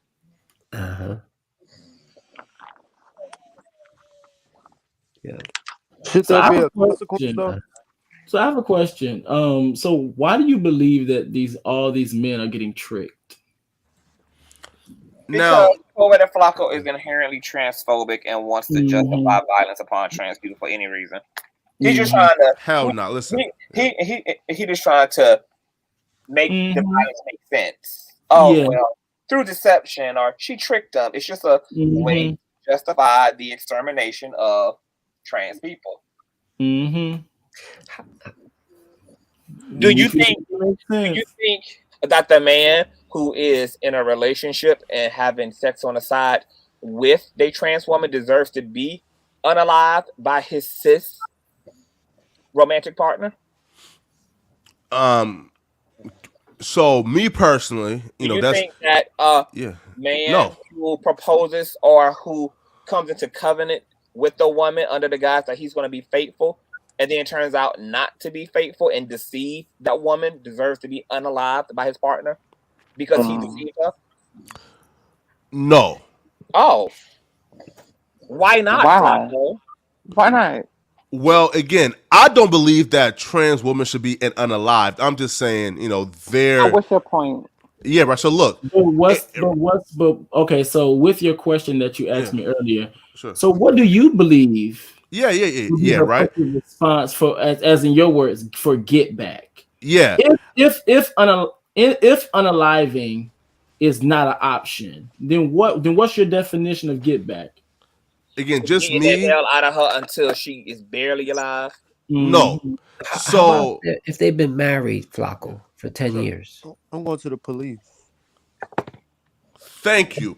And I do believe there should be avenues for men to be able to go to the police and file charges, but apparently there's no avenue. Okay, so hold on. So y'all want to criminalize trans women for not disclosing their identity to their male counterparts.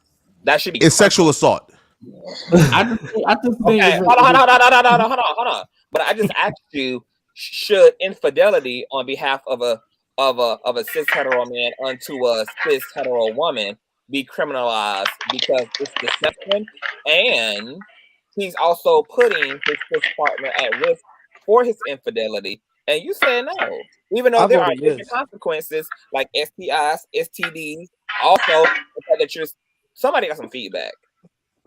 Somebody Also, building the something. fact that you stepping outside the marriage, giving this dick to somebody else, and weaponizing a crazy ass bitch who can turn around and unalive me as a result of wanting to have you all to herself, like so many times that we've seen on the First 48 and all these other goddamn American reality horror stories that talk about these instances of crimes of passions being committed by the side piece unto the wife.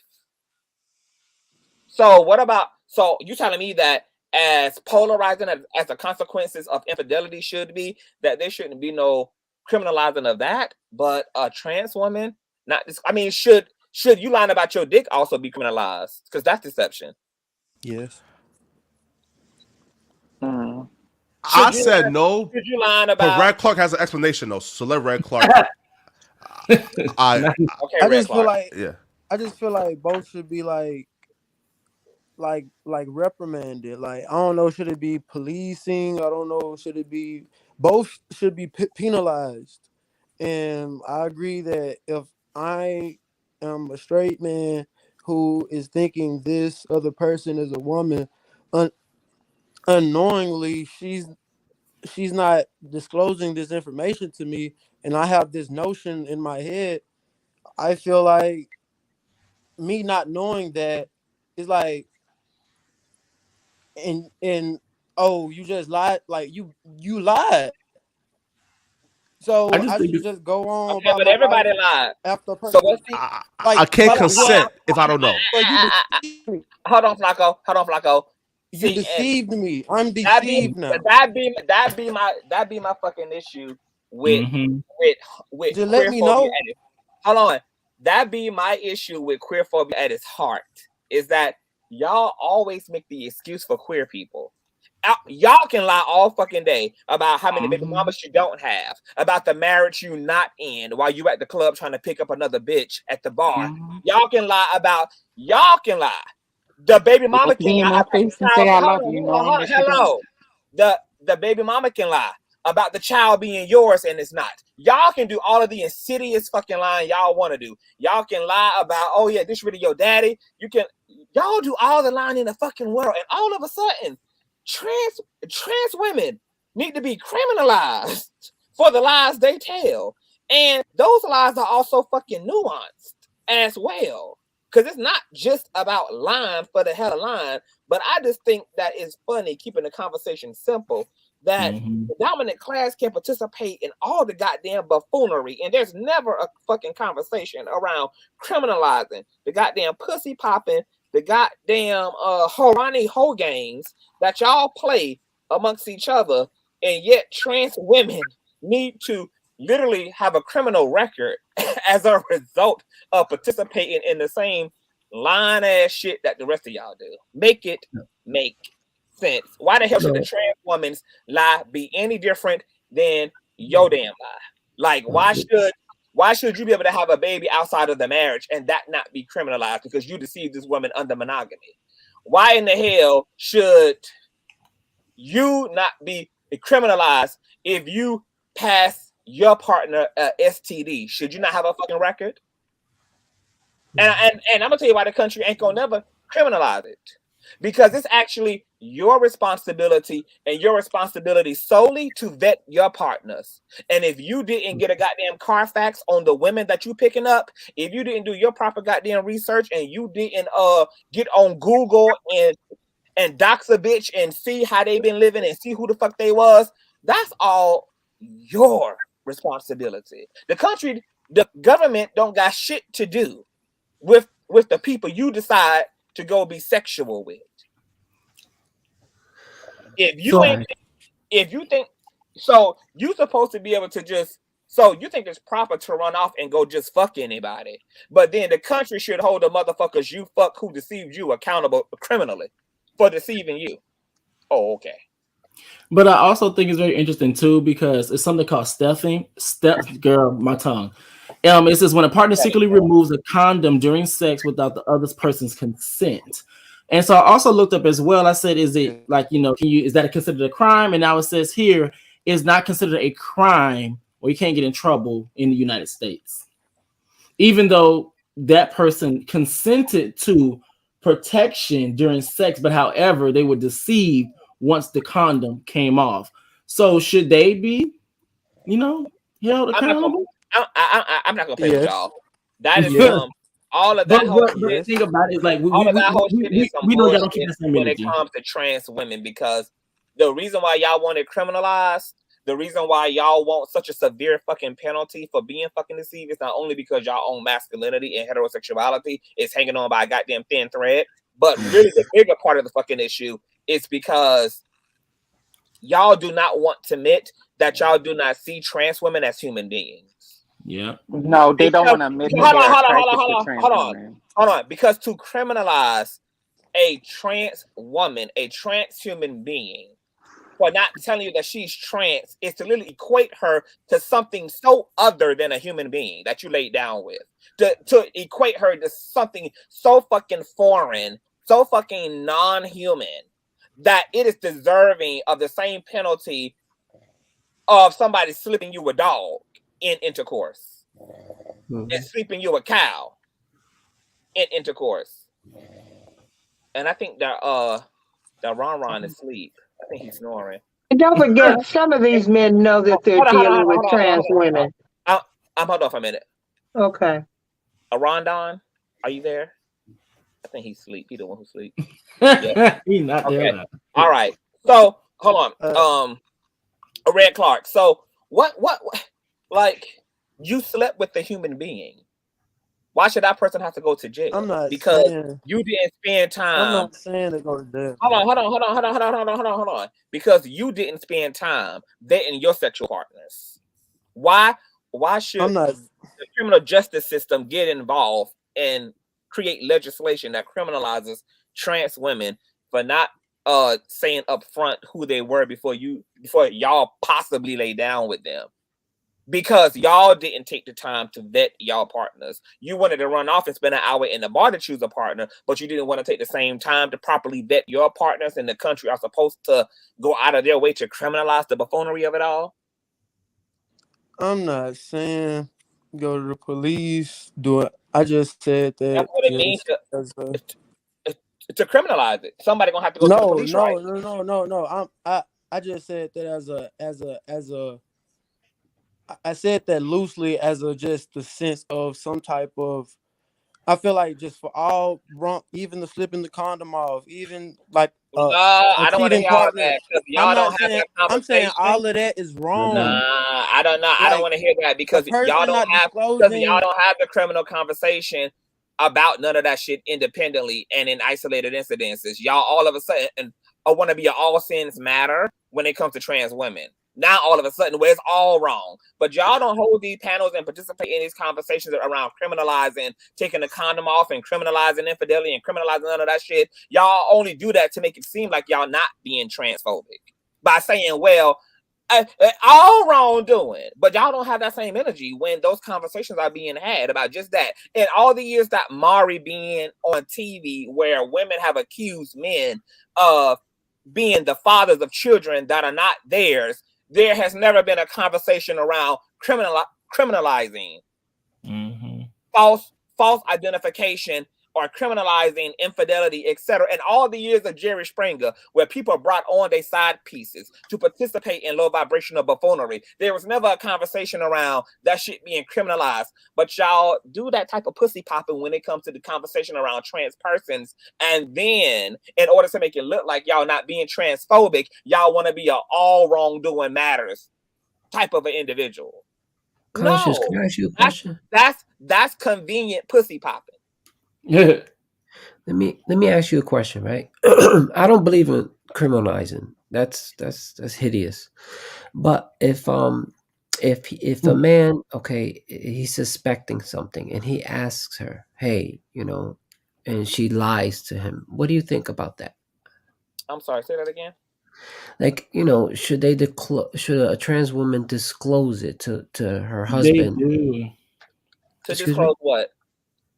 That, she went through the transition of becoming a woman. The man Okay, went I through would trans. actually rather let I would actually let intersex chime in on that first. Intersex. It Um depends. It mhm. depends on the way he asks me.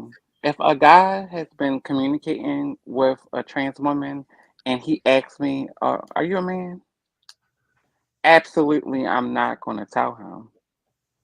Absolutely not, because I feel like No, you no, no, no. disrespected. No, you're not a man. That's the thing. No, But of course not. I'm saying, certain guys when they ask Mm, a question, mm, the asking the question is disrespectful.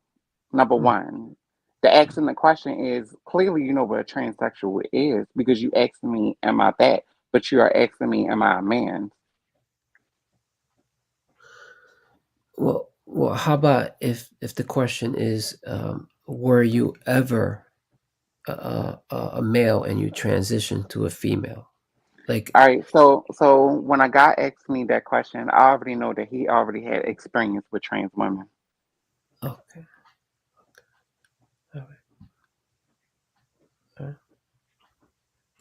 Wait, right? So like, okay, so if he asks you straight up, yo, like, are you a trans woman? And if the person says no, and then they continue to engage in sexual acts, like such as let's say giving top or oral sex, It is depends. that I don't okay? think in 2023, no trans woman is risking that. Number one. If they do though, should that be Can I ask you a question? How many trans sure? women do you know? Like personally, Yes. None. I'll be real. I really, None. I Zero. would like more. Listen, I would like more trans friends in my personal circle. You feel me? And I would love a diverse Okay. So friend you group. don't have none. But right So now, you I don't can't have any speak. in my friend group. Okay. So I know a lot, more than 100. So I'm telling you from experience, and I'm telling you from the ones I know. They're not doing that anymore. That's not popular anymore. Mhm. The trans women who having sexual situations with men, these men fully know what's going on. Mhm. And that's the phobia within itself because y'all are so quick But to can I say believe the men. something? Can I say Mhm. something to add to that? Some men will ask you a question like that and already know that they experience those situations, and it comes off catty and comes off disrespectful. And also, he will ask you that question in front of other people. Mhm. Oh, this is a good question too. Bill said, should straight men disclose if they don't accept gay or trans persons? And if they don't, should they be criminalized for saying that they do? And then come to find out, your ass is transphobic as fuck. If that's the case, a lot of y'all gonna be locked the fuck up. Y'all gonna Yeah. be so disappointed. A even better question: should homophobia and transphobia be criminalized? Yes. Put it, Flacco. Red Clark. What? So again, should straight men disclose if they don't No, accept gay or trans? No. No. no. Should Should straight men disclose? homophobia, should queerphobia be criminalized?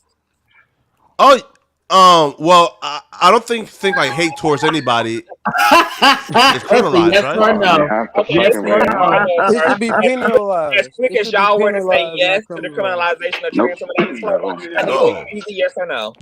Mm-hmm. if Penalized. they just hate them without acting on it, no. Oh, so of course you gonna Oh, If so they haven't You hate acted on trans the oh, women? homophobia, then why would it be wait a minute, wait a criminalized? minute. But in order for it to be criminalized, it would have had to be acted upon in some way, right? Because hate manifests, so it would only be criminalized because it's manifested in some way, shape, or form. Mm-hmm. Mm-hmm. hate crimes do exist already, though, right? Like if I let's say attack you because you're gay, okay. So we can do then all that's a this hate crime. popping around that question, but trans women, without a doubt, should definitely be criminalized for not disclosing. Can I add to the disclosing? I don't say criminalize. I say If you have penalize. It should be conversation, if you penalized. have No, conversation with a guy, it should be criminalized. Remember? After intersex and then red and reckless. Okay. If you're having conversation with a guy and you already know where his head is, you already have this gut instance that he's violent, you have an instance that once you say yes, I'm trans, it's going to go left. It's no point at that point of me sharing.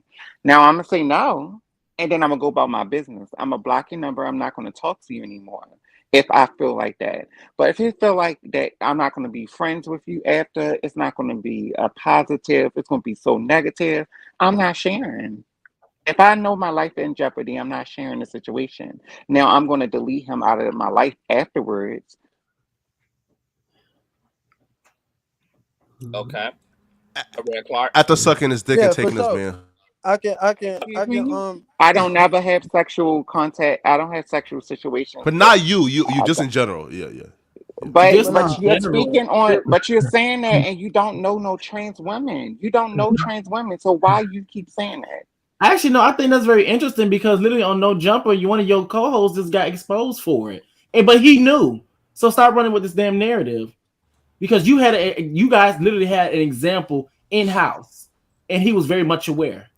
So please stop. And that person exposed that man for no reason.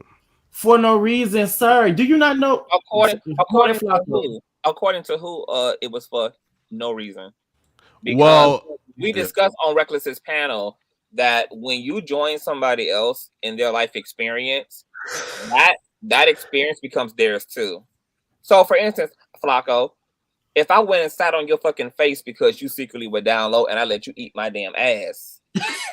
And even though I know you're on the down fucking low and I chose to come on my platform and say, yeah, I was riding the fuck out of Poetic's face last night.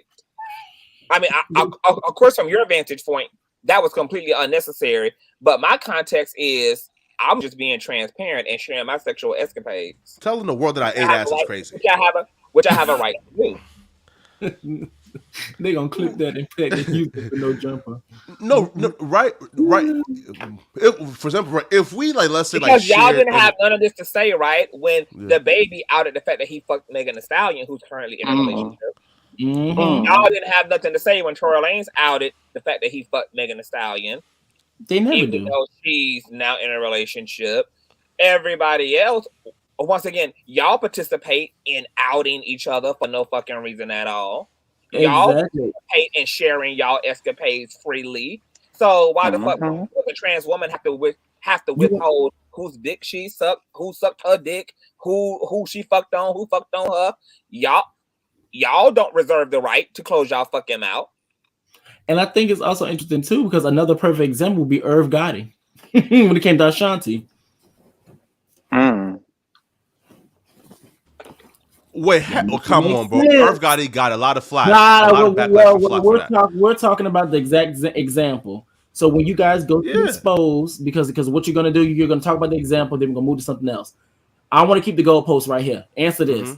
When it comes down to exposing, why is it that when it comes down to trans or queer people, the consequences, and I'm using that purposely, are different?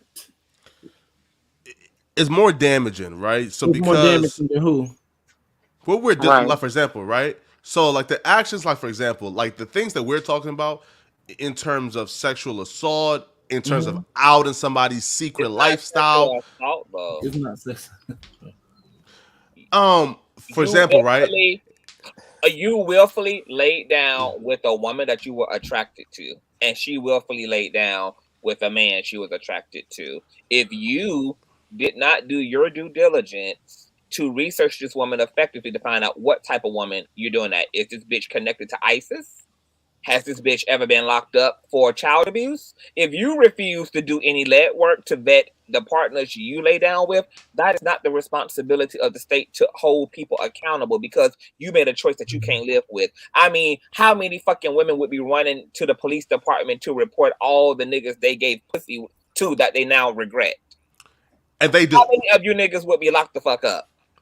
They definitely run a lie by being, if they started to criminalize a motherfucker Hold that a on, what you? frontal with. He said they run and lie about that, just like men run and lie and say that they didn't know. No, right? So look, if it's criminalized in California for me to take off my condom during sex and fuck a bitch raw, then I believe it should be criminalized at the very least. If stealthing is illegal in California, it should be at the very least criminalized. Do you know that there are deadly consequences to not using a condom? Like, because you got people who are literally going around, and we've had so many stories now of people going around intentionally infecting people with all type of things, intentionally. And if a person initially told you to wear a condom and that was the agreement, and then you slip it off, you literally put their health in danger. When you wake up from busting it up from a trans woman, nothing has happened to your health. Something might have happened to your mind. Something might have happened to your sense of self. But nothing has not objectively happened to you outside of the fact that an idea is now conflicting with you. And that does not deserve to be criminalized. That's a personal issue that needs to be resolved, not a criminal one. I got a question, and I don't believe that this person should be criminalized. It's a little bit off topic, but it's still on topic. Fallon Fox, trans woman, used to be an MMA fighter. At 38, he made the trans to a woman and became an MMA fighter. And he had like 6 to 8 bouts. She had 6 to 8 bouts. Thank you. Yes, sorry about that. And he was knocking these girls out, like almost in the first, second round. But she was stopped. She was stopped in her last fight. And then after her career was over, she disclosed it. What do y'all think about that? I have a question. What do you mean she was stopped? Oh, she was choked out, tapped out. You know, MMA. Oh, okay. So I don't feel anything about it because the thing about it is that everybody had a lot of things to say when she won, but when she lost, no one said anything. So she was choked out. Next question.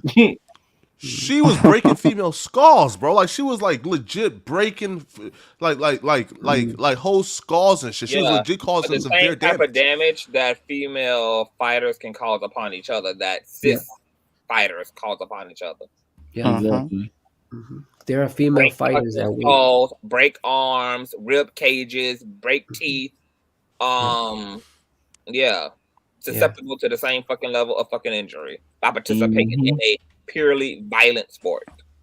Can I share my screen real quick though, Conscious? Sure, but before you do, I want a Red Clark to get in here, and then Otto just joined us as well. Red Clark, you was going to insert something earlier on. Yeah, only thing I was just gonna say is, bro, like, I just feel like and believe, just be honest with me, like it's not about because you say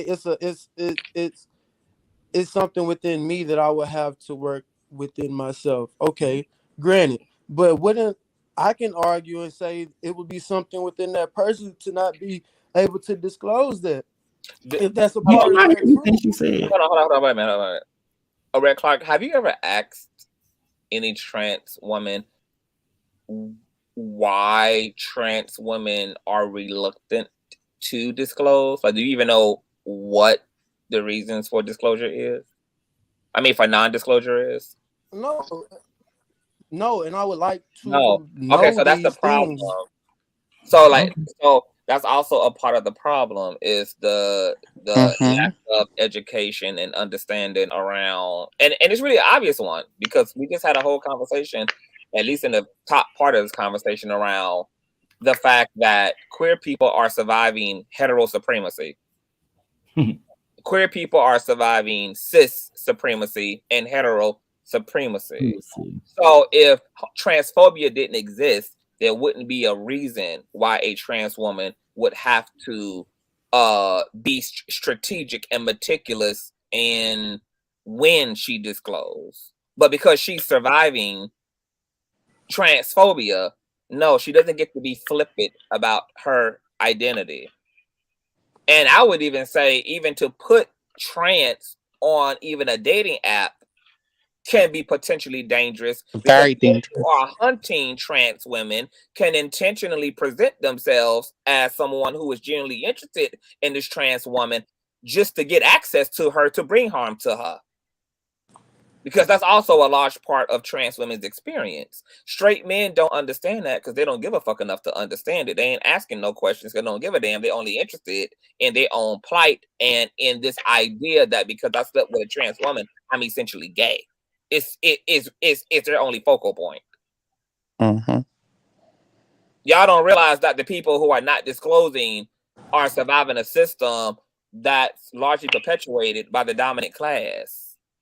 And there's a good reason why they ain't disclosing when y'all want them to or how y'all want them to, or unfortunately not at all. But just like I had to empathize with the DL community, I got to empathize with the trans community, because you cannot level up the consequences and repercussions of people living in their truth to the point that people are potentially putting their life on the fucking line for being honest and making themselves vulnerable and accessible to the wrong people who out here openly and intentionally inciting fucking violence upon queer people, and then tell queer people to be honest and upfront. It just don't work that way. Self-preservation comes first and foremost. And when the stakes are that high, it's a problem. Honestly, it's a problem when the stakes are that high. And then not only that, Intersex literally just said it. She literally just said it. She said if he's like being loud, aggressive on it, I'm not going to disclose. Mm-hmm. I agree with that. I respect that. 2.5 seconds ago. I respect that because she doesn't know how. I mean, that's the proper response, especially when she said, "I'm never going to talk to that person again." I'm like, correct. You read the social cues and you did whatever you're supposed to do. But if it was a person that created a comfortable atmosphere for her to disclose that, I feel like if that is granted and she doesn't be honest, then that's when it becomes a problem with me. It's like, because Can I ask a question? Hold on a minute, y'all. Allow him to complete his thought. But like, no, I'm just saying like that. Just like that's, and even equating it back to the condom thing, I would feel like that was wrong because you didn't give that person a choice to indulge in on forward after this, like after whatever it is was disclosed. Like you kept it hid because of what, like I feel like you kept it disclosed when you didn't have to, and that it What just you mean? bothers me. I don't know. I just want to be honest. You said when you didn't have to. No, I'm saying like when you, like in the situation I'm saying if I'm interacting with a trans woman and I'm creating a space in which that, like I'm not asking it how, like you said, the first aggressive guy did, and I ask it in a way that's deemed acceptable. I feel as if that person should be honest. Can I ask you a question, Red? Yes. Don't you think it's weird that a man would like a female and be conversating with a female and feeling a female and not see a woman fully naked and just get a blowjob? Don't you think that's weird? You said like a man not A seeing man who likes a woman, who's feeling a woman, they've been talking. He Mhm. don't want to see her fully naked, but he just allow her to give him head. Don't you think that's in 2023, a man not seeing you fully naked, which would tell if you were a transonite. So you're gonna get a blowjob. You never seen me naked, but you're gonna accept a blowjob when you know you think the way you think? No. Nah. So how would you ever be in that situation? trans offer the head and say, "Yo, I don't want to fuck you. I just want to give you head." So that means, all right. Poet, So now, Flacco, it sounds like you experienced this. I have No, a question, no, Poet. no, no, absolutely Okay, I not. have a question. How many men on this panel have actually had that experience? None. None. Exactly. And So y'all doing a whole and bunch of hypotheticals. and Yeah. and if anybody did here, nobody would have the courage to even say that they've had that experience. Amen. So Nah, bro. hold on, but I feel yeah. Every guy here will say it. hold on. I have a question for all of the cis hetero men on the panel. Do y'all consider a trans woman men? Yes or no? No. A fully woman. No. Wait, hold up. You think that trans women are fully women? Fully woman, and I don't believe that they should disclose their past because they're not. Hold on. Before you even get into a description, Muslim, I just want the men to just sound off on that first. So, Clark says, yes, a trans woman is a woman. Muslim says, yes, a trans woman is a woman. Poetic Flacco, is a trans woman a woman or a man? I feel like that's not like the right options, right? A man or a woman, No, because there's spectrums, those right? are the only options. Trans women identify as women, not as female, Sure. but as women. So, Sure. do you believe that a trans woman is a woman or a trans woman is a man? They're closer to women than men, yes. Okay, so that's Flacco In the believes that trans women are men. microaggressions. I want to Automatic. clarify though, after hormone therapy, right? If you just like a dude who puts on like a wig and says, no, like I'm talking about you have to go through the actual process. That's what a trans woman is, Okay. though. Men. You could Okay. be. Poetic Flacco believes that trans women are men. Auto Magic, is a trans woman a woman or a man? They are women, and some of them can be female, and some of them can be male, but they are women. Okay, so with the exception of Poetic Flacco, Red, Muslim, and I guess now Otto, how can y'all believe that trans women should be criminalized for not disclosing their identity when they identify as women whom you all agree y'all are attracted to? All right. I want to. Y'all, hold on. Before you, if y'all are attracted to women, and you have a trans woman who you slept with who didn't disclose, and you agree that trans women are women, you're attracted to women, which is why you slept with this woman, and yet you believe that her not disclosing that she's trans should be criminalized. Men who are attracted to women do not believe that women should be criminalized for being women. So I'm just trying to get. I'm trying to understand and make it make sense. So can Muslim or Red Clark speak to why they should be criminalized if you are attracted to women and you agree that trans women are women? For the record, I didn't say they should be criminalized. No. Okay, so Red Clark. Nor should they so Red disclose Clark the who past. agreed that there should be some kind of goddamn penalty for a woman not disclosing that she's a woman to him. I'm trying to make you want to criminalize a woman for not telling you that she's a woman. I'm not saying criminalize. I'm saying penalize. Penalize or whatever. It don't even gotta be. But I'm not even saying penalize she's a in the woman, sense of but to your own psychology, she's a woman.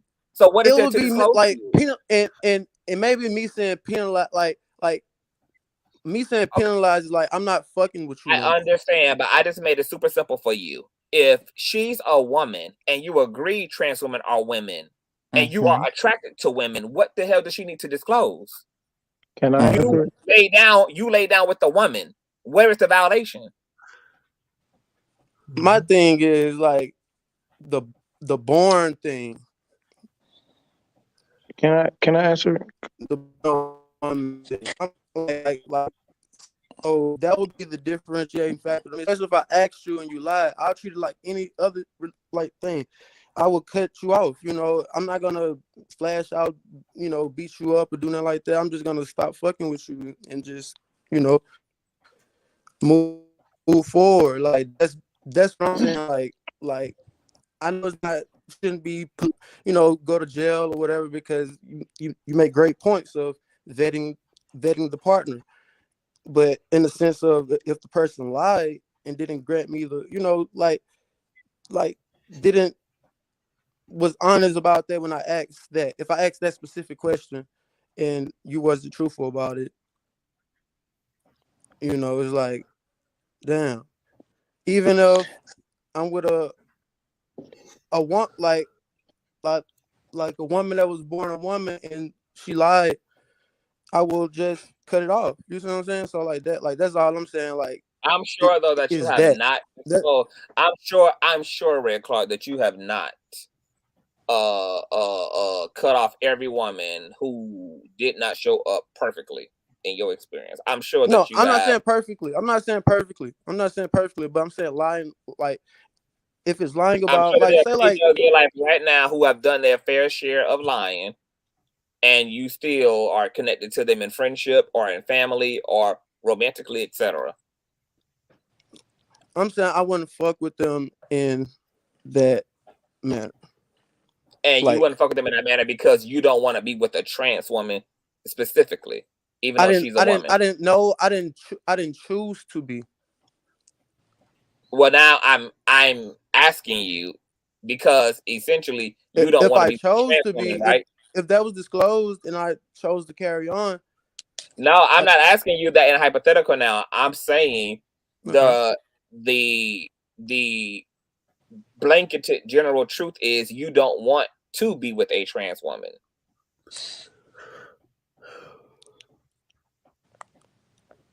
I don't want to be with a trans woman. No, not by choice. I wouldn't choose to be with a trans woman. Exactly. So I don't know why y'all have a hard time being honest in this conversation. Like I make it so easy for Yeah, y'all to just I'm jump being out the honest. window, but I'm trying to y'all be trying to be be politically trans. correct and say all of the googly uh gaga shit. Y'all be trying to like edit the corners of the bread when it be so clear what time it be. And I I don't want know to why be clear y'all with you. spending I so much got a time. question when I get a chance. So, do you think a person that was born intersex, do you think they should tell? Is a person that was born intersex, should they tell that? Yeah, should they tell that? Should they share that? If Can they I add felt something to comfortable, that? if what? Cause just why cause I ain't said nothing yet. Um, I feel like okay, just from the beginning, no, they shouldn't be criminalized or um, penalized, but they should be held accountable for the feelings after someone ghosts them if they didn't like once they find out. Like just regular people. Once you find out about somebody, you just don't talk to them anymore. But I feel like they should but intersex did say that they aren't. It's not popular for the trans community to not disclose if asked in a respectful way. Mm-hmm. So that makes me feel like, okay, it's not an agenda to hide it. It's not a game to them. So it shouldn't be a game to other people and try to make them feel bad. Because I want to try to keep my same points that I'm gonna try to keep the same stance, like human rights, like them as a human, like what Conscious was saying earlier, like respect. You can respect people. You don't have to necessarily like what they do or um, how they choose to live their life, but you can have a level of respect for them as a person. You know what I mean? So just to having that level of respect, you can just ask them like, "Hey, are you a transgender?" You know what I mean? Like however you want to word it, like however I don't know the correct phrases, or as long as your tone and how you're talking to the person is not like you know freaking violent or creepy or scary, then it might put them in a safe space to be able to open up to you if they don't feel like they'll be judged for it. but I do feel like they should, disclose it, because like if I'm dating with a purpose, and my purpose is to start a family, a family where here we go. I know, Hold on, because I don't feel like going down that road again. At the end of the day, But what's the problem with that? Why would not? Hold on, because I done been here for 5 hours, so I'm just not gonna be here for another 5. Period. So let me hit the point.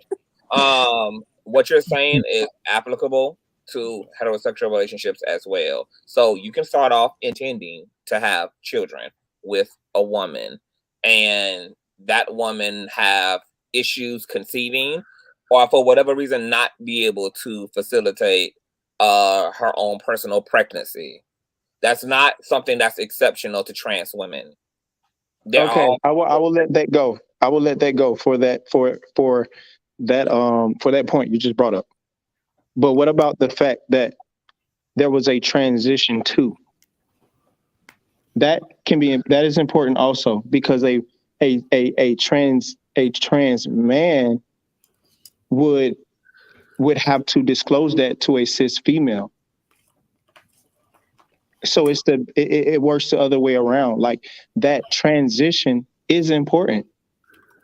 Okay, but what's also important is the fact that trans women do not live in a affirming society that gives a fuck about them. And y'all are completely removed from how dangerous it is to be a trans woman, or to even be queer, period, in this goddamn system, which is why I said everything I said in the top part of the conversation. So while I understand that deception is deception, the context for the deception transcends y'all personal feelings and personal preferences. I'm not mad. I'm not going to be mad, because we've went over this example when it comes to trans men too. If I go to the gay bar and I see a goddamn cute nigga and we start fucking making out at the goddamn bar, and we come home and he suck my dick, eat my ass, or whatever the fuck it is, and then a week later I find out this is a trans man, guess what I'm not about to do? Glitch the fuck up and question my homosexuality because I hooked up with a goddamn trans man. Because at the end of the day, I'm attracted to men. At the end of the day, I bust my nut and my body experience a same-sex experience.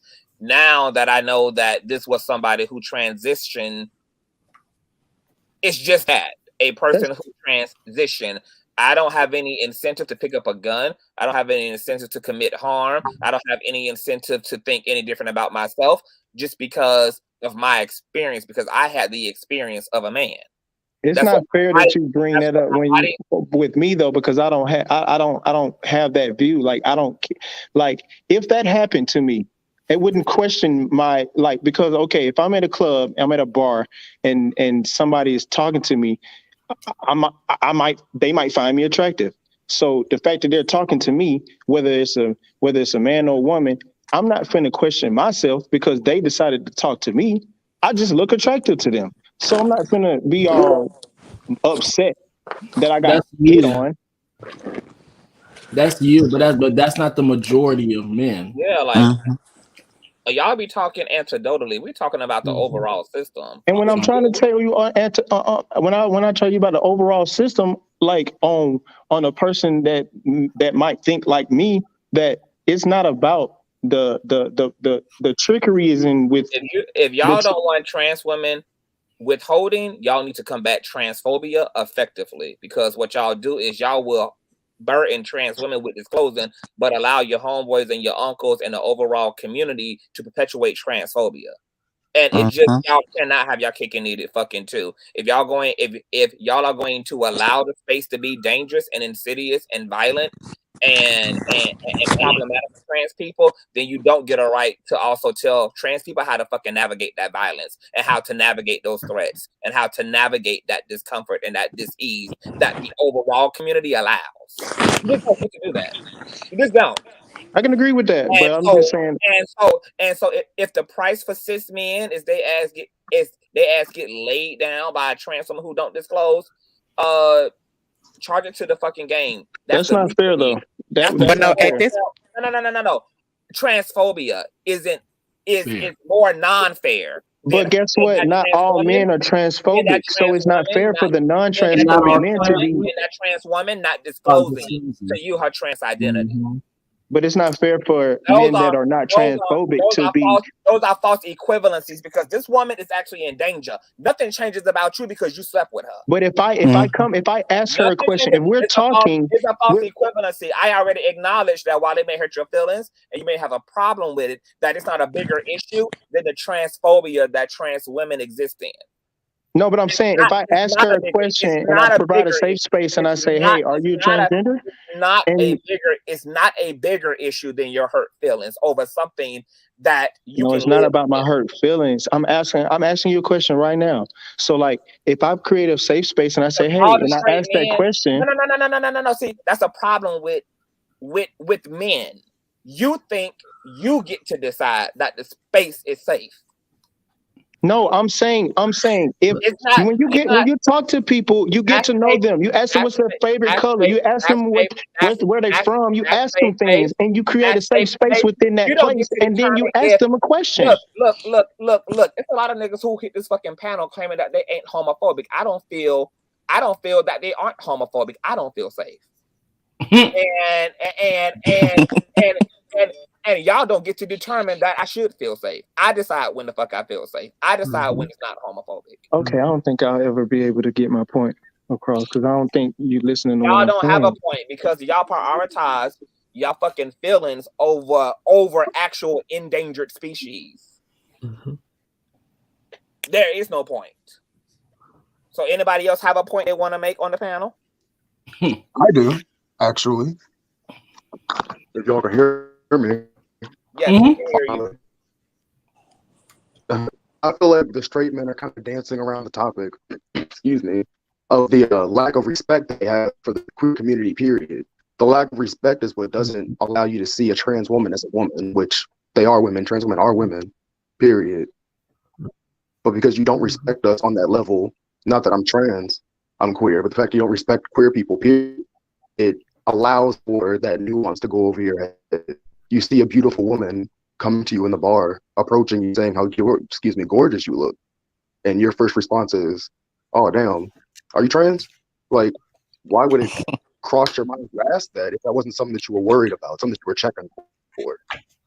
It's not fair that when we talking as a straight black male on this panel, cis Oh, now male. it's not fair. No, 1 second, Queer people because don't think like, a lot of shit is okay, fair. one Trans second, people don't because think a lot of shit is everybody gets fair. to come on this panel, Intersex and people don't then think a lot of shit everybody is gets to come on fair. this panel and share Homosexual their men and women experiences and don't their think that a thoughts. lot of shit is But when fucking we fair. say All of our a sudden now experience and our thoughts, it's we are always expected to speak on a whole y'all only give a conglomerate fuck of about black what's fair men. for y'all. That's not Y'all only fair. give a damn I can't about what answer is for the not black fair for men and ask y'all. them that question Everybody else because I'm can not talk that about person. I what the don't fuck is ask that fair for question. I'm y'all. not Otto, that fucking stupid. All y'all that's the make space problem. for No, is but y'all not feeling some shit is fucking fair. That's all but it's here, ever about is what's not fair for y'all. Even though the goddamn community been talking about what the fuck ain't been fair for them, even though the goddamn community been talking about the I agree transphobia with that it. ain't That is fair, not the fair. But when homophobia I that tell ain't you goddamn how, fair, the goddamn queerphobia that ain't fair. You don't give a fuck about how unfair that is. Only give a fuck about what ain't fair in your little penile ass existence.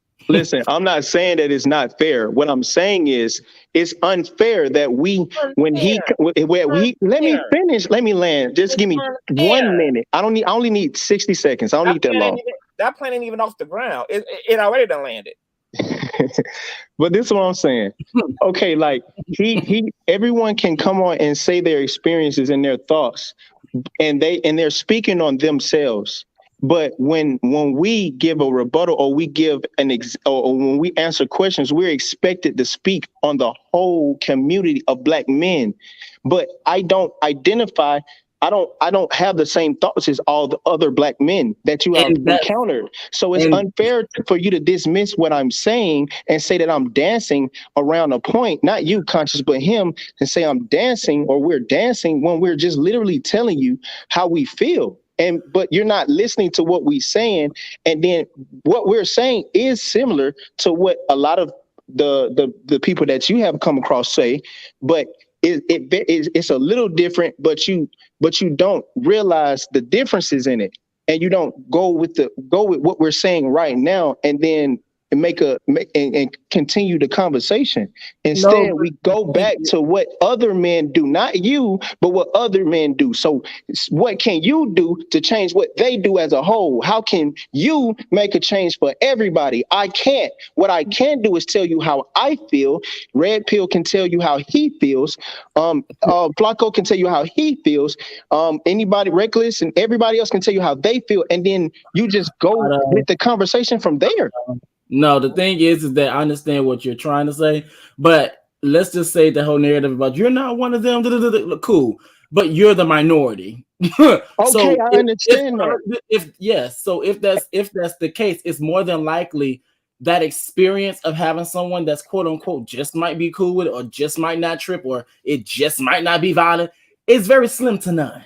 I understand that. And what I'm saying is, okay, with if the situation, like say if I'm meeting like if I'm talking to someone and they're transgender, right? And I asked, like we continue talking, I don't just get weirded out, like I'm not gonna, like, I can continue talking or whatever, and then I find a way to gradually slip it into the conversation and ask the question. If that hasn't already been a trigger where it ended bad, I think that it's okay to answer the question. If that person, and I'm pretty sure that, but you don't decide that. What no, but part of you don't get to so decide? Let's ask intersex. If a person creates an environment where it's hold on. Yes. Wait, Hold pause. on. What you don't understand about is that she's going to answer the same thing, because she will feel safe when she feels safe. Now that's what I'm saying. I'm not saying I determine when she feels safe. Now hold the fuck on. I'm gonna tell you the fundamental difference between you and the situation you're talking about. You are doing your part by making a woman feel as safe as you can make her feel. The problem with everything else you're saying is that you're deciding, because you're doing all the things to make her feel safe, that she now should feel safe. What I'm telling you is that the only thing you can do is provide the safe space. Feeling safe is on part of the one in the space or in the relationship. Okay. You don't get to say, you don't get to decide that she feels safe. She will decide after however length of time in that safety, when she feels safe enough, sure enough, to then disclose. Right. And I agree with that. And so now we get to the place where if she decides not to feel safe and not disclose that, and we get all the way to the bedroom, and she comes to find out that she had the whole change and everything is not there. There's no way to actually tell. Like then now it's just about character at this point. And just like the straight community, when you question somebody's character for lying to their cisgender female about wanting to be in a relationship and not cheating and shit like that, like that's a character issue. Now it's just a character issue, and you just go from there. Because I can't, you're right. I can't control if she feels safe or not to tell me if she transitioned. I'm not going to allow y'all to put trans in that, because these are two totally different situations. Oh my God! So now so character is not even in question at that point. Character is not in question. No. Oh my God! Somebody withholding or lying out of fucking survival, and somebody literally lying because they just a fucking liar, are two totally different. So how do we get so as a man, if I'm lied to by a group of if I'm scarred by I was lied to and I was deceived. How do we get past this? Like, how do we get past it? Because the ones hold on. This is very easy, and I say it all the fucking time, and yet nothing still gets done about it. How you get how do you do something about it? How you pull the fucking reverse Uno is instead of pulling up on trans women and burdening their ass with disclosing to you frail ass niggas, is you turn around and you go on these panels and you go into these toxic ass spaces and barbershops and into your community and you force feed motherfuckers the respect on trans women's names so that trans women don't have to no longer feel endangered enough to not withhold or to not disclose to their partners who the fuck they are. You change the issue by changing the perpetrators and the abusers, not by burdening the fucking people who are afflicted and affected by said violence to somehow still be honest and roll the dice on you as if you're supposed to be so much more important than their overall fucking safety and livelihood and existence is. It's just If not. I had a It's not podcast, gonna work. It's not I'd gonna do work that like shit. that. On God, I Reckless really already would. told you that you are a minority ass nigga. Therefore, God your damn, minority, your minuscule, I fucked minute, up. trans affirming fucking energy and etc. is not does not exist on the same quantifiable level of the transphobia that is at work in a trans woman's life daily and I overall. understand what you're saying. I do understand. So unfortunately, there's going to be some casualties of war. Unfortunately, some of you niggas are gonna get lied to. Unfortunately, sometimes you're gonna lay down with a trans fucking woman who's not gonna fucking disclose for her safety. The good news is you laid down with a bad bitch and your dick knew it. Okay. It was okay for me. Welcome to the panel, Stefan. Anything you want to add, Boo?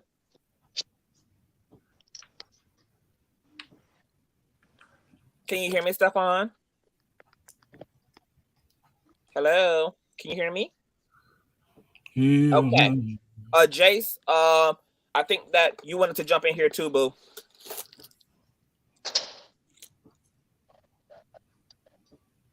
Jace might be asleep too. Jace, can you hear me?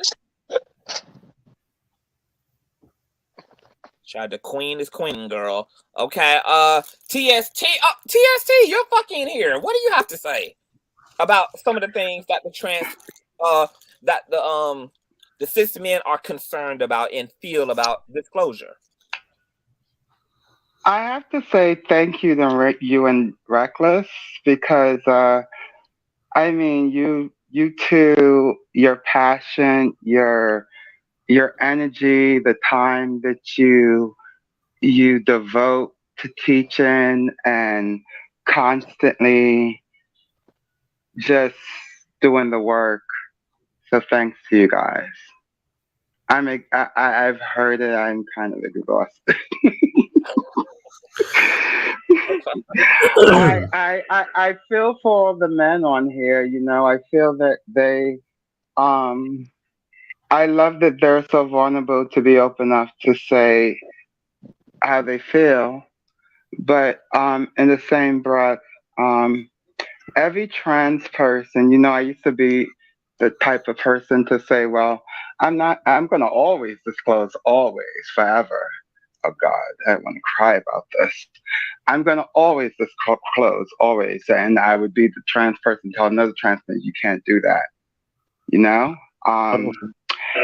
Until I had a trans friend who was just in Midtown in New York City, standing around with some friends.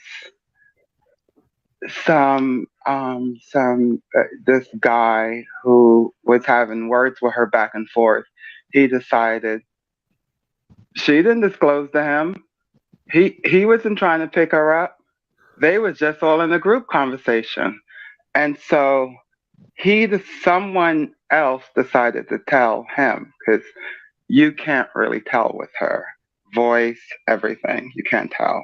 So he decided that once they told him, once they egged him on, that this was a male, right? Born a male, I'll say. Because we'll never consider ourselves males. Even the men that love us will tell you they're not gay. So once that was all disclosed, they passed him a knife and he stabbed her in the neck and she died and got murdered. She didn't die. She got murdered. So I changed my mind about disclosure. Mm-hmm. So Well, I have I'll a tell you. Can you I have hear a me? the question that I have. So Otto, so Hold you, on. Before you say that, Reckless, and Mhm. that's why I said what the fuck I said, even Yeah. about my concern for trans women, even on dating sites, identifying their identity, because you have niggas who are literally hunting trans women and will intentionally present themselves as trans interested, trans affirming, or whatever, trans attracted, etc., just to bring harm to a trans woman. Like, I think, like, I almost wish America didn't pretend, because Yeah. the deeper issue here is the fact that queer people, despite us, even when we get on here to talk about our lived experiences, we have to make these motherfuckers even like believe that our experiences are genuine by pulling examples that have happened in pop culture, which is what I had to do with the Philadelphia guy who was bullied for dating his trans girl. That is not even enough for trans folk in and of themselves to talk about their experience and their upbringing, even though all of our straight peers have bared witness to the rampant, pervasive queerphobia in the community. They literally lived and literally witnessed queer people be bullied in fucking school. They knew the token gay nigga that was talked about, dragged, and bullied coming up. They knew about the fucking gay girl who was fucking slandered and fucking talked about growing up. And yet, even though they have bared witness to the homophobia that queer people have been on the negative receiving end of, we still have to have, even in these conversations, the research and the data and the pop culture examples to say, yeah, here it fucking is. And a big part of why we are not protected as Black and brown queer people by the Black community is because the reality is, not only is the community deeply queerphobic, but y'all also, because of same-sex marriage and because of same-sex and trans fame and fortune, actually believe that shit applies to all queer people and that queer people are no longer in danger. Let me tell you something. I'm gonna be who the fuck I am because that's just how radical I am.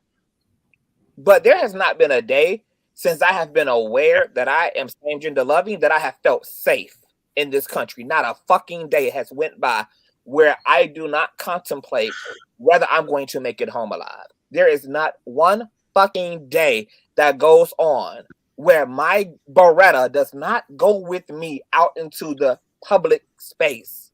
Not one fucking day am I not aware of the fact that I'm endangered. And the responses I get sometimes remind me that I am vulnerable in this space. Because me and Flacco had this conversation earlier on in the conversation where me and all of my glory is not something that's received largely or received 100% across the fucking board. There's always going to be some asshole who wants to let me know in some way, shape, or form that they got a problem with me in this. Well, what I think is unfair is not taking that woman's security, feelings, and life ordeal into consideration. And I just wanna, if you could highlight this, Conscious. I'm so sorry. It's so much good shit being said in the comment. Hold on for 1 second. Yeah. Majestic just said something powerful. Majestic says, as a Black female, I feel the same. And see, this is why queer people and women oftentimes are able to be conjoint in forces, because that if my experience as a feminine entity, as somewhat, because I'm not even fully feminine, but if my own femininity under this patriarchal construct is is met with such egregious and violence and disdain. And then I'm also a male who has had access to black male privilege and spaces where I'm able to see the deepest part of the black male consciousness at work, because I'm in black male spaces as well, listening to the psychology of black cis hetero men. And I also can be honest with myself about the clear double standards that exist between black women and black men, and then have my own femininity under assault. Oh my fucking God. I know that fucking black women are not fucking protected. I'm able to, in my own unique fucking way, experience proximity to that danger by way of embracing my own fucking femininity. I'm acutely aware of the barbaric sexual fucking nature of cis hetero men. The entitlement under a patriarchy from masculinity's perspective to female body. And even you, Otto, don't realize how your own black male privilege is oozing out in your entitlement to determine that a woman is safe because you say so, not because she say so. No, I didn't say. No, that was the it of your statement, because you feel that you are providing the things that should lead to a woman feeling safe, that she in fact should feel safe, and you are the one who gets to determine that. Nowhere in your example, in your rhetoric, in your talking points, did you ever allow the woman to have the autonomy in that situation. It was all based upon the loops and the hoops and the pussy popping you doing to strike up trust in a woman. And because you feel certain and assured, and you're committing to whatever you feel leads to a woman's trust, that she then should meet you halfway. Nothing in what you said actually involved understanding that there's a whole nother person aside from you having this experience. And that if she's the one who needs the safety, then she's the one who will identify that she's safe, not you.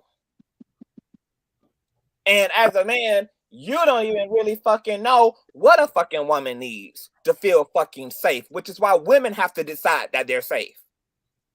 You are not the prey in this situation. You're the predator by default. So the lion doesn't get to tell the gazelle that I'm not going to bite you. All the lion can do is never show them goddamn fangs, remain fucking patient, continue to adhere to not being violent, menacing, or threatening, and allow the gazelle to warm up to the lion. Not have the lion warm up to the fucking gazelle, if it's the lion that wants the gazelle to feel safe. So one of the other issues is that you men don't have no fucking patience. Y'all So if the lion, so if I'm the lion in the transgender gazelle, y'all niggas don't have no patience. And the reason why y'all struggle with patience is because y'all been socialized to be entitled.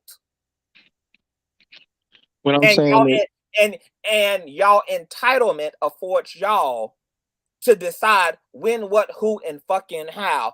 And that's why it always inherently feels completely fucking selfish when y'all go to talk.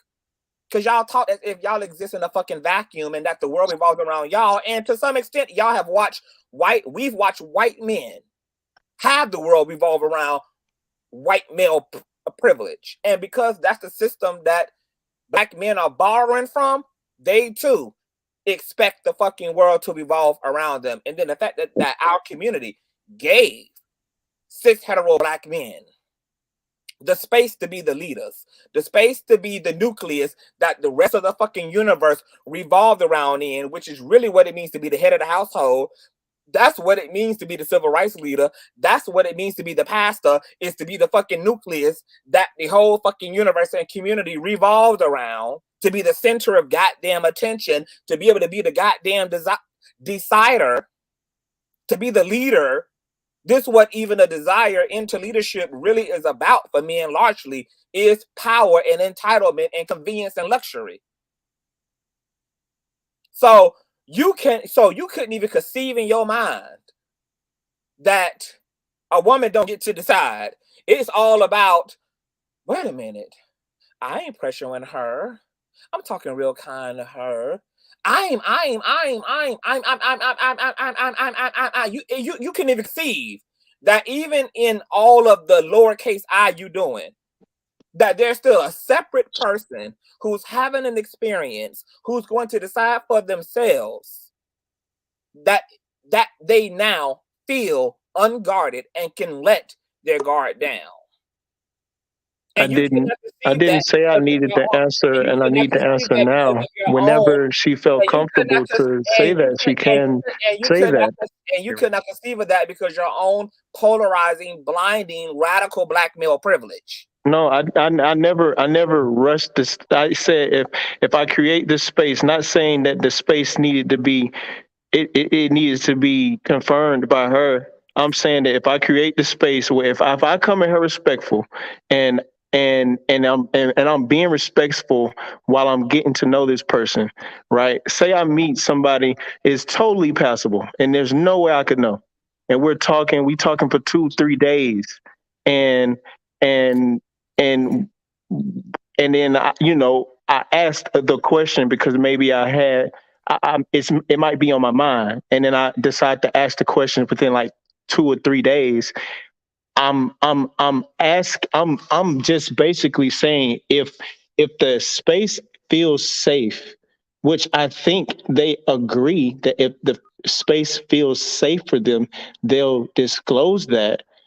You know what I mean? Like, and I agree with that. I'm not disagreeing with them not feeling safe in order to disclose that. I agree with that. I'm not saying that the safeness has to happen at that moment because my tone, because of what I'm saying, because of I'm not judging you, because I'm actually holding a real conversation with you.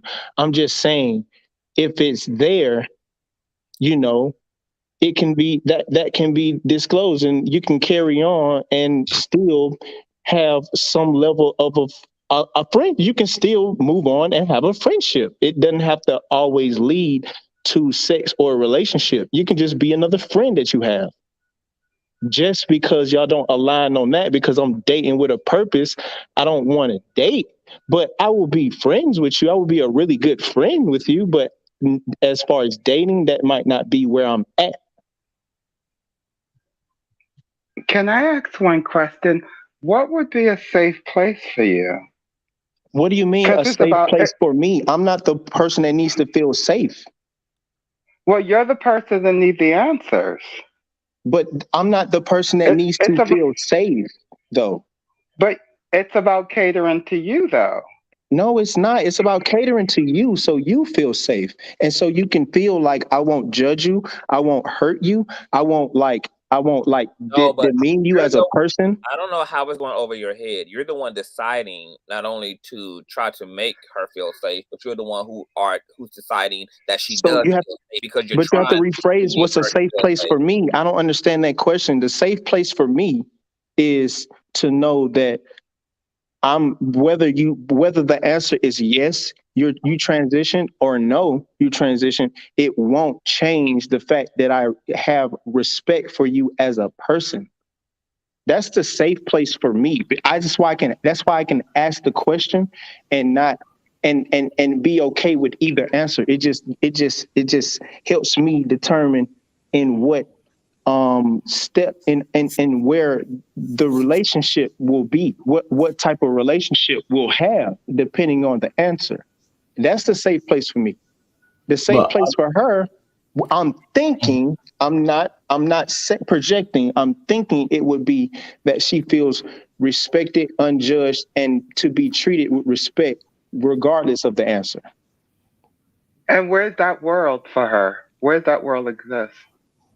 I'm not saying that world may not that world may not exist in the club that we're in at that moment, but that world could exist if we're talking and we're talking to each other personally behind closed doors or on the I'm phone gonna or tell you why you gotta open your mind, Otto. Because you refuse, and maybe because you're thinking too much about you, and you need to think about in general how fragile the world is, and how many of you men have like how many men's egos are tied into these tenets of the patriarchal faith. Like, you know damn well, like, if niggas damn near feel like they are gay because they're sitting next to a gay nigga, or because a gay nigga is even looking at them, or because a gay nigga even hit on them, that literally niggas want to come into full-on violence just at like the fucking thought of like your homo shit next to me, like, is obliterating me. Like, you're not understanding how polar you are not understanding, and you're not acknowledging how polarized Black men are at the prospects of you're right. Let me own, acknowledge that. of their own identities. Let me acknowledge that. You're so right. It is the Hold on. Okay. Hold on. And because you're not acknowledging that shit, as much as what you say sounds cute and cozy, trans women know all too well how all that patience that's been happening, all that safe space you've been creating over the past 4 months, over the past 6 months, will go out of the fucking window the moment she opens her fucking mouth.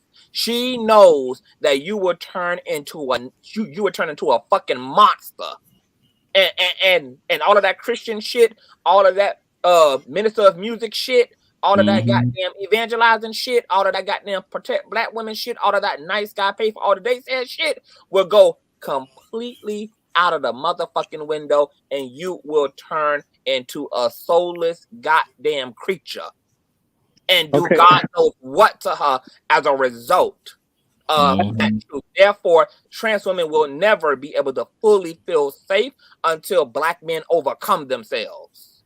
Okay, so with me, if I acknowledge the polarizing fact that I may be the minority, and that majority people have the outlook and view that you just had, that you stated.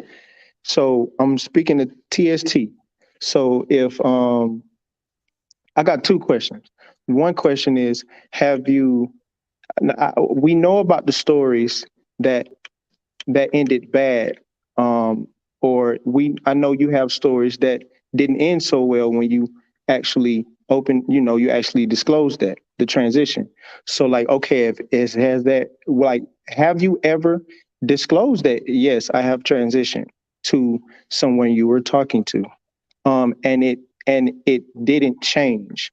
What made you, not even if it didn't change, but what made you feel safe to actually say that, to actually disclose that information to him?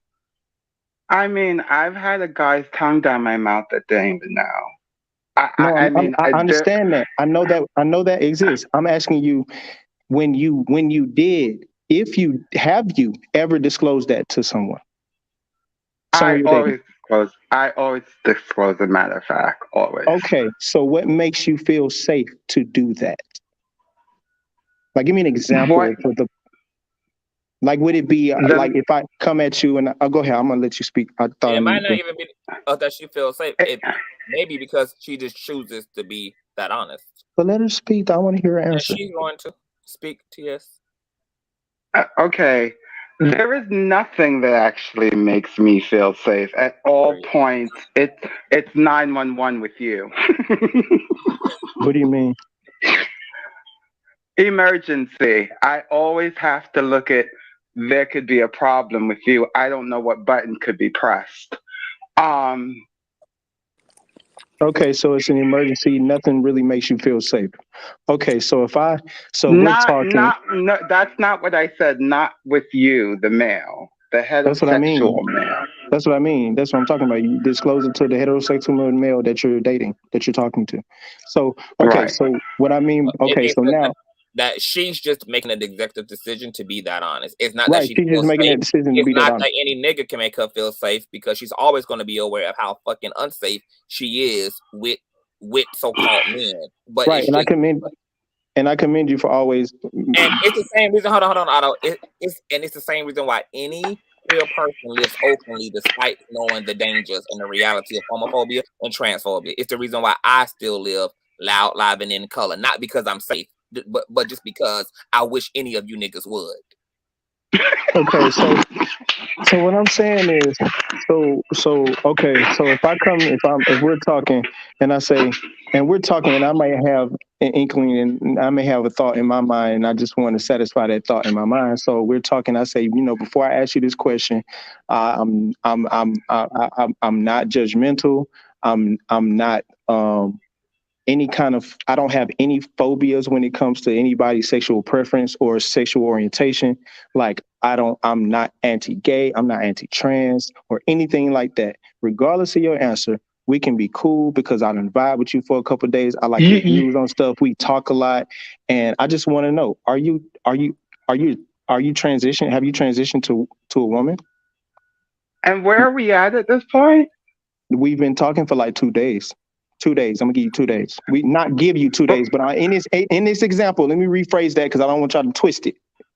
In this example, we've been talking for 2 days. But where are we physically at? Where? What's the location? I could be in your face. We met up. We went on a date, and I'm seeing you, and I'm having something in my mind. I just want to ask and satisfy that inkling in my brain. I almost threw up.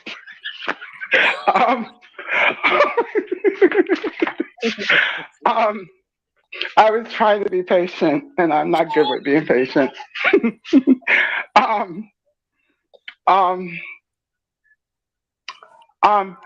Now, are you talking to me the same way you just did in this room? Yes, just now, how I just said it. How do you think you would get so far to be in my face? Okay, I don't even want to ask the question no more. I'm done. Because I just asked you a question. If we're talking, you say They in this avoid that instance, question at all means. in this instance, if we're talking. No. Y'all are missing the whole point. Okay, so we're on the phone. We're on the phone. We're texting. We're on the phone. No, I'm sorry. Y'all are missing the whole point. The whole point is, sir, it doesn't matter what you guys do. The person, the trans woman, decides when they're gonna feel safe. No, I understand that, but she said what makes she decide. She didn't even answer the question. She said what makes you feel like you would be in my face. I just gave you an example of where we went on a date after 2 days of talking. I completely understand that, but I'm okay. So I'm gonna tell you. So I can rephrase. Hold on, let me rephrase the question because I want the answer. There has to be an answer. I can. I'm gonna tell you what get you guys in trouble. Just because of I'm talking to the trans person right now. I'm not talking to the trans person. Reckless to insert. Reckless. I'm gonna tell you what gets you guys in trouble. Now the reason. Now I say this all the time. It's so simple. Well, not for y'all, but all of these oppressive systems like racism, homophobia, trend, they all come with language. It's subtle and it's also explicit. So what did I say that was subtly offensive or unsettling? Well, for one, in these conversations, not the conversations, the phrase that I said, I painted the picture for you. The reckless finished though, like, yeah. The reckless finish. For one, is the assumptions that automatically, these men do not know that these trans women aren't women. It's the assumption, believing that theory. That's one. Two, just assuming that they should just disclose and just kind of being so, I guess, so be so deaf to the nuance. And not only that, when intersex was literally on the panel saying that, you know what, when I don't feel safe, and that's the reason why I would not disclose, you completely did not hear that. It was so obvious. She literally answered the question. It's like it's the little things that when people say that you can be like, okay, I don't think it's safe. And okay, perfect example. Whenever we have the questions or the conversations about trans people in sports, The first thing that y'all always talk about, Man, y'all don't even allow growth. Y'all don't even allow growth. We talking about a conversation we had 2 months ago. without you guys actually saying it, you guys actually equate You guys, can we talk about me? You guys, we talk about the example I just gave right now. Talk about me. Let's direct it. Men. Well, we can't say men because I'm asking her a question right now, and you're telling me where we get in trouble when I ask the question. But the thing is, okay, so I'm gonna say it the way I need to say it because apparently I was trying to sugarcoat it. Y'all are ignorant shit. I'm a fuck. man. Say that Look, y'all are ignorant as fuck, and with y'all being ignorant as fuck, y'all are gonna say some shit that lets them know not to feel safe with you. Period. Okay, so what I said, okay, my example, this is my example. Let me make a new one because maybe us going on a date within 2 days may have been too fast. Okay, so I'm going to rephrase that. It really ain't about you, really. It's not about me, but it's about her. And I asked her the question of what would make her feel safe, and then it She made. already said she ain't nothing you can do to feel safe. She just will feel safe because she feels safe. She chooses to disclose at her discretion, not at yours. I'm just trying to basically, by if I paint the scenario, it gives an idea to people, cis men, to know on how to actually speak to trans women from going into stealth mode, actually combat transphobia. Instead of trying her to quote unquote feel safe, she ain't gonna feel safe as long as her existence is met with the bullshit that is met with. The only way to cure the bullshit is to actually deal with the bullshit, not the victims of the bullshit, but to combat the bullshit. So basically, our ignorance makes her feel unsafe. Yes, because at that point you're like a wild card. We don't know the trans person doesn't know what response they're gonna get because like Conscious said, there may be men that may be all polite and doing all those things and protect black women, but then once the trans person just so happens to feel safe enough, everything's going so right. All of a sudden it flips, and I'm not gonna lie. I wish I knew I had because I saw a video where that exact same thing happened. Called all types of F words, beat her up, made her go into the shower naked, and recorded her bloody nose and everything. Talk about you're an F word, you're an F word, da, da, da. And that was just the same dude. Holding doors and everything.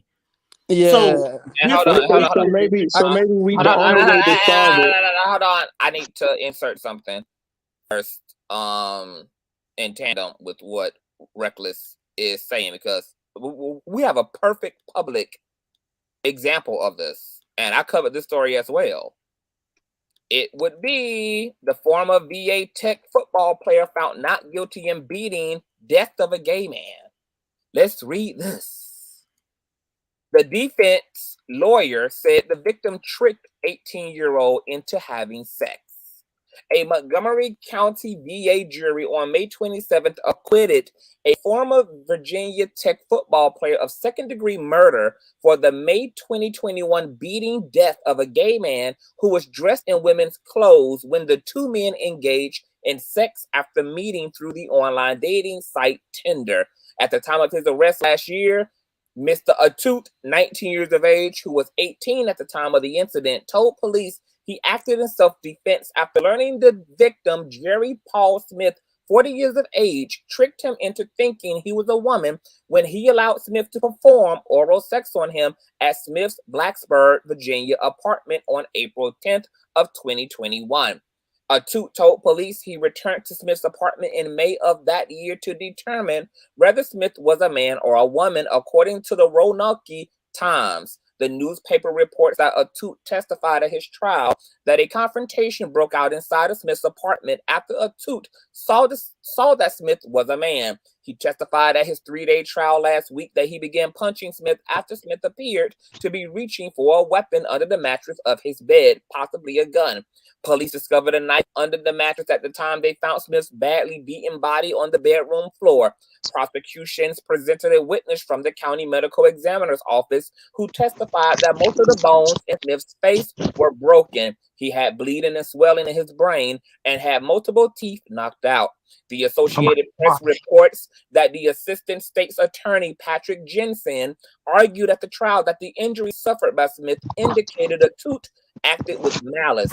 and Smith could not have posed a threat to him after he was initially punched by a toot. Quote, I felt violated, a word that's also come up on this panel. A toot testified at the trial, according to the AP and the Roanoke Times. I was just in shock and disbelief that someone tricked me and lied to me. The Times quoted a toot as telling the judge and jury. His attorney, Jimmy Turk, told the jury that Smith was a deceitful and dishonest man who defrauded young men for his own sexual gratification, the Roanoke Times reported. Who is the real victim here? The newspaper quoted Turk as telling the jury in his closing argument, this was a wicked sexual ruse. So, I have a lot of issues with this particular incident, and I have already covered this particular incident and cited it here. And what I find absolutely absurd about this man being able to be acquitted for taking this man's life is that he got to take his life because he argued deception. I just want to know, when was deception punishable by execution? So I can make the argument that anytime I'm deceived, the fucking cashier doesn't give me all of my fucking change, the fucking restaurant fucking swipes my card twice, or any fucking incident in which I perceive I've been taken advantage of in a relationship, for God's sake. I mean, why not just release every motherfucker who committed a passionate crime in prison because they caught their spouse cheating, because they caught their spouse being unfaithful, because they et cetera, or they found out that their partner was not who they said they were. I mean, what an interesting slippery fucking slope when we get to justify that personal execution of an individual is a rational and legal and sensible response to being deceived. And I find it but I don't find it ironic that this homophobic and queerphobic ass country completely understood the plight of this VA football tech or player. I don't find that shocking at all, because that goes to speak to everything that all of the queer people been saying about living in this homophobic ass country that Poetic Flocko would have us believe is actually Wakanda for fucking ever. And he reached for a weapon, by the way. That's why he started beating him up. No. He actually did not reach for a weapon. He didn't reach for a weapon. And guess what? This entire murder was premeditated because, and I don't know if this article goes into it, but let me tell you what actually happened in full. Talk about it. This man kept going back to get his fucking cock blowed by this alleged woman. Come on, upon feeling like something ain't right, he always invites me over in the middle of the night. All the lights are always turned off. A 40-year-old man, by the way. You know, I'm not able to really feel on him and all of this and all of that. So shit was just feeling weird. So he just ended up asking some of his football male peers, like, do y'all know so-and-so? Ironically, the whole football team was a goddamn hoe and had their goddamn dick sucked by said alleged person on Tinder. They're like, yeah, yo, I feel that's a man, yo, So this whole conversation gets started. So then they're like, all right, I need to break the case, bitch. I need to find out if this nigga is in fact a nigga or if this is a woman. So they decide to go to the apartment now. Now, mind you, also, they already had alluded in this discussion that they're having amongst each other that if they find out this is a fucking dude, it's going to be some problems. So this was completely fucking premeditated on their part. A 40-year-old man tricked and connived an 18-year-old kid, by the way. I ain't finished.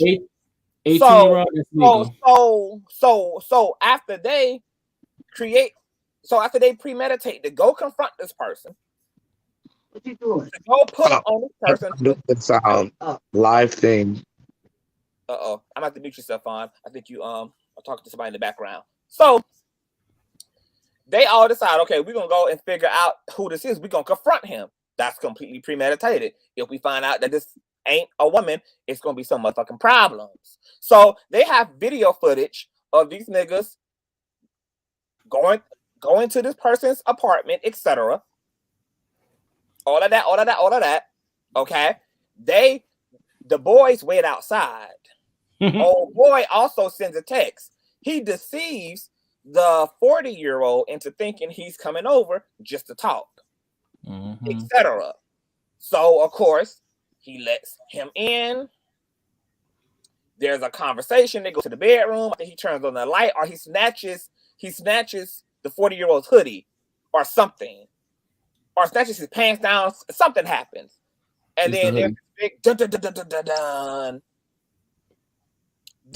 But so what Toot claims is that then there's a verbal confrontation, and old boy starts reaching for a knife, and then that's why he beat the hell out of the 40-year-old, beat him to death. I don't believe that. What I believe is what historically, traditionally, and commonly fucking happens in these instances, because y'all niggas decided to go over here and you brought your boys with you. You wasn't gonna leave that goddamn apartment without whipping his ass, because you also got the ops outside. You got a crowd that you gotta appease. You got a toxic, and athletes definitely are the most toxic of masculinity. You got your niggas outside, bitch. You can't have no soft landing. You can't leave this apartment without there being some evidence that you punished that motherfucker, and punished that motherfucker severely. He was not about to leave that fucking man's apartment and come out there and be like, yeah, he's a man, y'all. And then y'all go on over to yonder, over the fucking rainbow. Oh, hell no. No, they came to prove something. And there's a reason why you brought your boys to a one-person party. There's a reason why them niggas scoped outside. There's a reason why them niggas surveyed out, and you know why they were outside? To make sure that if this nigga made it past me and he beat me or hurt me, that you niggas would finish his ass. If he made it outside his fucking apartment. But remember, Conscious, they were out there. And then hold on, because I also completely, and see, this is why nuance is so important. Get into it. Because if you have a same gender loving person, or a non-binary person, or a gender fluid person in a situation, and listen to this conversation we're talking about safety, and talking about I'm as a queer person, no fucking way without my goddamn Beretta. So it was completely reasonable for this man to have a gun or a knife or something to protect himself in his bedroom underneath his fucking bed, because he's aware of what every other same gender loving or LGBT person is, bitch, that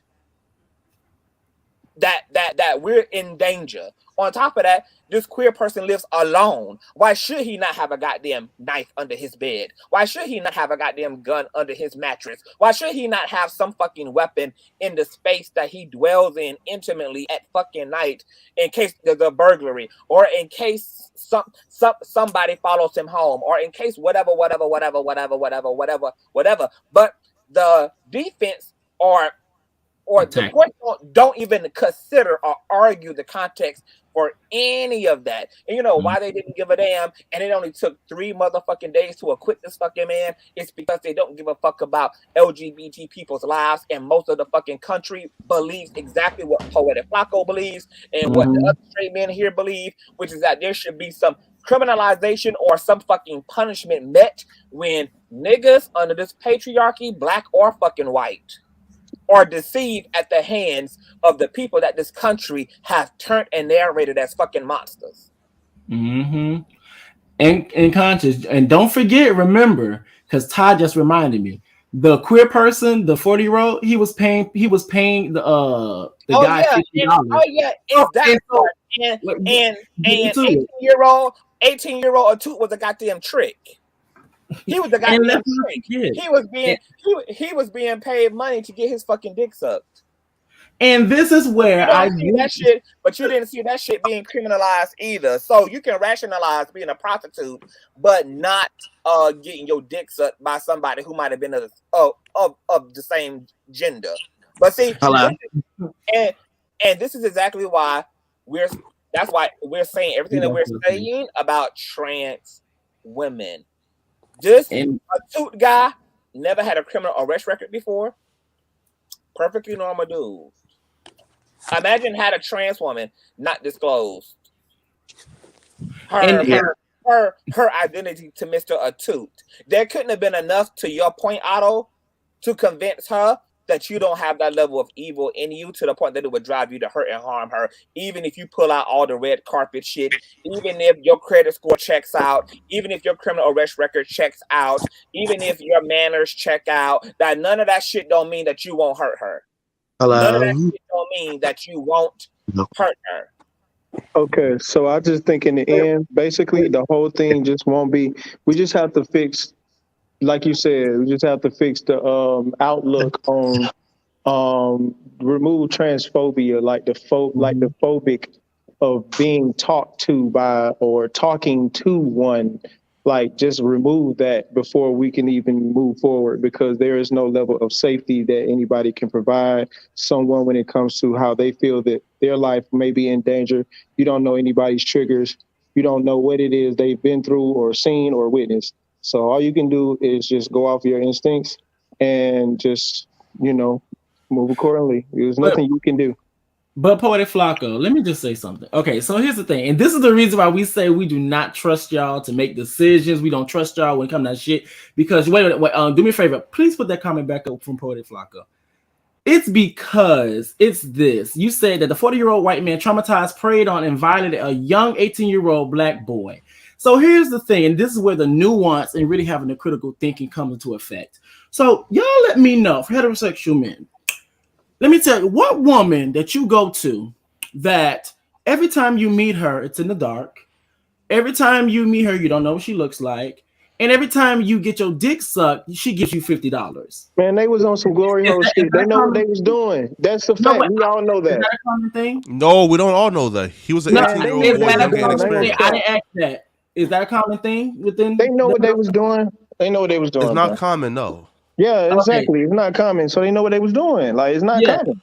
No, he was an 18-year-old boy who was young and inexperienced, bro. You feel me? No. Because, hold on. No. He was so inexperienced, but he was experienced enough to be a prostitute. He was experienced enough to prostitute his goddamn body out to I mean, he was experienced enough to use a dating site to go hook up randomly with motherfuckers. He was paid to get their dick sucked, right? But there's sites, right, where females will pay you to fuck them just because you're a quote unquote black man and their husband is into that shit, right? So like payment for black penis. That's not the same. In their defense, it's the exact same thing. No, it's the exact same thing. That's not the same situation, because it's the exact same thing. Again, payment for black penis is not out of the ordinary. That's a norm, right? So him getting paid to get his dick sucked is not out of the norm.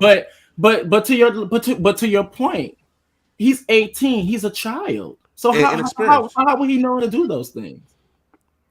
Bro, kids go out experimenting and looking for things, and he never thought that was a man. Again, a 40-year-old white man traumatized. He did, but after the fact, though. After the fact, he thought that. Poetic Flacco. I'm sorry. Poetic Flacco. This is the reason why we don't trust y'all. It's because it's the nuance in the situation. If something like that, as in you getting your dick sucked from a woman and then she gives you $50, that's not a common thing that happens within the heterosexual That's community. what I'm saying. Like, it's the things around it that just make it. Men gigolos out here. I got you. Damn, let me fucking talk. Damn. But we know that's an extremely common thing within the queer community, and it's very well known. 9 times out of 10, he knew. He fucking knew. And the fact that someone like Poetic Flacco is not clocking that, and you sit up making excuses for taking that man's life. What happened if that was me? And I just so happened to have a deal with somebody I'm messing with. We on the low, we doing our thing, and then he just so happens to flip the script and say that I tricked him. and then I lose my life and I'm the actual victim, but behind closed doors, I was the one actually being honest, and then you sit up on a goddamn panel making excuses for it. That's the reason why we don't trust you motherfuckers making decisions. That's the reason why we don't trust you analyzing shit. That's why when it came up to the Megan Thee Stallion shit, I don't give a fuck what none of y'all hoes say, none of y'all niggas say. That's the reason why when it came to even to the Megan Thee Stallion situation. When it, well, we got to look at this, look at that, but then it's just so funny that people that were looking into the situation, looking into the nooks and crevices and the nuance of the situation was spot on, aka me and Conscious. I ain't gonna care when it comes to. But I feel the like he people that knew. are so left He brain knew. to talk about evidence this, evidence that, all of a sudden, I don't know. Yeah, But especially because I have to call cap, especially when once me and Conscious went back and actually watched Tory Lanez lives, watched the way that he was moving and stuff, and then once you say something, you'll say give one rebuttal. You'll be like, okay, no, I don't believe because of this, and then constantly give a rebuttal. Oh, you know what? I don't believe because of this, then constantly give another rebuttal. I don't believe because of this, then constantly give another rebuttal. And then you go back to the first rebuttal. So which one is it? This is why we don't trust y'all. No shade. Okay. Because the lack of critical thinking and nuance and having exposure to different cultures to know the culture, that's dangerous. And the fact that could have been any one of us up here, queer people, and we would have lost our motherfucking bitch. I would have came back in the middle of the night and haunted your ass, bitch. Exactly. But this is why. And it's just a word of mouth here too, because it's like, why didn't the courts consider any of that? Like, because I just find it ironic and coincidental that Mr. Atu took this individual's life once the conversation had happened aloud before other straight men. That's what I was gonna say. And then there was this awareness and this joint perception of, yeah, there might be some deception going on here, and that they all used each other to facilitate what end up being the end result to this Lawyers. life. I highly doubt, something tells me in my discernment that Mr. Atu would have never even took such an extreme action had that conversation not happened outside of himself. But because now it's been established to his male peers, now that they all collectively felt a way, they all informed each other. Now there was this unconscious assertion and agreement contract that we needed to alleviate this threat accordingly, not because there's an actual threat, but really to validate our masculinity and heterosexuality before each other. Because you would need proof to prove that. You would need proof. You would need a conspiracy. You would need text messages to prove that stance. Because just like you can have that stance, this is why we had the things with the Megan Thee Stallion. You can have that stance, and you can also say that he was just embarrassed, and he went back to see if that was actually a man, and he didn't want to go by his friends, what his friends said, and he went and actually found out, and he got upset. The guy started reaching for something, and he beat him up.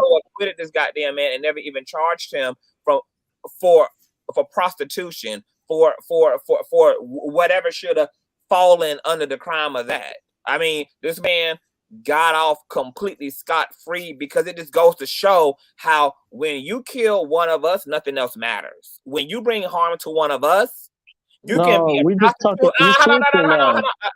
You can be a prostitute, you can be an extortionist, you can be all the bunch of other things under the sun, baby. But if you dispose of or bring harm to any of us, this system will give you immunity.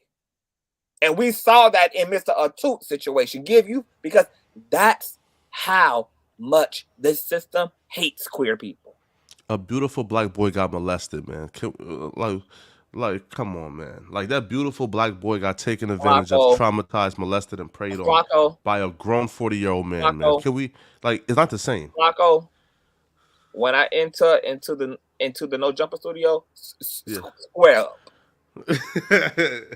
Nah, listen, you will fully beat my ass, so I don't even want that smoke. Might beat your ass. No, I mean, I'm just playing. Don't talk shit. Nigga like 6'4", you feel me? Like, you feel me? He will for sure beat that ass. Hey, but look, this is what I'm I saying. feel Like like he knew though, we Flacco. we I feel we like he all knew, bro. Nah, bro. Listen. First off, If and he he went to didn't court know why they and had the proof he didn't know. conversation, Flacco, if he didn't know why was he even speculating? But he done took his ass over there multiple times at this fucking point, but had this suspicion. The nigga knew even in his intuition to know. And guess what? He had the option to do, Flacco. He had the option, since he felt that paranoid, to never go over there again. He did not have the right to premeditate a confrontation with this individual and then beat this man to death under the guise that this is the way that death by violence, that's like actionable. That like perception is actionable in that way. That's no. His selectiveness, right? Because wait though, I've watched you guys sit on this panel and scream, "Free Santoya Brown. She didn't do a goddamn thing. She's innocent." Who was that? I've seen people and on this panel say that Santoya Brown was a victim. Who is that? Okay, and she's the light-skinned girl that Kim Kardashian went to bat for to have her free because again she negotiated her own deal. Yes, I don't know nothing about that. With the pimp, right? right? No. Right. So she had a pimp, but she met the trick at the gas station, negotiated her own deal, went to the quote unquote trick's house, and when the trick, was asleep and turned his back, she reached for the gun and shot him in the back of his head. But all the queer community, the females were saying she was 15 years old. He was a grown man trying to fuck a 15-year-old. But she negotiated her own deal, and he did not know that she was 15 years old. He got killed in cold blood, and everybody have no issues with it and said that she deserves to be freed. Right? So, like, it's the same. It's the same. Flacco, I'm gonna tell you the reason why I'm gonna have to call you Cap. I'm not shocked that you're low-key protecting a pimp because you're associated with the former one. So that's not even shocking to me. The difference between Miss Brown and Etoot is that Etoot wasn't the victim. He knew what the fuck was going on. It's just that when he felt embarrassed, that's when he wanted to go and kill. Two separate things. Toya Brown did not kill her pimp. She killed the trick who she negotiated the deal for. She met the trick at the gas station and told him is $125. And she went willy-nilly, got in his car voluntarily, went to that man's house, killed him, stole his money, and took his car keys and drove off. Right? So I don't see how on one end we can protect and say, you'll free this light-skinned black girl, but now this beautiful black boy who had his innocence taken away from him by a predator. By a predator, sir. Are you not listening? Are you not listening to anything I said? Any 40-year-old man. Are you not listening? No. Right now, he's 40 though, Reckless. He's 40. Are you not listening to anything that I said? Right? I'm listening, but he's 40 years old, Reckless. Yes, he can be 40, but he's still 18. He's an 18-year-old boy. He's 18. He's a goddamn college student. Cut it out, poetic. Bro, if a 40-year-old man was fucking an 18-year-old girl and we were all living on his own, predator. Exactly. He's a goddamn college student living on his goddamn own. He is not a boy. So what about the college female, 18-year-old female and the 40-year-old man? He knows right from fucking wrong. And I'm going to tell you how he know right from wrong. Because they had to catch his ass. He didn't turn himself in. Right. Because especially if you knew it was self-defense. Just like the girl, she left and they had to catch her. But once again, if you knew it was self-defense, then why were you on the run? He knew what he knew. Like and that's the thing that goes for the girl the example that he brought up. I wasn't done. The thing that's irking my spirit is because everybody keep trying to paint him as the victim. He is not. He knew. And that's the problem with this I was tricked narrative is because it clouds everybody's perception. Y'all literally, why did that person have a knife? Bitch, is their house. Why do they have a gun? Bitch, is their house. I got both of them. Exactly. I'm pretty sure everybody got a you can literally exchange all of the similarities between the case that Flacco brought up and the case that y'all bringing up. Not saying that I'm saying that that nobody should be killed. What I'm saying is when you're talking about the judgment of the situation, the judgment that is being given on the guy for knowing, the same judgment can be put on her for willingly accepting the deal from the trick and then instead and then killing him, taking the money and keys and dipping. I'm gonna have to put a But stop then to we it. victimize her because he was an older because male. right now you follow for the trick. You follow for the trick. I just think it's interesting once we start talking about the dynamic between men and trans women. All of a sudden, we're going back to another woman. No, we're gonna keep it on men. So with us talking about the dynamic with men and trans women, because He wasn't a trans male, who was a gay man with a wig. Because throughout the whole conversation, and that's another thing. Hold on, before you go. That's another thing that I didn't appreciate is the fact that they relied upon this 40-year-old's family to identify what they were and were not. And my issue with that is there's a big issue in the community as it relates to these cases of violence upon queer people, where oftentimes the family will misgender the trans person intentionally because they themselves have not even accepted the trans identity of their loved one, and will misgender them, call them by their dead name, list them by their dead name, and also dress them according to their sex rather than the gender they were assigned to in their wake and funeral. So we're assuming that they were trans and not a cross-dresser. So we don't even know if this was someone who actually identified as trans. That is according to this individual's family, that they were a gay man. Yeah, we're assuming. And in either case, it doesn't even fucking matter. Mr. Atoot Black Panther, his ass was out of order, out of line, dead ass wrong, and so was the criminal justice system. Period. I want to welcome. Is Stefan still up here? No, Stefan is on. I want to welcome Amara. Can you hear me? Amara, can you hear me? Hi, Hello. Conscious. Yes, I can hear you. Can you hear me? Yes, I can hear you, love. Welcome to the platform. I know a lot has been covered over a 6-hour period, but I guess your thoughts. Well, I wasn't here from the beginning. I just came in maybe about 2 hours ago, about an hour ago. I would say about 2 hours ago. First, I want to say I just found your channel about maybe a month ago, and I have been hooked on your channel. Oh, thank you. Yeah, I love the way you speak. I love your point of view and the work that you're doing, you and Reckless. I want to say for myself, well, I know right now y'all was talking about the case with the Atoot. I want to say that case is very messed up. And I want to say, in my opinion, he knew, you know, what was going on with that, with the person that he was going to go see. But I do want to say, going back to the whole disclosure of trans women, because I am a trans woman myself. And I do want to say I am passable, which is kind of new for me. This is like in the past 5 years, I became, you know, like fully passable. I'm in my late 30s. So I've pretty much, you know, gone through all the procedures and everything that I wanted to, you know, go through for myself and for my transition. So I do want to say that. And can I ask you a question to that before you move on? Yes, go ahead.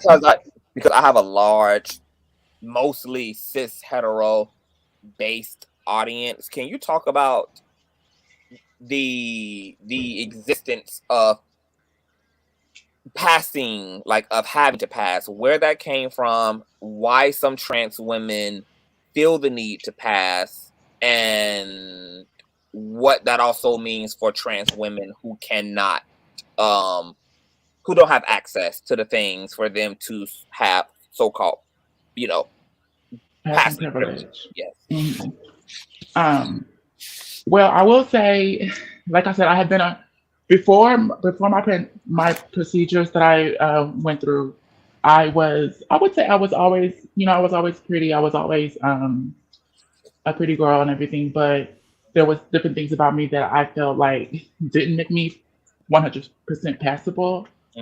But now, like I said, it's I'm a new woman now. But I will say, it's the difference for you between both worlds of like passing and kind of not passing. Like, yes. what is the difference on a social level now that you are passing fully? Mhm. Well, I will say there are ups and downs to both, and that does sound a little crazy because a trans woman, you would say that the best thing would be to be passable. Um, for me, I would say like I'm recently single. I was in a long-term relationship um, for the past like 5 years. So me now I'm dating as this new passable woman, and it's very the social aspects of it is crazy. I live in a big city, so I'm around a lot of people every day, going to work and everything. I work a 9 to 5, and before before being fully passable, it was kind of I had kind of the thought of knowing that people, they know, it was like, okay, well, they know that I'm trans. Like they can see, there's things about me that they can see that I'm a trans woman. So I don't have to disclose. I don't have to say I don't have to tell those people who I am. They can pretty much see it if they look for it. If they know what to look for, they can see, who I am without me saying it. But now, me thinking that, I'll still think, oh, they know, she knows who I am, oh, he knows. Even when guys approach me all the time, I'll think they know. But as soon as we exchange numbers and I'm not with that person, I text them, I want to let you know I am a trans woman. For me, it's the best practice would be to do it when there's no feelings involved. Nobody has feelings for the other person. He doesn't like, he saw he saw something that he liked, but that's all that, that's, if he says he doesn't, he's not with it, then hey, keep it moving, delete the number and keep it moving. Instead of waiting a few days or like a week when you get to know this person and you starting to, like them, or oh yeah, you have things in common, and then you tell them, and then it's like, that could be more of a issue for them to where they might want to, act out or something. But I will say, even just being out in public and just being out and about, not having to worry about, people looking at me and stuff like that. That is a great part of being passable. But like I said, for me, I'm dating, like I said, I'm in my older 30s. So if I am gonna date someone, it's because I want to get to know them for a relationship. Like I'm not just gonna be out having sex, with different people. So for that reason, I feel like it's best to let them know up front so that we can either continue to get to know each other and not waste time, or we can just cut it off and we're still not wasting time. You know what I mean? Oh my God, thank you. So I really respect and commend everything you, not commend, because who am I to commend you, but like I really respect everything you said. I really do. Continue on. She's so brave too, man. She's so brave. Thanks, man. And she shouldn't have to be brave. Y'all should just be well enough for everybody's existence to be safe in proximity to y'all. And I will, and Conscious, I will say to that, me being more passable, I don't feel any more safe than I did before. Like, are you going to commend her now, Otto? What for impassable? See. Okay, all right, let's go there. Let's go there. Her whole, she just brought up the word safe. She just like just like TST, she did not have to feel safe to disclose. She disclosed because the best thing to do. And it was best for her not to waste her time because she's dating with a purpose. And there we go again. She's not wasting her time because she's dating with a purpose, and she decided to let them know before feelings were involved, so their passions of passion, you're missing it. crimes of passion don't happen. And and this is what I mean when you saying those backslide. things. They was gonna do that reckless. Yeah, you already know they always backslide. No, Come because on, you moonwalk. brought up You well, it is moonwalking because right as soon now. as I say You I moonwalking. agree with somebody, you they were had to definitely make going. it. No, They were going to use. I'm gonna They tell were you going why to use. you agree. I knew because like this is how it works every time, where they will act understanding to the plight of the majority of the queer people in the room, but as soon as there's one queer person that sounds like they are leaning into, like they look for one flame in a row, and then boom, they throw they allow that to be the monolithic rule of thumb for every other queer person that done said Amara is talking about her. That's what I said. That's why I said I commend you. No. Come on, Because no. Me, I literally said that, and because then I said I The reason being is respect everything you said because I got wanted to change the word jovial commend. because now you got jovial because for Because it literally you are because it for literally you, it agreed with confirms everything that I was for saying. you, that's the fuck. And that's the point. And that's why I the respect point. and Yes, you're commend proving it. our I point, and respect that's the and point. commend the other one too. That's why I said the only reason that no. All The right, I ain't got reason, nothing to say. I'm gonna let y'all monologue, and then I'm just go back on mute. and thank you. And that's the reason why we're saying you're proving our point, because the thing about it is that yes, you are commending her because she's agreed with you. But a lot of times people only do that, but yes, and it completely throw out everything we literally just said. Okay.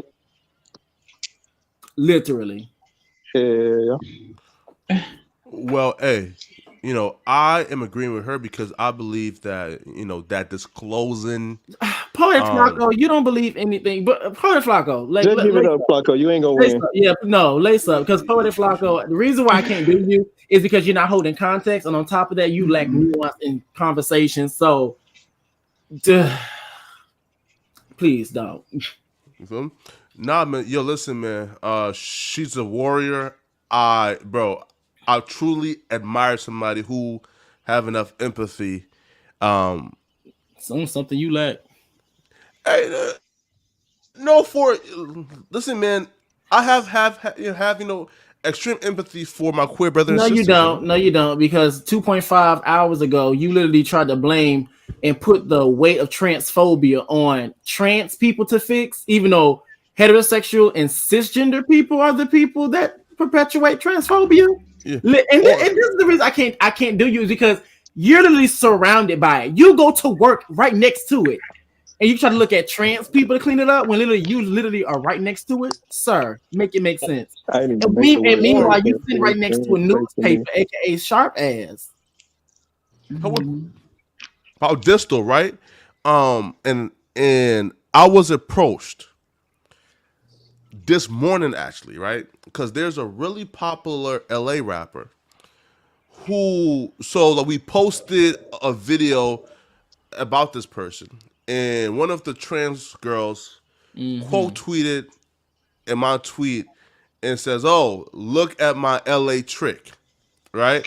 And then she DM'd me asking to come on to expose this person.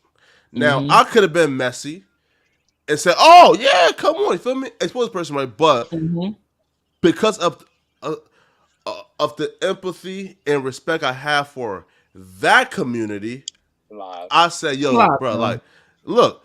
I said, "You were saving your homeboy, ain't had shit to do with exactly." But even if he would have done it, it would have been counterproductive for the LGBT community, because that's the thing we're trying to get away from, the exposing culture. Oh my God! I don't want her to get the backlash for exposing and set the community backwards. Yeah, and that's like a weapon. That's a weapon. No. I'll throw y'all lace up. Y'all throw y'all lace up, please. I just can't do it right now. What's happening?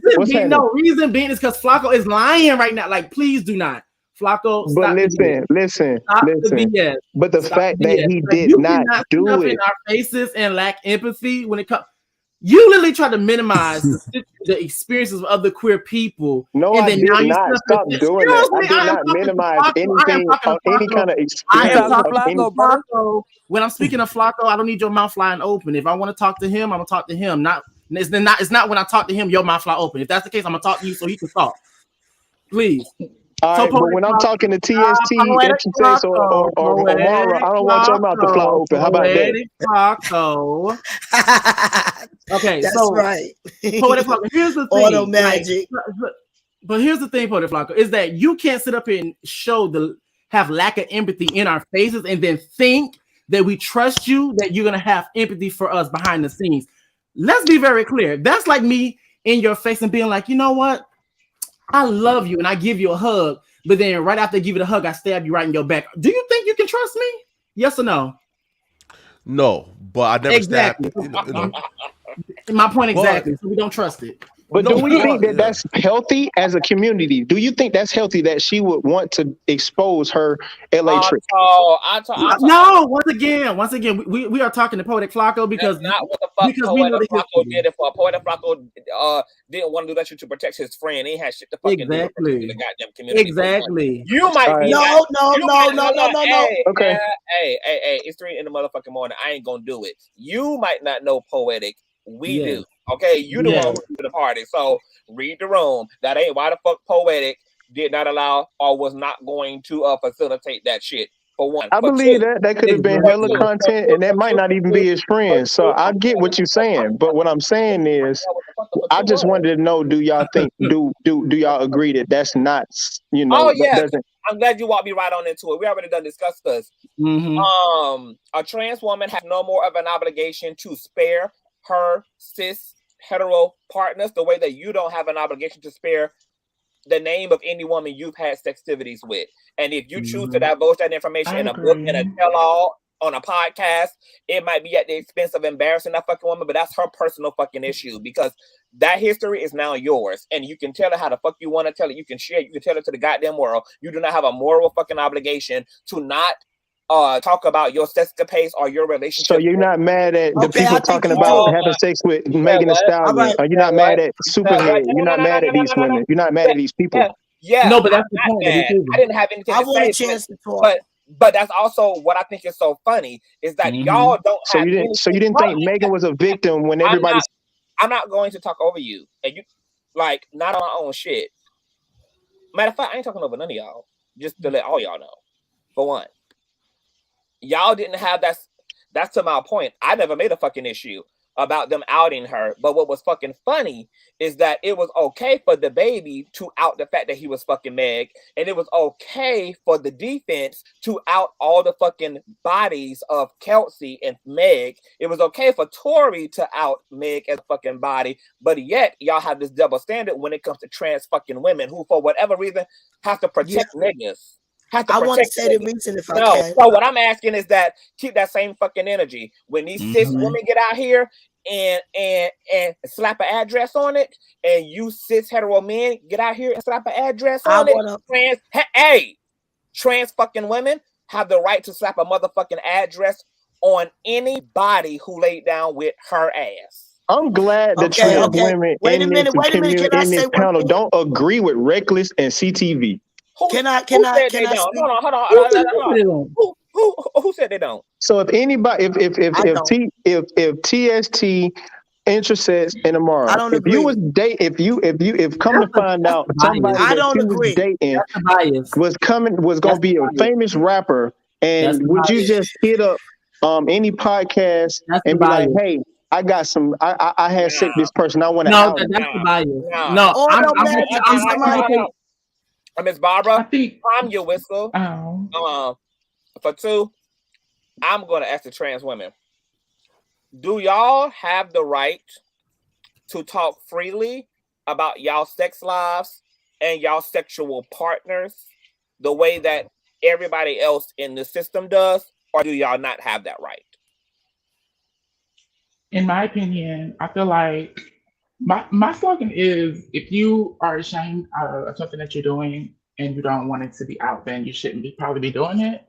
So I feel like yes, I think that's okay. I mean, I feel like In certain instances, it's okay, but if you're doing it for like dumb reasons, then I feel like it just depends on the situation, in my opinion. But do you have the right? Yes, Do you you have the do. right to talk about any of your partners for any reason that you see fit? Whether you just want to share, whether you want to be transparent, whether you want to be petty, whether you just whatever. You have the right to speak about your partners that you don't have an obligation to protect the men that sleep with you. Just like every other group of humans does, I think trans Yeah. women do too. Yes. And then it's Okay, just a can I speak? Can I speak No, now? not yet. No, Miss Barbara. Okay, let me know. Just let me know There's when. another. I'm gonna be quiet. There's two other a TST and intersex. Intersex, since your mic is already unmuted. Do you have the right to talk about your sex life and your sexual partners for any reason that you see fit? Do you have a right to share that? Can you hear me, intersex? Intersex is trans? She was typing in the chat. I don't know. Oh, I think it's something going on with her audio. Is TST. intersex trans or no? Intersex is intersex. She lives as a woman. She was born with both genitalia, but there was. I heard her talk though. Like she don't sound like.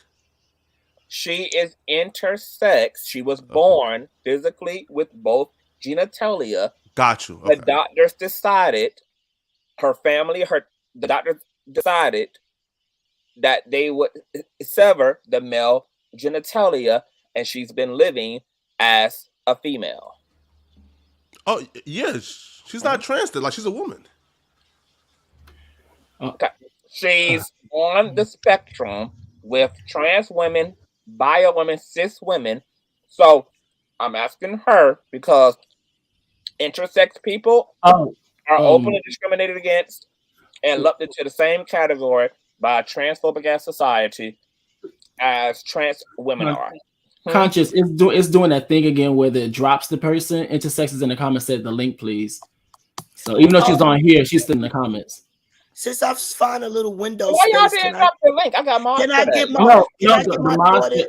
the mods just did. Oh, I got you. Since we're waiting on audio, hold on. A TST? Can you hear me? Or you're on mute?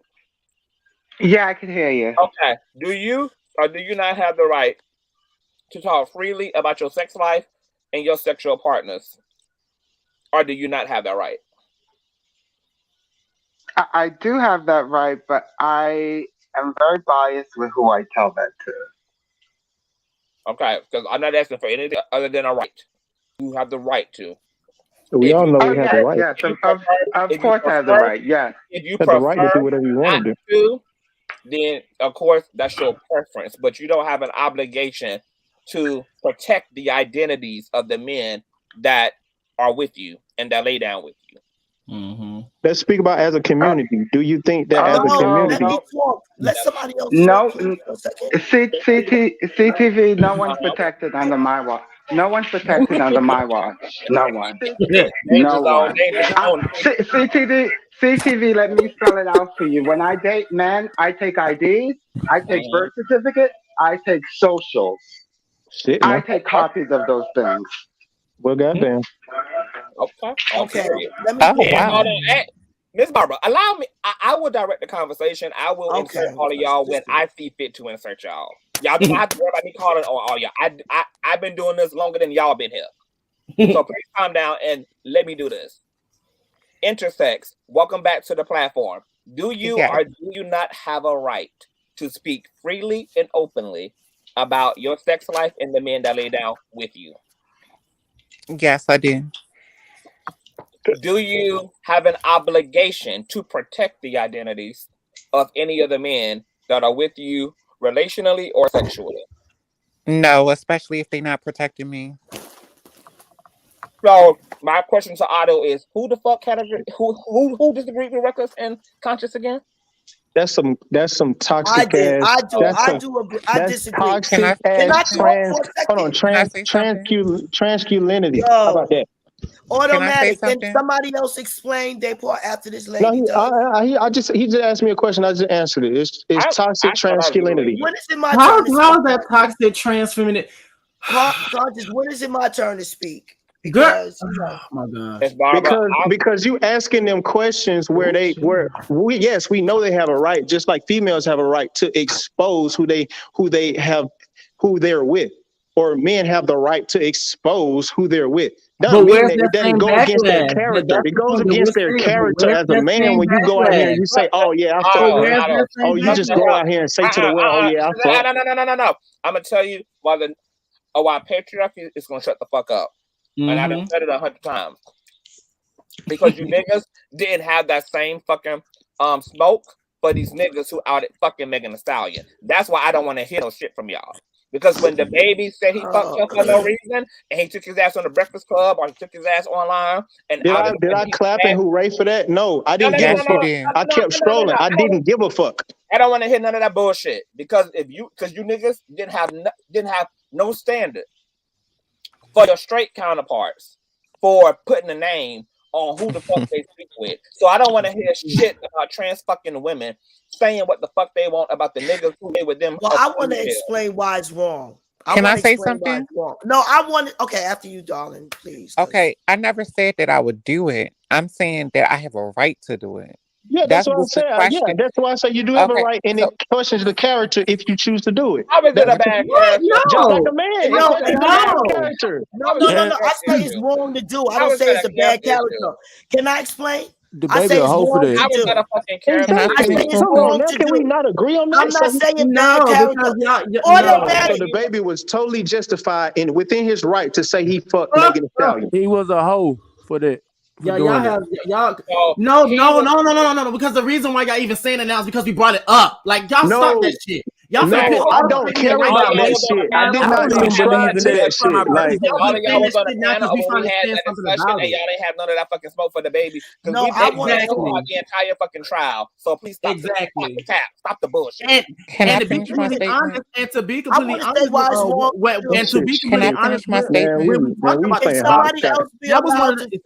but to be completely honest, that was one of the main things that kept coming up. But to be completely honest, when it came down to Megan Thee Stallion, that was one of the biggest things. I'm in the kitchen. I say it's wrong to do. I say it's wrong to do, and I would like to explain. We're not in the community. We don't get. Can I just finish? Yes, intersex, and then a reckless, and then see. This is the big reason why I decided to not have sex and get into sexual relationships. I'm not saying that I would do or tell someone's, truth. But number one, you want me to feel comfortable to tell you my truth, but you want me to keep your secret. You want me to be obligated to tell you I'm trans, but you want to keep that you dealt with me a secret, but you want me to be honest with you. And also, I've been in situations with guys that, I'm gonna give you an example. A guy can deal with a trans woman and he been fucking her for a year. He'll walk past with his homeboys. Oh, that's a man. So at that particular time, you don't think that woman don't have a right to say, Bob been sucking your dick and you've been fucking me in my ass and you've been sucking my dick all year.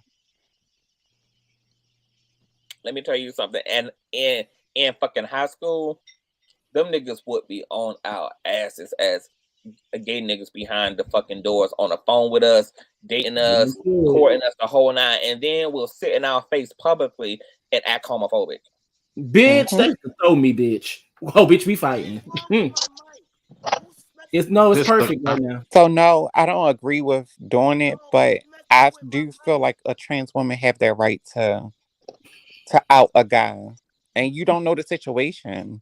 So for you to cheerlead and want to be behind a man to keep his secret, but you want a trans woman to tell the whole world, oh, I'm trans. 2 days for you talking to me. I should trust you. I'm trans. 2 days? Fuck out of here. Would you share your think pillow talking is lame, by the way? Excuse me? Men think pillow talking is lame. Like, that's Yeah, lame. because Like, just all y'all publicly think outing somebody that you fuck, like, yay, hooray, yay, whatever. But girl, But like, of course, y'all think it's lame. All y'all But think can I is finish? respect. Because I want to drop down after I finish. Like these topics, and when you hear these heterosexual men, their opinions and what they say out their mouth, this is a big reason why DL exists. This is why I don't like sharing my story. This is why it's a lot of trans girls that don't tell, that don't feel comfortable telling, that doesn't feel safe telling who they are. Like you talking about talking. If me and audio had a conversation, and I was trans. You talking about explaining to you. I was I didn't say afraid to explain tell to me. I was afraid to tell Conscious who I was. Okay, well, that's your It's not just choice. about a That's your man. choice. Can I just talk and get dropped down? Like, damn. No, I'm just saying that's your choice. What's the point of you saying that? See that right there? You're an asshole. Like, what's the point of you saying that? They Because I'm entitled. not forcing you to give me an Entitled answer. to speak, entitled, honey. Like they have no control. And you see them I'm right not here. forcing you to give me an answer. You're That's forcing her not to what listen I'm to you right now doing. when she's supposed to be talking. Go ahead, intersex. See, and that's why, like, I revealed to Conscious who I was, and I Bad hope bitch. that secret sticks with him until I'm ready to come out. And When intersex is a bad bitch, honey. Bad bitch. Bad bitch. Go ahead, intersex. and like, I don't know, it's just hard, and to sit on these panels and hear some of your opinions. That's why men are DL. Not alone. That's why it's DL trans women. Like, because how rude, how ignorant. You sitting on the panel, you don't know no trans women, but you speaking about experience that you don't even know about. You giving your opinion on something, opinion. You making your opinion seem like it's a fact, but you don't know no trans women. You shouldn't even be on this panel opening your mouth. You should shut the fuck up. Listen to these women on here that's talking about their experience. Don't overtalk them. Don't disrespect them. And don't make them feel like they've been heard. And for Flacco to be on this panel and saying that he's not transphobic, I visit your page. Some of the stuff you say out your mouth, Get into it. you're transphobic. Some of the stuff that you say out your mouth is disrespectful to the community. What am I trans? Do you think I'm transphobic? What I say are my It's statements. Do you think I'm unquestionable. transphobic? It's unquestionable. I would say that you are on, like, You know what's transphobic about you, audio? It's when you have an opinion. You're not transphobic. I think you're not. But you sit here and you backing a transphobic comment. You backing a nigga that said something. You backing up a nigga who said something transphobic. But That's listen, transphobic. I'm not backing up him when we talking about trans issues. We talking about I'm other not just talking stuff. We're about not talking today. about that. I'm not just talking Just about because I today. agree with him that the sky is blue don't mean that I agree with him when he say that something else when he talk about something else. You can't say that if I agree with him one time, I agree with everything he says. Well, a person that's an ally, a person that's not transphobic, I want you to correct him. Listen, it's not about correcting him because how am I going to correct him? Like I give my opinion, Why he give can't you his correct opinion, him? and we keep on. I'm not correcting CTV. I'm not correcting fucking trans women and tell them how Reckless. I'm not correcting anybody. When we talk, we're debating. Your cis hetero male counterparts. But you didn't debate him. These trans women. What do you mean I didn't debate him? He didn't, nothing was addressed to me. And when I came on here, he wasn't talking when we was talking about the trans stuff. He didn't say anything, have anything to talk about. You still not listening to what I'm saying. When you ask me, are you transphobic? I'm not just talking about what you said tonight. I seen you on other panels. I heard your opinions on other panels. So I'm judging you as a whole. All right. So when you judging me as a whole, even though you don't allow a person to grow, so today I have if I've had panels with y'all, I'm not just on here talking. I'm actually listening to what y'all saying. Like, believe it or not, like I actually implement this stuff in my day-to-day life. Believe it or not. So like, you can't say you're gonna judge me on since I've been on these panels, maybe a month and a half, maybe. But within that time, I've actually listened to what you guys have said and actually implemented some stuff. So I mean, I grow every time I get on this live and I get off. When it comes to these issues, when it comes to these topics, I actually put some of this stuff into a bag and actually kind of use it and actually think about it sometimes. Well, that's good. But when you using it, I think using it is defending bullshit. No, not necessarily defending bullshit. What I was But what's actually the point saying of today was, what's the point of you being educated? I am. What do you mean? What's the point of me being educated? When I was asking, the thing about truth was brought up before I even said the word truth, and then not truth. Trust or safe was it was used to weaponize against me when I didn't even bring it up at first. I only brought it into my argument when other people said they don't feel safe. So I said, okay, so maybe if we provide a safe place, then maybe no, it won't. So which one is it? Can I ask you a Does it not have question? to be safe, or does it have Oh to my be safe? God. So no, it Can I doesn't ask have you to a be safe. question? So now we'll just have to fix ourselves before we can actually get those answers. So that's Hold why I on. ended on, Can we have I to ask you a fix ourselves. question? Can I ask you a What's that? question? All right, you said you have grown, right, since you've been on these panels. Yeah. So I'm gonna ask you a question on a trans topic that you've been on a panel before. Let's see if your opinion's the same.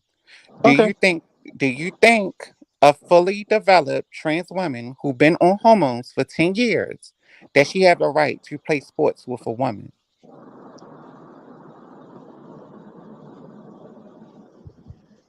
Tumbleweeds.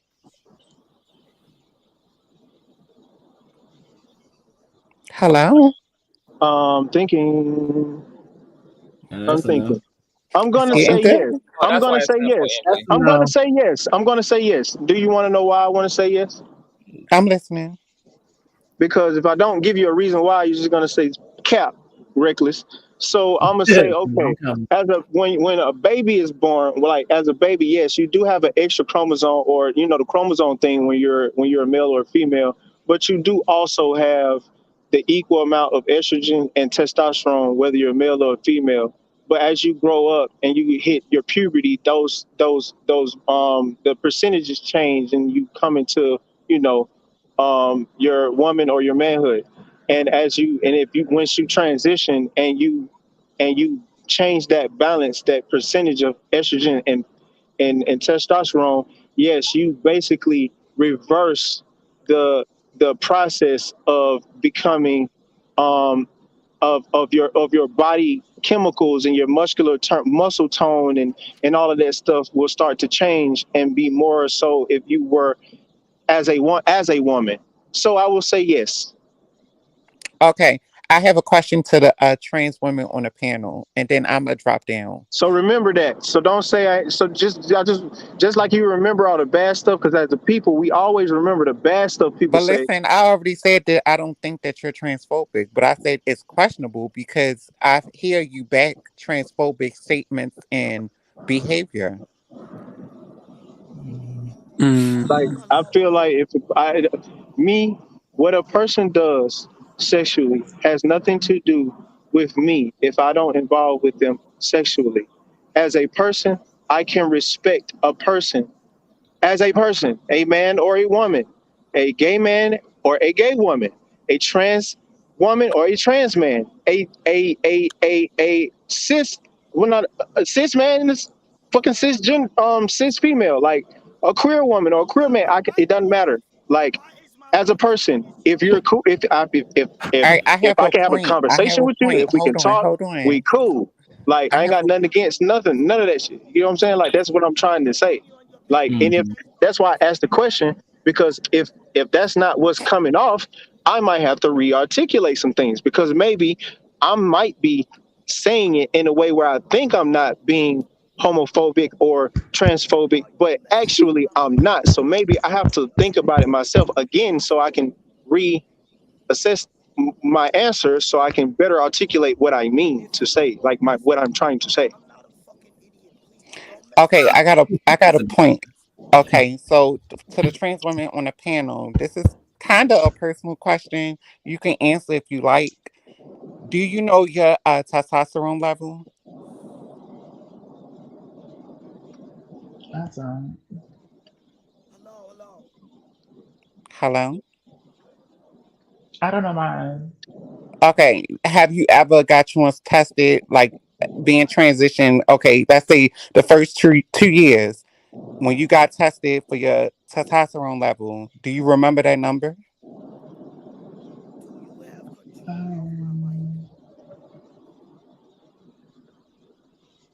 No, I don't know. I don't. I never looked at the actual numbers, but I know my doctor would tell me. I know one time my doctor told me I had enough. I had like the same amount of hormones as like a pregnant woman in my body, but as far as testosterone, no.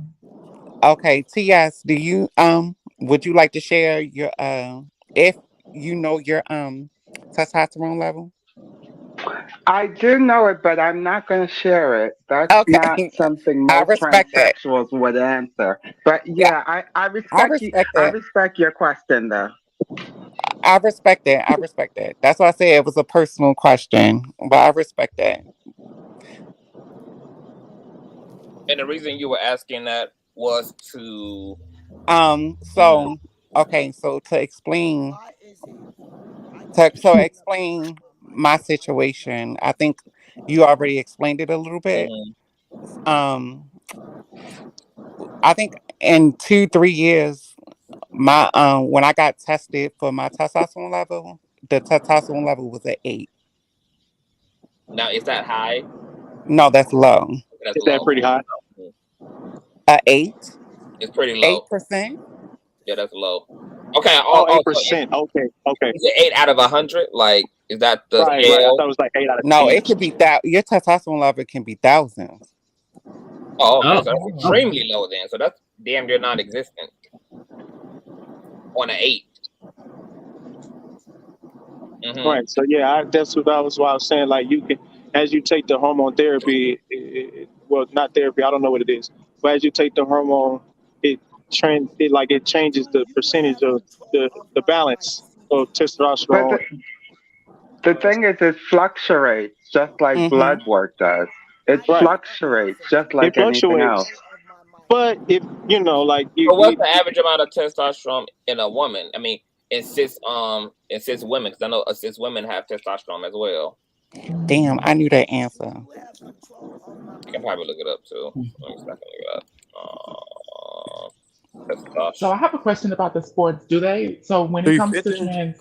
trans people in sports, do you know like how often they test them, and is there like a requirement of how long they have to be on hormones? And because Yeah, I feel but like if someone just they can't. For me, I feel like it depends on if someone should be able to compete or not. Like I feel like if someone just transitioned like a month ago, I don't think they should be able to just compete, I right? agree. With women, but if they have some type of process that they go through, I don't know the process, so I don't know. Does anyone know that?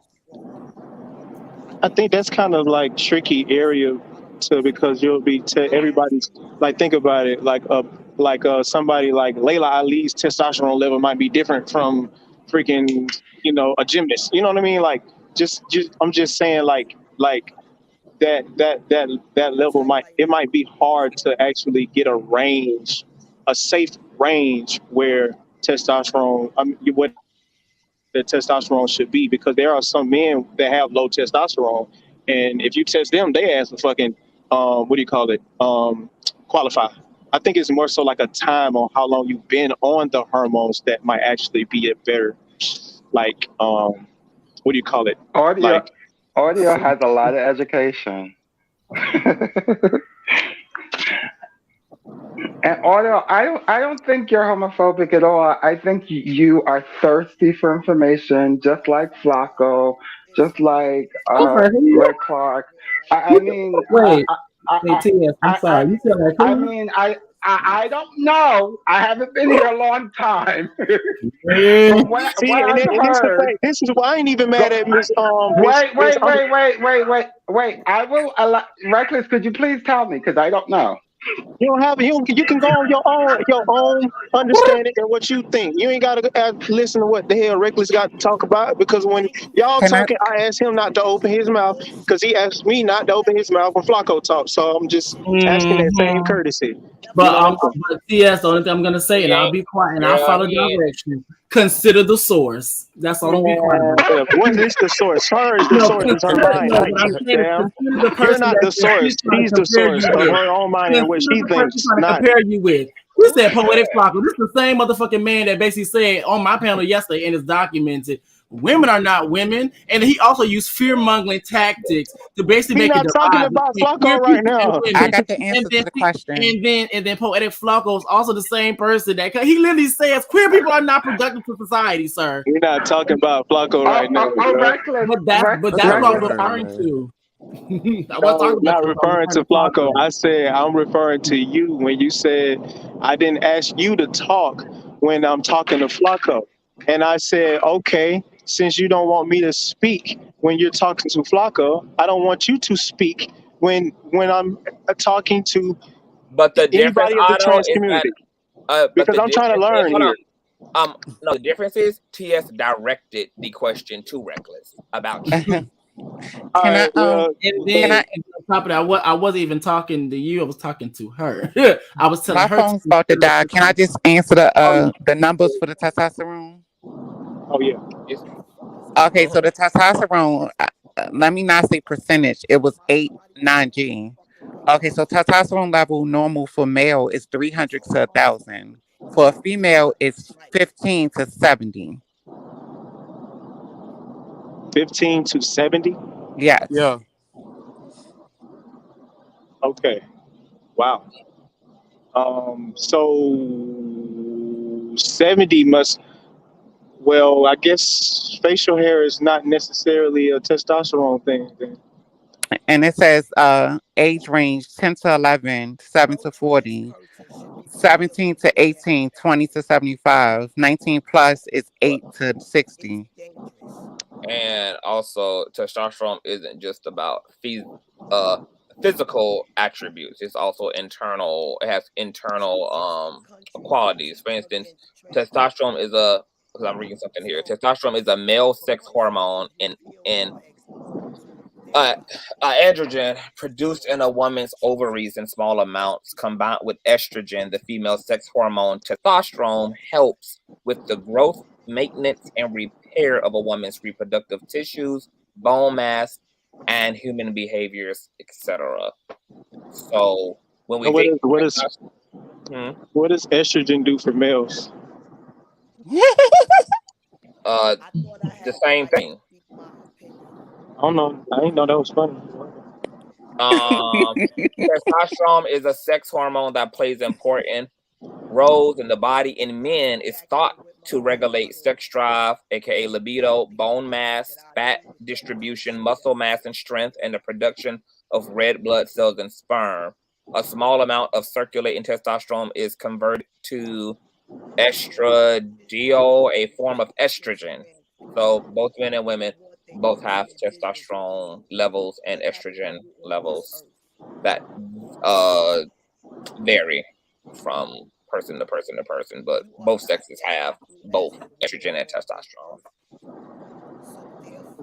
But because of the level that's in females when it comes to testosterone, that's why they don't develop like fully all of the attributes of testosterone the way that males do.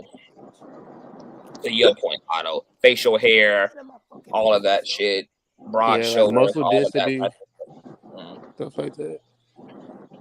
yeah. Yeah. Hyper So that's aggressiveness, all of that shit. and that's why I said can't say that trans women are women, but you may have some that are male and some that are female. Ones that haven't transitioned yet, they're male, and the ones that have, they're female. But I mean, you can't really Can you repeat that? a male is male genitalia, female is female genitalia. Even although she can be a woman, like identify like maybe if IG was on here, he could better articulate this. I IG did. is right beside you. Hey, you talking Right. about what's happening? IG, I'm trying to like hey, you talking about? Oh Yeah, brother God. in the bitch.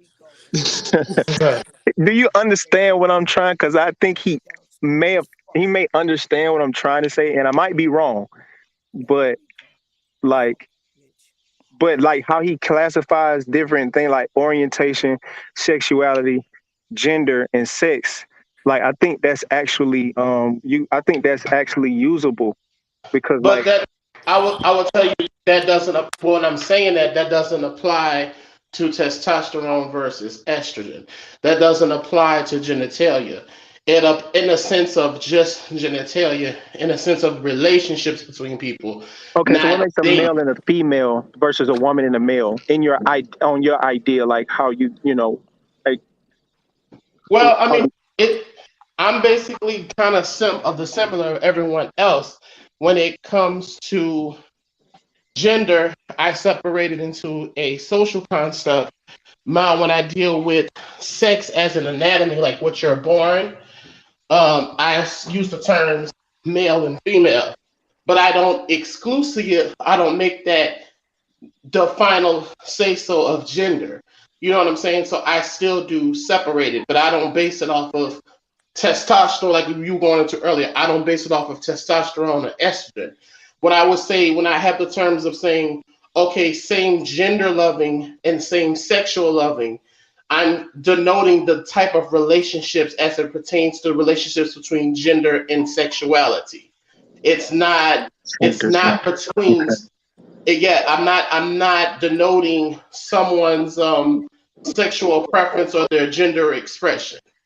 all right, so you You don't see what I'm really use gender when it comes to trans because it's a transition from one to another, so you can't really. Okay, Well, I understand. I no, well, I do. I no, I still use gender because just I've even said this. You can be, Well, you sex. I can mean sex. I mean sex. I'm sex, sorry. Yeah.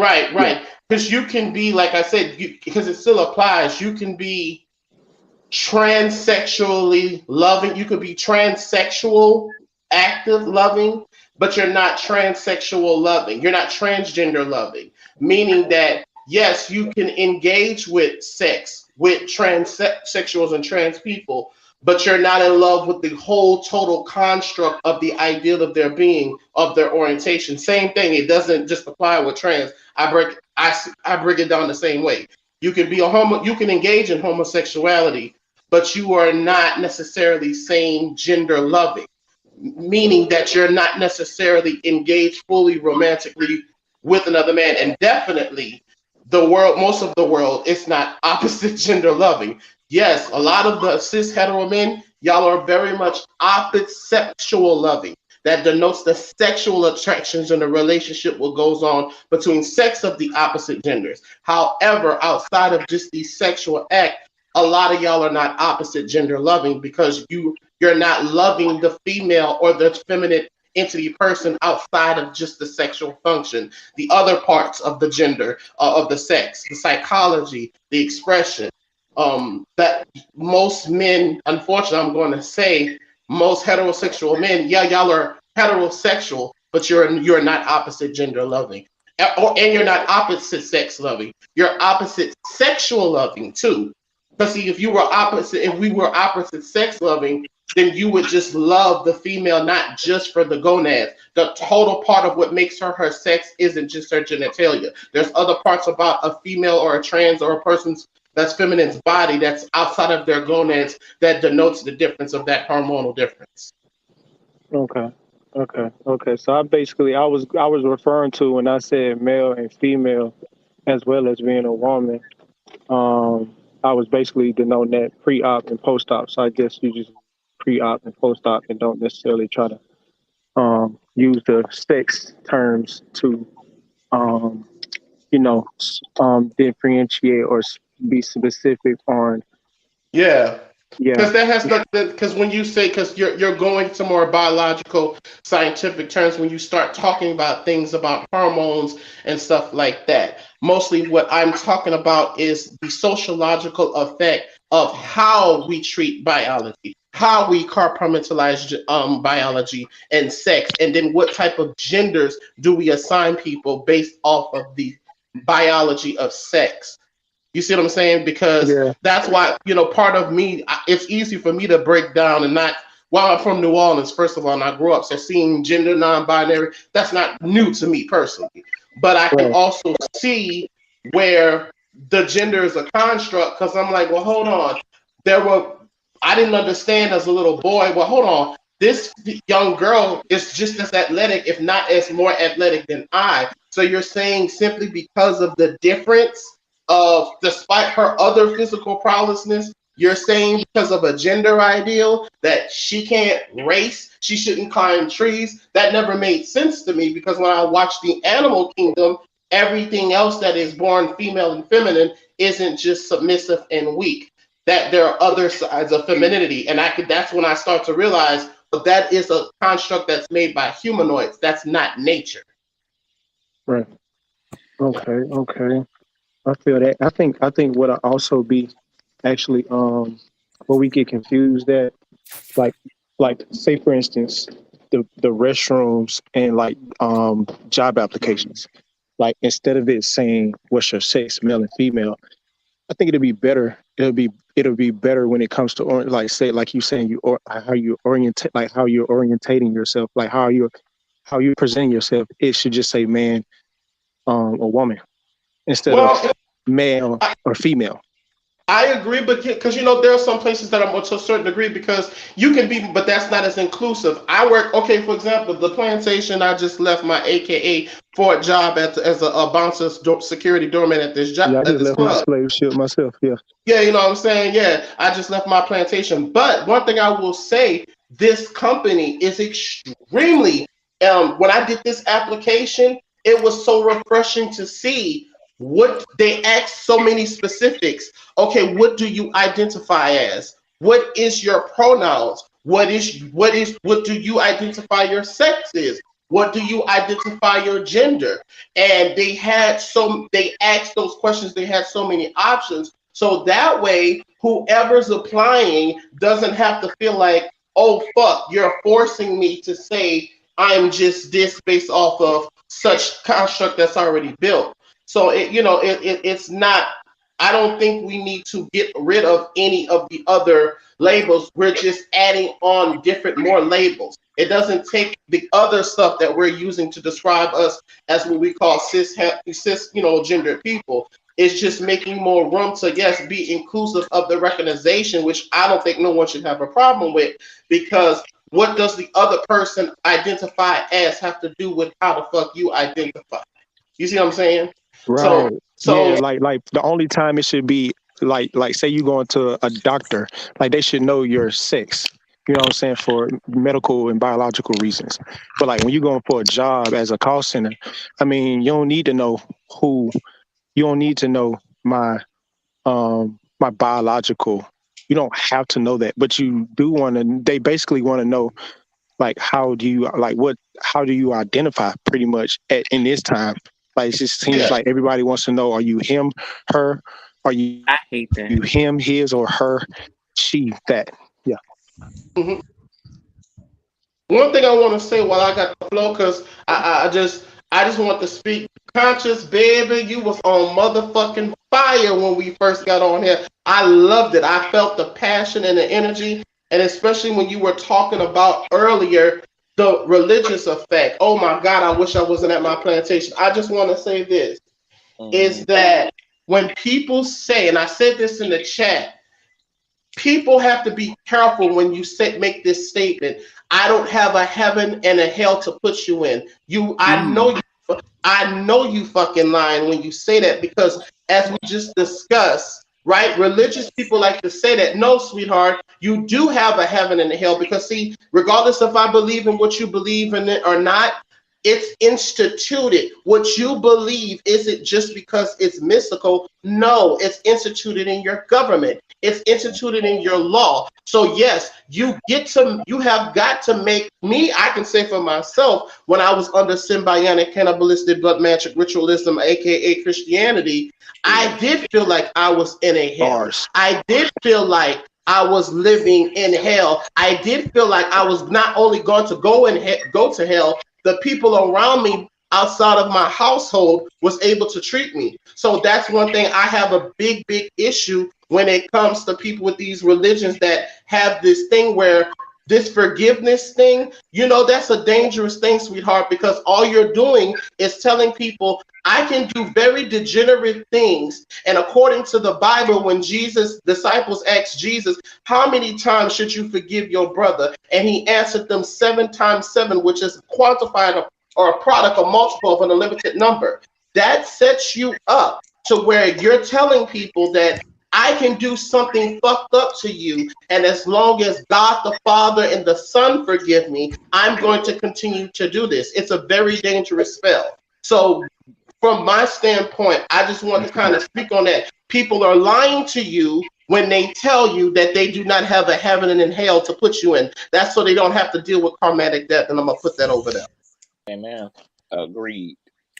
Period. Hallelujah. Now I don't know why Auto Magic acts right when IG get up here, but can't act right with nobody else. Y'all, cause IG speak with logic. Y'all speak with emotion and logic. Y'all lack emotional intelligence. Y'all place your logic where the emotion, where it complements the emotion. Look at how sexist that statement was. Like you see how he said we like the speak New with Orleans logic and emotion, as if emotion denotes logic.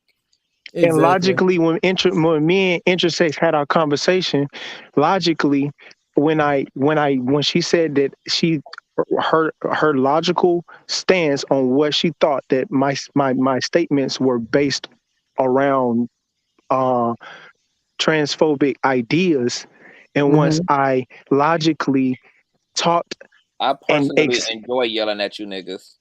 I enjoy yelling back with y'all motherfuckers. Wait, so you get emotional too? So then, what's the problem with our emotions when you get to utilize? I get emotion. My logic is in the. I'm talking on the stance of logic first, No, and but the if you emotion actually gets brought listening, then behind you will it. You hear guys the logic. start with the emotion, and then you bring the logic behind the emotion to support the emotion. I always start with logic in what I'm talking about, But and when you I don't start, mind. And I don't mind any of my talking points to travel in the vehicle of passion because I'm a very self-expressive individual.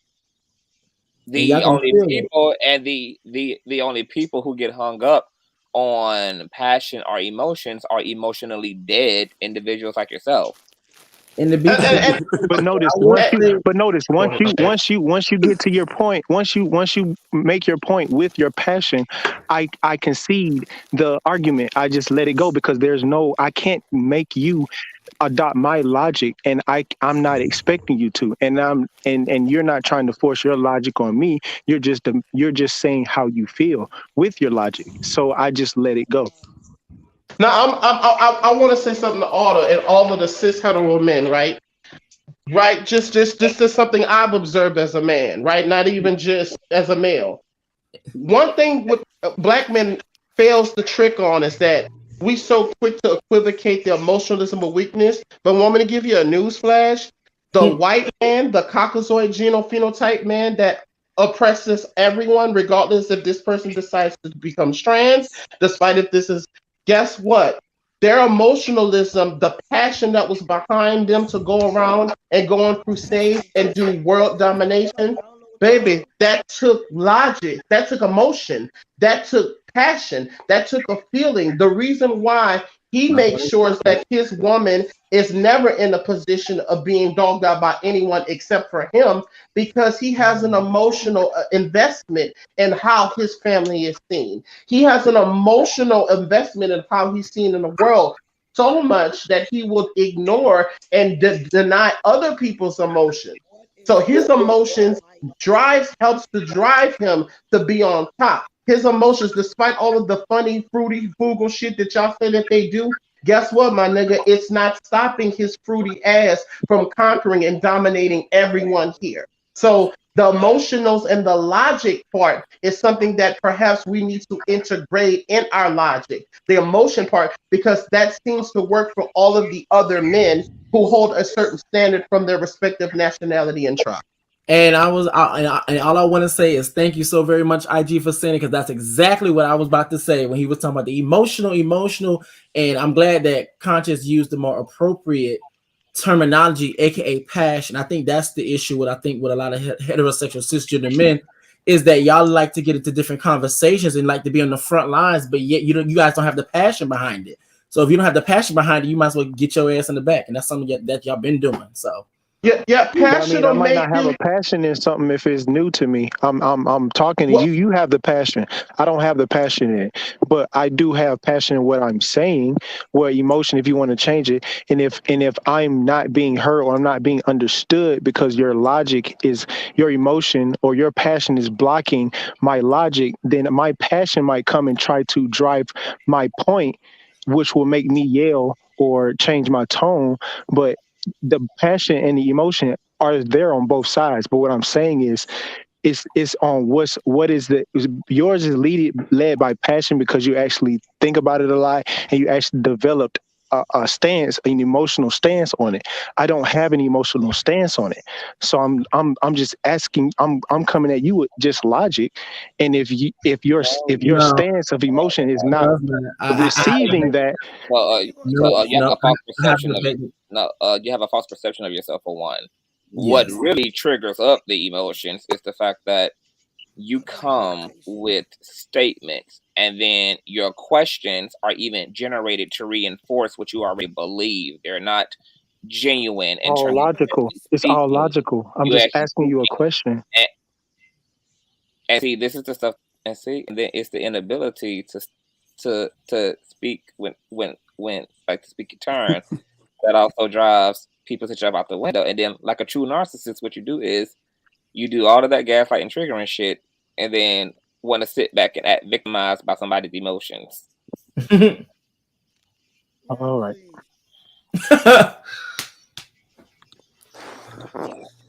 Now, Miss Barbara been trying to get up in here too and speak to some things. Go ahead, Miss Barbara. I'm gonna mute. My mic. Somebody's messing with my mic. I can't. It's me who's controlling it. Oh, I didn't know that because I was getting pissed the fuck off. I didn't know. I thought my fucking computer was broke again. It was really not pissing broke. me off. It's just being dictated by patriarchy. But go ahead, Miss Barbara. Okay, this is what I wanted to speak on.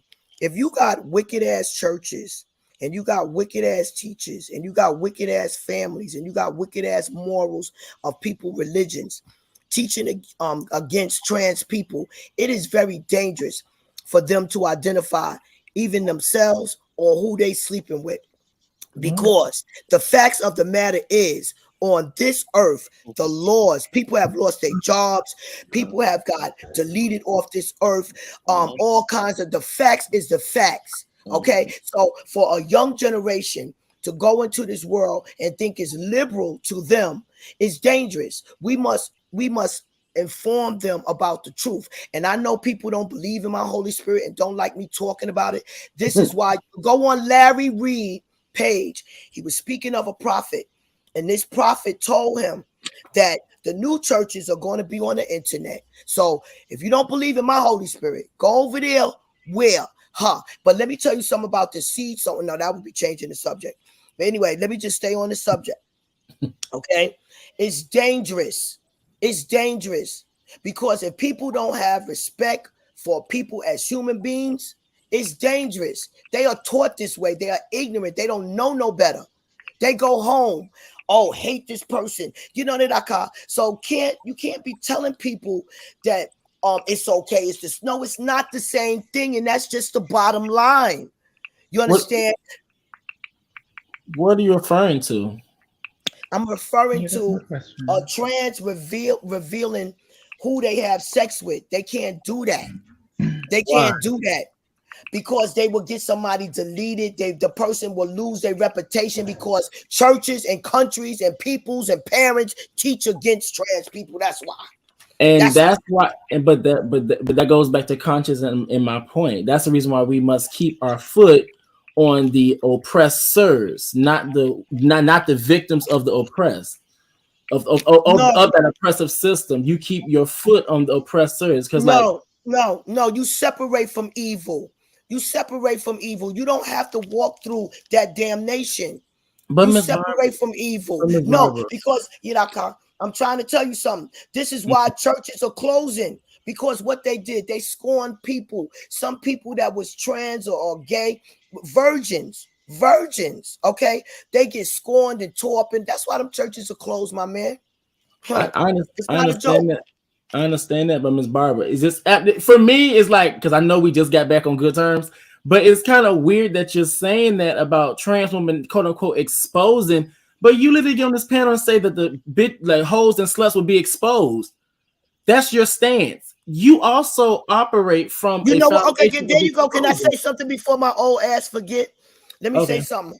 Sluts and hoes be exposed. They got the same reputation. They got the same reputation. When you bring a slut in the house, hold on, let me just finish it. Then you can say what you got to say. When you bring a slut in the house before your parents or a church, a Lucy Juicy, they get the same ridicule. Okay, so you exposing sluts and hoes versus a trans woman exposing who she sleeps with. What's the difference? A trans woman is a decent individual. All right, that's her personal sexual business. A slut in the hoe, you cannot compare a slut in the hoe to a trans. But a trans is a beautiful human being. A slut in the hoe is a slut in the hoe. How can I compare a trans to a slut in the hoe? But you just said, but you literally just said that when it comes to trans people, they're not allowed to do that. No, because it's unsafe. They have to have common sense and morals to know it's unsafe. Like when you said, okay, homeboy, okay, this Flacco, right? Y'all accusing him of just looking out for his homeboy. I say, wait, I call cap on that. I call cap on that because I feel, can I say what I have to say? I feel that the man has, first of all, love, which is the Holy Spirit, common and respect for people, and don't want people to be, somebody ridiculing this man, his career going down the drain for something. It's such a blessing that he chose. Look, let's talk about the facts. Let's go to the videos of how much damage we have seen over the years with people exposing people. That's all I'm saying. But the thing with Poetic Flacco is that he's on No Jumper, and also with No Jumper, they literally have interviews with Celine Powell, a notorious side piece that sleeps with married men who also have careers, that sleep with married men and entertainers who also have businesses and reputations to uplift and uphold.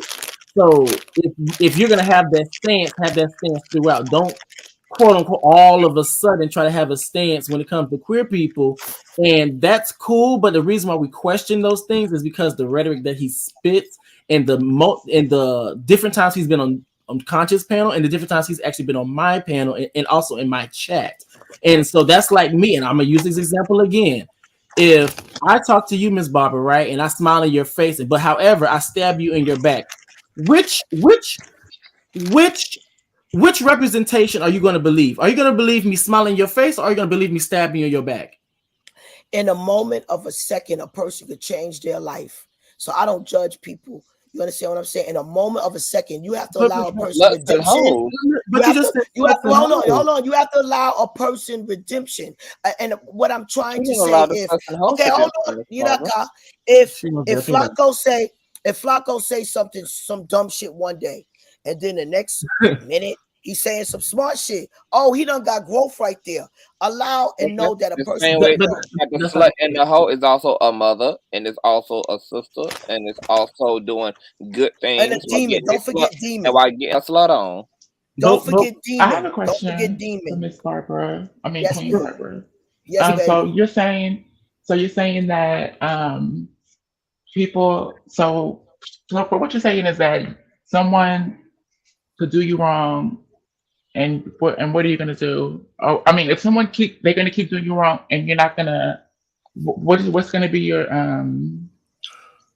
That's 7 times 7 spell. No, it's not IG. She's capping. I have to call cap Remember, Miss Barbara, when me and you was going back and forth, and plus I've been in your life, you said you was gonna do some horrible things to me. So let's not sit up and act like you just gonna be out here just forgiving people. Yes, if you're somebody else's body and your intellect, you most definitely Yo, say, I'm just a messenger. you know what I'm I'm just going a to do. I'm messenger. I'm just as human as it. I'm just and as then human. and I then didn't and say I then was and then you most going to do definitely some said, things to no, you. wait, hold up, I had to dig You this one out always because you most slandering definitely somebody. said, I but you didn't most say I was definitely going to said. do anything to you. You Yes, you crazy did. You most reckless. definitely said, a bitch, These if you all come over here, because if you keep playing with me, you know what you said is you keep playing with me. I'm paraphrasing. If you keep playing with me, you're gonna be walking away just like Megan. That's what you said. And I was like, yeah, okay. So don't sit up here and act like you're up here with that for redemption and try to give that. Stop it, please. Okay, Stop. now this is my point. You holding me to the stakes, and I didn't ask God the forgiveness. If you would have looked in my videos, you would see me with a whole video asking God to forgive me for my sins. I'm just as human as you are. I'm just a messenger, okay, baby? Don't kill the messenger. Listen to the message, not the messenger. And conscious, it's not the 6th grade I dropped out, it's the 9th. Okay. Come on, 6ix9ine. I ain't know you dropped out, Miss Barbara. Shit, I ain't got no government education. I got a Regents diploma in the 8th grade. Y'all know I can't read. Oh, that makes you even more impressive, Miss Barbara. Nice. Okay. I got a question for Red Clark. Can you hear me, Red Clark? Yeah, I hear you. Okay, so I'm curious to know what are your thoughts journeying through all this dialogue, especially since you had some similar sentiments to Otto. Do you still feel that way after hearing all of the arguments, or especially about the whole like disclosure thing and the reason why I trans mean, like, women? I understand, like, from hearing everybody's story, I've been listening, I've been thinking, and like, I can understand why a trans woman wouldn't want to be so open to disclose that. And I also agree with what's her name? Well, I also appreciate Amaria. Is that how you say it? For Amara. Amara, I'm sorry. For just believing and nipping in the bud. How, like, however she do it. Sort of no waste of time. I appreciate that. But however, I also agree with you when you was like vet your person. Do the Carfax on your person. Don't be so eager to, because if I go to a club and get topped off in the bathroom and it comes out to be a trans woman, I have to take accountability for my actions to getting topped off in the club. That's that that's and I have to be aware of in 2023 that, like, that's a reality in which that it happens like that. And if I don't want that to happen, I would have to take accountability upon myself and not let things happen, and not be so quick to try to reprimand the other person and take accountability for my own actions in that regard. But I would also say, and I still say, I would appreciate if if if she was to disclose it early upon us conversing. Do you and understand not too? and not and not and I wouldn't, and I agree with creating a space, because I can't make her I can't make her comfortable enough to tell me. The least I can do is create a space in which that promotes comfortability for her to disclose that. And also, it was something else I wanted to say. I was gonna ask you too, like, how do you feel about the plight that a lot of trans women don't ever feel like they don't ever feel safe because of it's just too much going on. It's not. Yeah, and like, to that, I was gonna say, I I I I feel that, because it's kind of like, it's kind of like how how when you was talking about like the DL people are shunned for, you know, it's like the same ideal concept. I see it with how it's like how black women treat, you know, how we talked about the conversation, how black women perpetuate homophobia, the reason why men you know, be DL, just like how men perpetuate transphobia, the reason why trans people don't want to disclose that they're trans. I feel like I see that. So I'm not as quick to expect so much from them in that regard Can I? as I was earlier. You know, at first I was like, I felt strongly about needing to know. However, without I wasn't considering that question, which you just asked me, the plight, you know. But now with me being here, just listening and just, you know, going through it in my own mind, I can understand why, you know, why what one wouldn't even want to, you know, people crazy. You know, just like how we talked about the dude, the 18-year-old, I mean, the 18-year-old that killed the man. Like, that man didn't know that was going to happen, you know, just something like that. So I can imagine a man feeling, you know, a trans woman not knowing what, especially if she's passing, not knowing how he'll feel about that, you know, and flashing out, and, you know, like you say, it's self-preservation at that point. So if it take her to having to lie to evade the situation, hey, I respect it in that regard. I wanted to ask you too, like, have you ever questioned like what the like context is for the need to know? Like, have you ever questioned like why do I feel like I gotta need to know? Like, what do you imagine would happen to you if you realize that you slept with a trans woman afterwards? Like, what My would happen biggest to your mind? my biggest thing is it and I've entertained this thought of why, and I think it's more so because of not that it's trans or whatever. It's just and this is how I feel about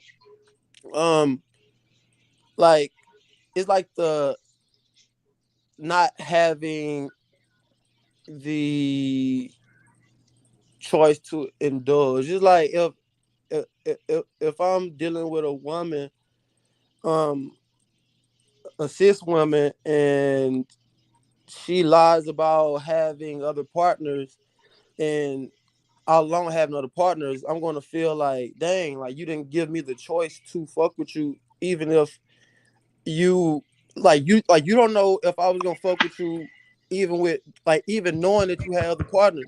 You didn't even give me the opportunity to choose that. It's like you chose and manipulate the situation, But let's and say that didn't give me the choice. My thing is having the choice to but do it. but let's say that you had the whole experience.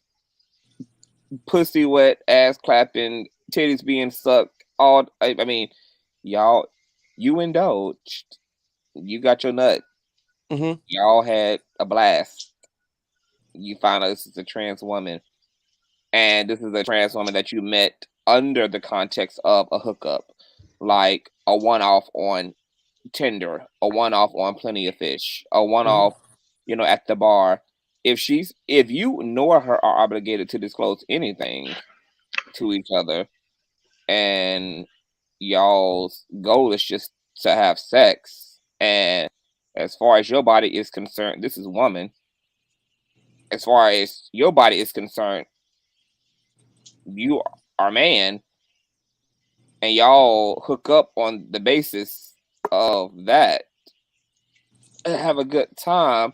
Like, why did she need to disclose all of that on a one-off experience? I'd like to answer that second. You said, why do I feel like the need for like for her to expose that? Yeah. On a Because one-off like isolated situation, like this only a hookup, like, and like you know, like I'm trying to be wife. It's just like you trying to fuck, she trying to fuck, y'all fuck, life goes on. This ain't something that's supposed to be a relationship. It's just a one off, like just a random hookup. And then you find out, oh shit, I hooked up with a trans woman. Like, was she supposed to disclose all that just for a one off? Yeah, I feel like I believe she should. I just But believe she should. and why? Like, I mean, but is a cis woman obligated to tell you that she can't reproduce, she can't have children, or that she also can grow a beard, or that she's? I mean, I don't understand. Like, why are the rules that a trans woman has to disclose? I feel like she should be like the cis woman should hypothetically, even though this doesn't happen or probably not happen. I feel like well, I believe that a cis woman in this case, let's say things that I would say matter in the moment of the hookup. Let's say like a STD. If there was an STD in which this person had, I feel like it would be wrong for them not to disclose that and not giving me the opportunity to indulge in that, knowing that, because who's to say that? No, I totally Exactly. understand that. I'm just trying to Okay. understand. Can I Why? answer after him? Hold on, Minister Barbara. I'm trying to understand.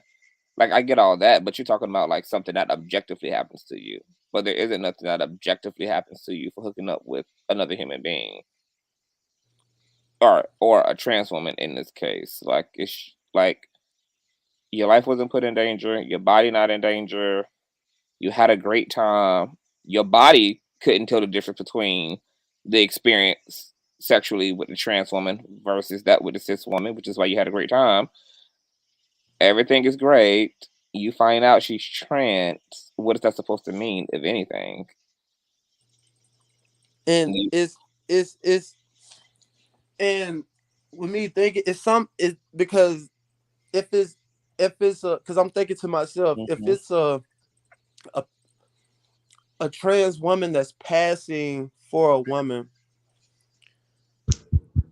like passing, like, and like you say, ass clapping, wet, all that. How, I'm thinking, how would I like know?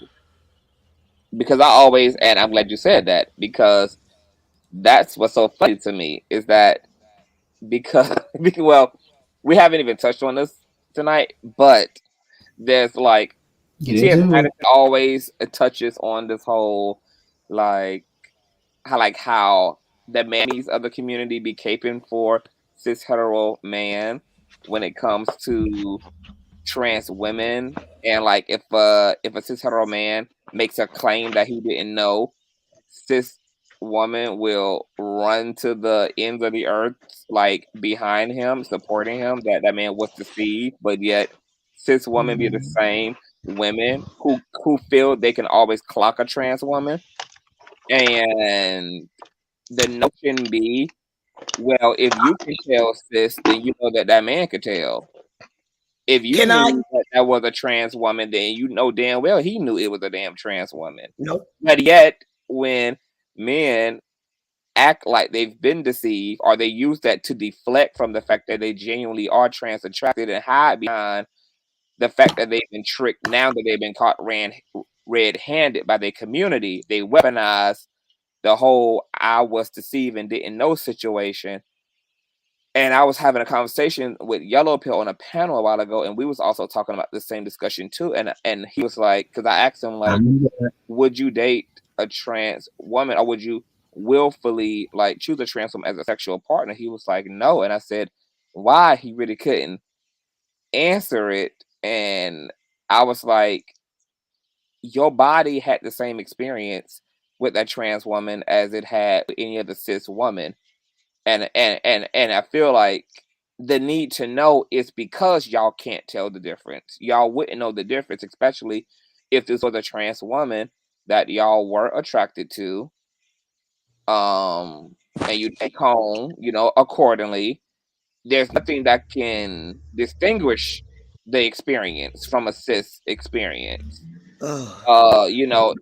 If if it's if it's given whatever it needs to give in that moment. So y'all hold on to, well, let me know, because I can't tell the difference under these circumstances other than you letting me know. But that's why when you said earlier you believe that trans woman is woman and you are a heterosexual man who's attracted to woman, I didn't know what was then significant about needing to know her identity, because at the end of the day, you slept with women.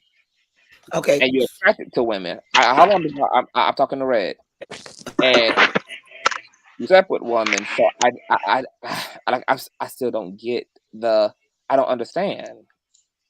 Like, so let me reverse it. Like, if trans men could assimilate to the same extent that trans women could, in terms of they also like the penis could be constructed in a way that damn near makes it seamless and all of that. And let's say I started talking to somebody that was male and I thought was male, and then come to find out that they are a man and they are a trans man, and my feelings are involved and there's already been sex, or this was like a one-off one night. I don't understand. Like, I'm trying to understand what's in me that makes me not give a fuck that I got smashed, and like that a trans man had this ass clapping all night long. Like, and then I found out, oh, this was a female to male trans man. I still don't have anything in me that has a reason to have a problem. Like, I don't understand what I'm having a problem with per se. So Is it because when I'm you're hearing like fluid, more heterosexual fluid? men, so when I'm hearing heterosexual men who are attracted to women and then also believe that trans women are women, and then under the hypothetical, take a trans woman home. Clearly, they're attracted to that trans woman. They have a great time with that woman, and then they find out, oh, it's a trans woman. I don't understand. So, like, what's the? I don't get it. Like, what's the? Okay, can I answer? Oh no, no, not yet, Miss Barbara. I'm in this exchange with Red. Like, so because I asked you earlier, do you believe that trans women are women? You say yes. You are a heterosexual man who are attracted to women. So 2 and 2 equals 4. Yeah, like that's like I'm sitting here thinking with myself. It's like granted, I wouldn't know if if all the variables were how you said, and I wouldn't know unless she told me. That's correct. And I'm thinking like, okay, so everything is good up until the point of you knowing. So I guess with me knowing, that adds that and I guess it's the if I would say this, and I'm gonna say it, if I feel like if everybody else, and this is me admitting, I would say like falling for the construct of everything or whatever, it's like if it's the label of being, it's the label of it, and being like, okay, if everybody was like, that's a woman, not not trans, that's a woman. When you add the trans woman, I feel like that's when like it's like, okay, like that that that is what I feel like, that's what a lot of guys would put the, like, I don't know, the flag up at, because it's, I would say society has it like that's something, like as if these people are foreign people. So to be associated with it, kind of like how when people even associate people with being gay, like it's a negative connotation. So being associated with it, it kind of puts that stigma on you, versus if it wasn't frowned such upon and everybody seen it as, you know, that's what it is. I feel like I wouldn't like that, and that's something within, you know, I'm still figuring like how to wrap my head around this myself. So this live action, you know, this live action of me like trying to figure, you know, trying to think within myself, like, you know, just question, like, you know, why I feel like this, and, you know, trying to go, you know, just go down the rabbit hole And I'm what, so proud you of know, you what for is me going. And I'm so proud of you for going down that rabbit hole. I'm even more proud of you for being able to be honest enough to consider if it's not the trans woman, but it's the lack of social equity that that surrounds this situation with the trans woman. It's the fact that I hooked up with somebody that the culture, the society doesn't There you respect, go. and There that you go. has othered to the point that it makes me feel like I've hooked up with something that's almost non-human, or that I've Yes. done something foreign or alien, and that's not really something that trans women have done. That's something that the culture has created, and it's a matter of society now. And that's why I brought up in the situation with the football player. It's funny how he was okay with just speculating what the situation was, but it wasn't until all the men said it to each other that then it led to this person's life being taken. When they all said it out loud and informed each other, then there needed to be this witch hunt.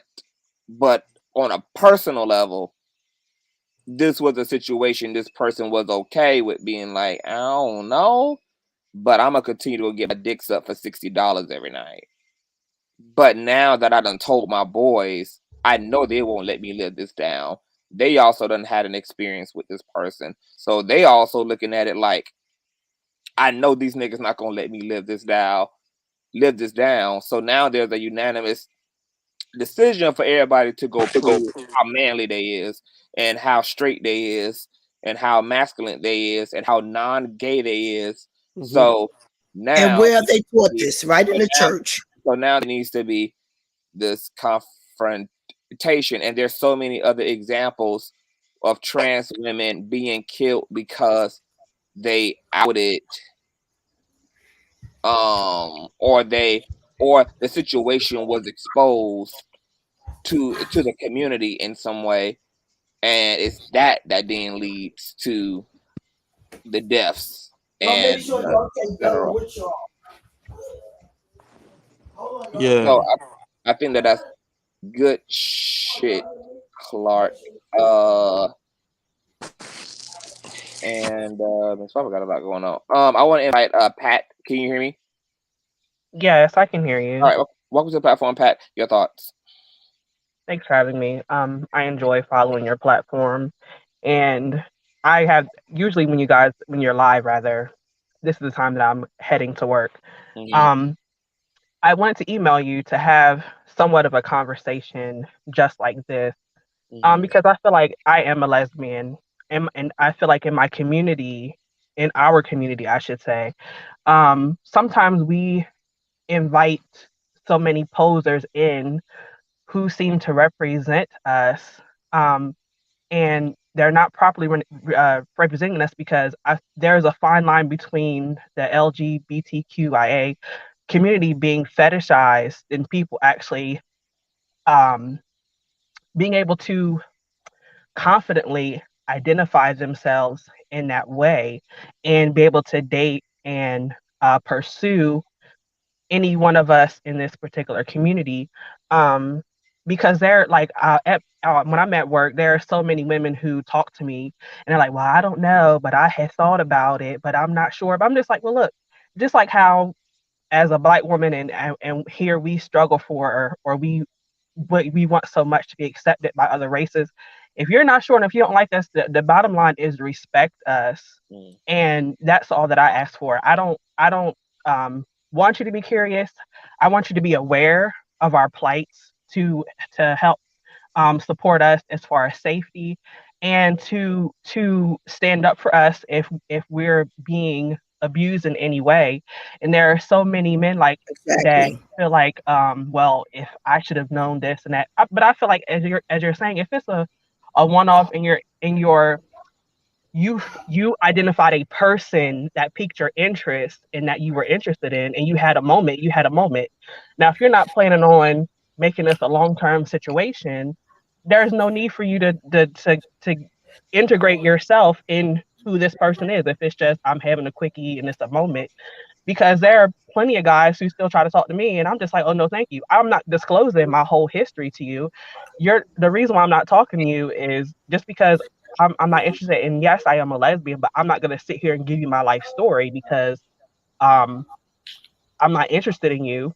As far as you know, is I'm just a woman who doesn't want any interaction. Have a good day. So it's a matter of us educating more, and showing people how much more they need to be respectful, because there are And so many, humanizing like, queer people. yes, and but because people, if they're not closely associated in their personal lives with anyone in our community, most people are getting a lot of ideals. And that's why I said we have posers. You have people that, that, let's just say someone like we can all identify with, Gacy. Gacy would never identify himself as a gay man, but yet um all of his victims were male. But he grew up hating it within himself, and then he projected that hate from based on documentaries that what he received, he projected it onto other people, and he fetishized something that he could not have. So we would look at him and say, oh, he was gay and he was crazy. No, he couldn't even identify himself. And sometimes we see men and women out here who fetishize and they have curiosities, but it's not truly who they are. And then when these things are public, it looks like we're out here, we're the weirdos. Just like I have a conversation with my sister. I said, a lot of people think that gay people are pedophiles and this and that, but it's because people who are so repressed and they're so boxed in because they're not willing to be their true selves. This is how they'll identify themselves in a way, or people put them in that category, and it totally throws off who our community is genuinely as a people. So it allows people to feel like we're trash and that we can be, downtrodden upon. So I'm glad you're having this conversation, and thank you for letting me have my 2 cents. Absolutely, and thank you so much. So articulate. Can I go behind that, please? Thank you. Can I go behind that, CT, please? Yes. Can I put my opinion? Okay. This is what I would like to say, because I did a live on this, and it's called respect. Okay, you don't have to accept, but you got to respect. You understand? Respect the person as a human being. You understand? But if you are going to get, the reason why you got a Muslim man, right? When he goes out to dinner, he still don't eat pork. You understand? That's the reason why people have to disclose if you're going to get into an intimate relationship, even if it is a bought and paid for one night affair, because it's against certain people's religions. You understand? Certain people will live and delete themselves to their God. You understand? And they live by their God, regardless if they being fornicating or doing, you got these Muslims, they'll cheat on, they'll do whatever they want to do, sell people drugs and still get on their knees and pray for 4 hours. Okay. Fake Holy Spirit. You understand? So what I'm trying to say is that because the churches of the world and parents and countries and laws have taught against innocent people, people have to learn today just to respect. You don't have to accept. Okay. And if your God cannot allow you to respect, then you're not serving a God, you're serving a demon. And that's just the bottom line. You are demonic. You are demonic, you are hateful, you're ignorant, and all of the above. So that's what I have to say. And this is why innocent people that are different should really really take time and protect themselves and don't allow themselves around people that do not respect or accept them. And that's key to them having happiness. You don't have to be around people that don't expect or accept you. Amen. I received that. I agree, Miss Barbara. CTV, can Yes. I chime in? Yes. I have so many directions to go because I want to ask you something, then I want to ask Red Clark something, and I Okay. think Good. Flocka left. I think Flocka left. Okay. I think with asking you is that I remember hearing the beginning of the live because I came here I think 2 hours later from what I see on the live, but it had to have been later than that because you said it was 5 hours. You was talking about your ex and the dynamics of that. Yeah. Do you mind repeating some of it? Because Oh yeah, no, I was just saying how like he and I started off as high school sweethearts, and then we had a down low relationship then because he wasn't like openly gay, and even though everybody knew I was gay, they kind of knew I was gay before I even like really came out publicly as gay. So I never really had to come out. They just assumed I was gay. But he definitely was not like he definitely didn't live as a gay man. He didn't present as a gay man. So and he was bisexual. So we had our whole like high school experience, all of that, and then he went off to college the year after we was together because he was a senior and I was a freshman. And so he went off to college and we kind of like lost touch for a few years. Then we reconvened and then we stayed connected for the next like 13, 15 years of our life, all the way up to this point. At this point now he's married with kids and he's not liking fully the dynamics of his life, and he still has feelings for me. And he came over today because he had reached out to me. I haven't heard from him in like a few months or whatever.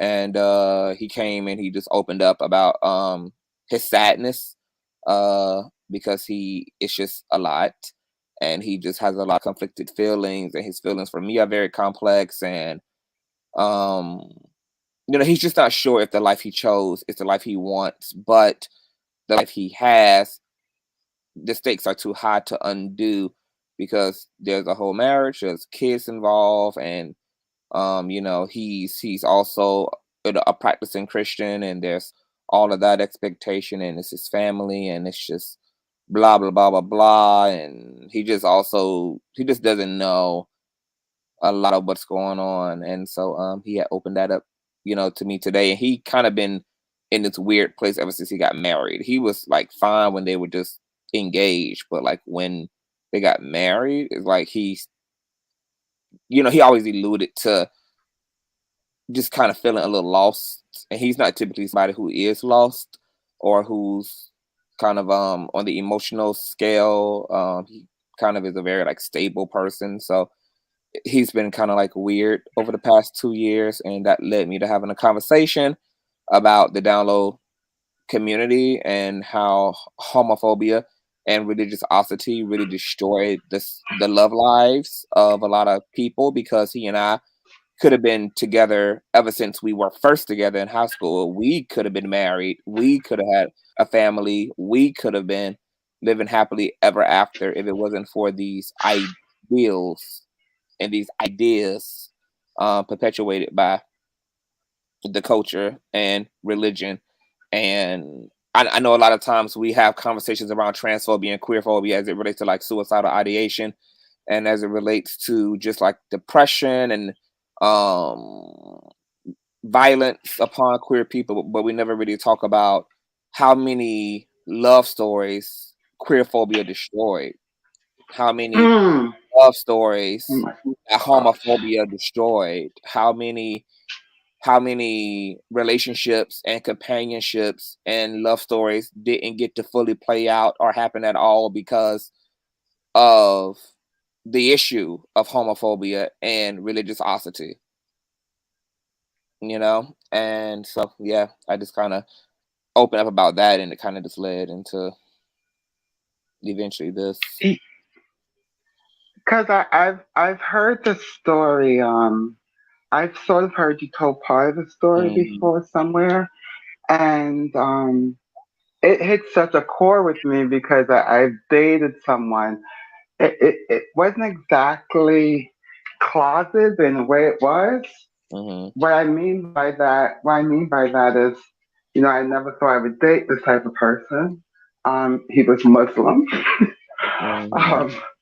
No, I never thought I would be someone with a Muslim person. And he pursued me.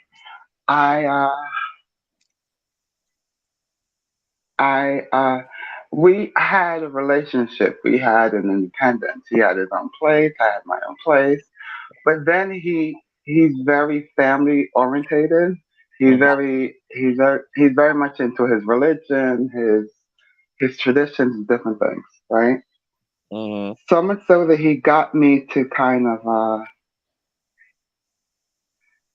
get involved in these things, to kind of learn these things. And I was not interested in learning these things, right? So while we was, well, let me just start. So when I met him, he was in a relationship. He was with a female who wasn't transgender. And I told him I can't talk to him. That's not gonna happen. But I got his number. He called me a year later, and so I was like, and at the time I was single. He was with this person, and I said that's not something I do. So after they broke up, I think it was almost a year then too. So after they broke up, we've always had this connection, this attraction, but within the relationship, we had this independence amongst each other. But he kept pulling me going towards his family. And I've seen things his father have said. God. Oh, God. I really said, oh, God, because he said it on YouTube. So I've seen things his father don't know me. I've seen things his father have said. And so I remember one time he said, well, I think you should meet my father. I think you should go on his show. I think you should have this dynamics with him that we've had and kind of speak to him about different things about community that I've never known that you've shared with me. And I said, I've seen your father. Your father is the type of man that I've heard him say a man don't belong in a dress. I said, what exactly do you think I'm going to tell him if he says that knowing me? And so he said, well, maybe not a good idea. And I said, your father, he kind of he talks smack to his own children. So I know damn well he's going to talk shit to me. So to make a long story short, it's just I went through all of that and I heard you, and we was in this relationship for almost a decade, and there was a point where he kind of was in a space like Red Clark, where he would think, oh well this might change everything in my family, and I said, well, it will. So he got to a point where he just wanted to tell his family.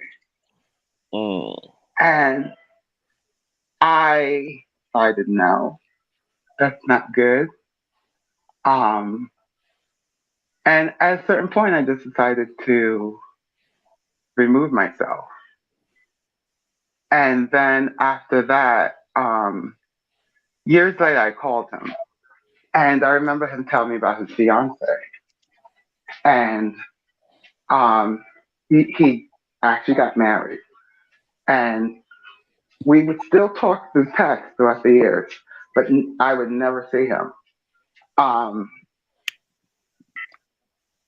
but he would always want to see me, but I would never see him because I could not pick up where we left off the way he was at.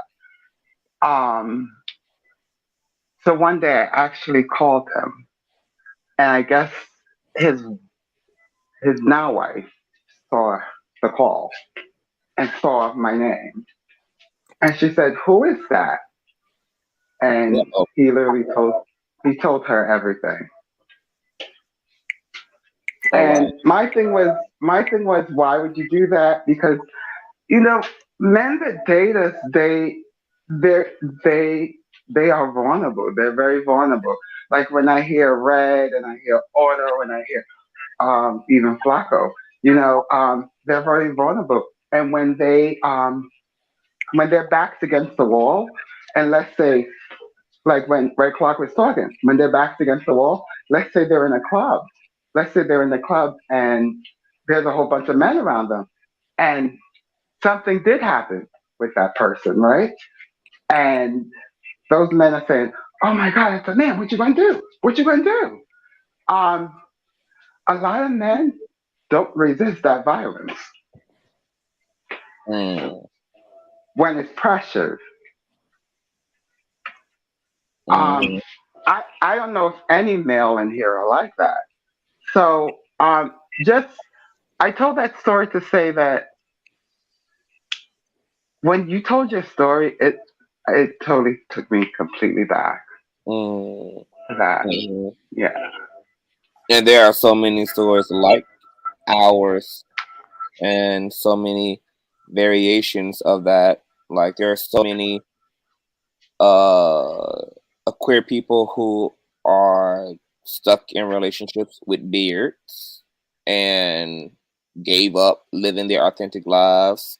There are queer people who bailed out of relationships, happy relationships they were in, because they could not deal with the social consequences of being in those relationships. They couldn't deal with their parents being displeased. They couldn't deal with the church being displeased. They couldn't deal with this idea that God is upset at them. So they abandoned the love of their lives in order to chase after that equity. It got so fierce, CCTV, my last point, it got so fierce, he told me, "You could dress up like a Muslim woman. No one would know. We'll be together." I was like, I can't do that. That sounds like a closet. Yep. And that's another thing, there are so many open, accepting queer people who have forced themselves to settle for that, they forced themselves to comply with the rules of the closeted just to keep their relationship. And they're living in closeted ways, even though they did all the work to come out just to go back in the closet for the sake of sustaining this relationship to the person that they love. It's so fucked up and warped, from all ends. And it's just tragic, and it's just really weird. And I remember, like, over the course of my own experience as a same-gender loving person, like, just interesting how unnatural the dynamics are in this system. And just it's such a bizarre experience, to just be in a system where you are forced to believe that God hates you, that you're going to hell. You have the majority of the people and the stimuli around you reinforcing that. You having to watch your straight peers and siblings get access to things in the family that you don't have access to, comfortability and affirmation that is not given to you. It's a very isolating, kind of lonely experience as well. And that's why I really applaud any queer person who has, like, been able to reclaim their life and who have a sense of happiness in their life, because it's so, as a queer person, you start off in the sunken place, and there are not too many things that are there to give you a rope out, because so much of the system you in agrees with you being in that sunken place. So it's a lot, and that's why queer people need to tell their stories. They need to keep their foot on transphobia, homophobia, queer phobias. They need to talk about the way that religiosity, patriarchy, the way that queer phobia has impacted their lives emotionally, mentally, intellectually, spiritually, the way that shit has destroyed lives. The relationships is destroyed, the families is destroyed. So many queer people don't have access to their parents because their parents are adhering to the homophobia, to the religiosity Christianity has destroyed, and has divorced queer people from systems of support, from their tribe members. And nobody has apologized to queer people the way that nobody has apologized to us as Black people. Nobody has apologized to Black women. There's just all these communities being victimized.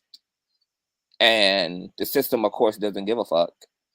And the victims are made to just somehow pick up the pieces of their life and repair them accordingly and go on to have somewhat of a fucking normal, happy fucking experience, if that can even be mustered. But I just felt the need to really talk about that because I never really hear those type of stories go on or be spoken about as it relates to homophobia,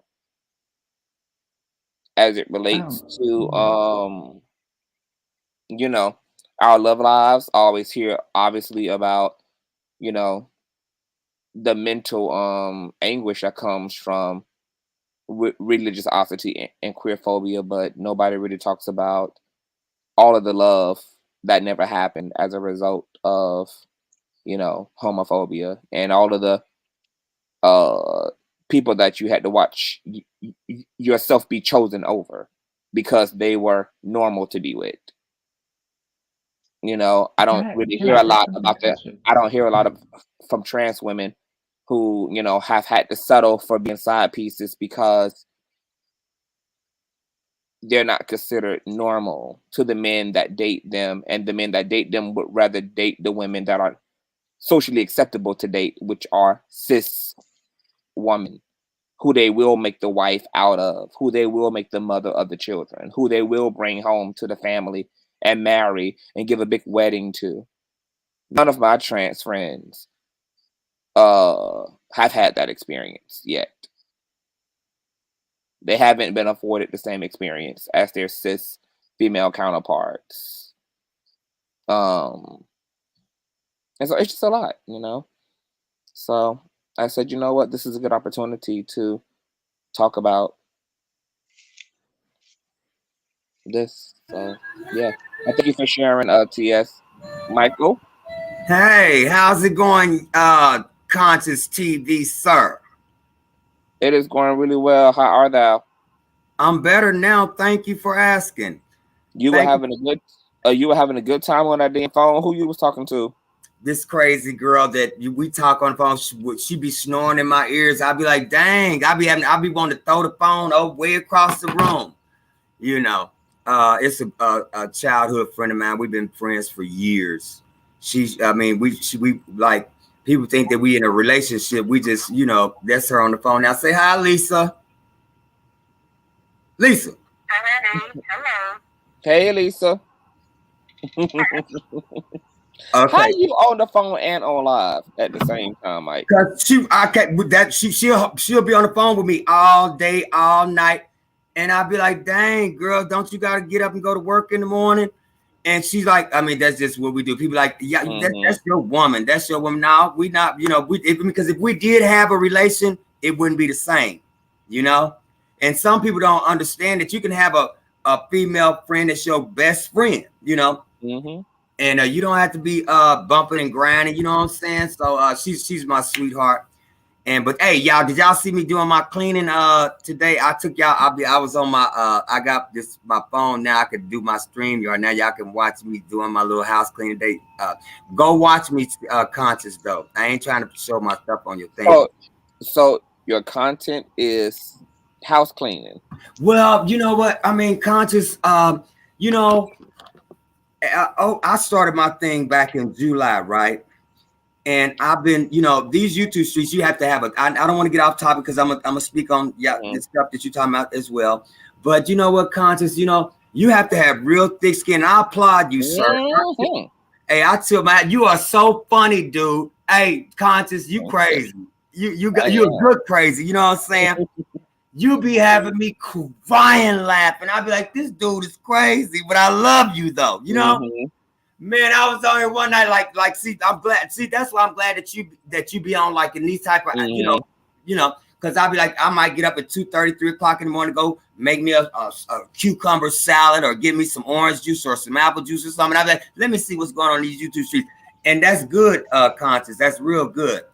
And because you never know, you getting people from everywhere because we on different time zones. I've been checking you out now. Don't get it. I know. I know. You know, but I have so much respect for you. Thank you. You know, and it's like, you know, Conscious, people think just because, I mean, I have gay friends, associates. I ain't got no friends now. I ain't gonna tell you that lie.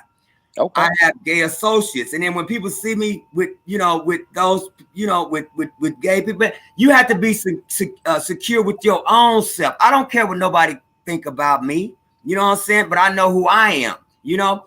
So I mean, it's like people, they just live, like I put in the chat, live and let live. You know what I'm saying? That man ain't did nothing to you. Why you gonna be hating on that man? Why you so angry with the man? And I look at it like this, Conscious in chat and panel, y'all.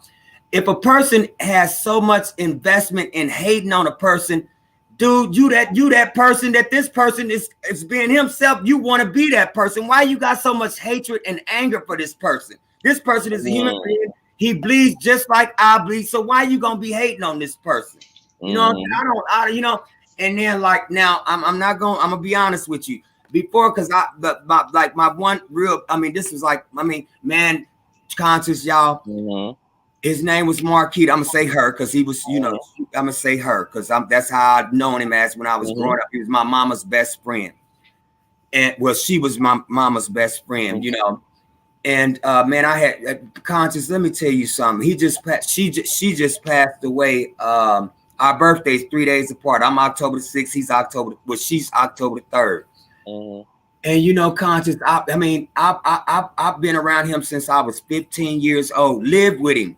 You know, live with her. Yeah, I'm sorry. I'm not being, y'all. I'm not, you know what I'm saying? I'm not, you know, trying to be, you know, I'm trying, you know, but I've lived with her because when I left home at 15, and people fail to realize gay people are the most genuine, giving, you know what I'm saying? I mean, it's like because they trying to, it seems to me like they're trying to win over people's affection, man. Damn if they don't like you for being who you are. You still a child of God. God loves everybody. Everybody sins. So what make you think just because this person is gay, this person eats pork, this person eats cucumber salad, and that ain't supposed to be good? I mean, cucumber salad is good. I'm just threw that one up there to add one. You know what I'm saying? So God don't look at one, and I'm not making this out of religion, but I just hate the fact. Now I was watching on the news not too long ago where the what is that that man over in the Vatican, what does they call him? The Pope. The Pope.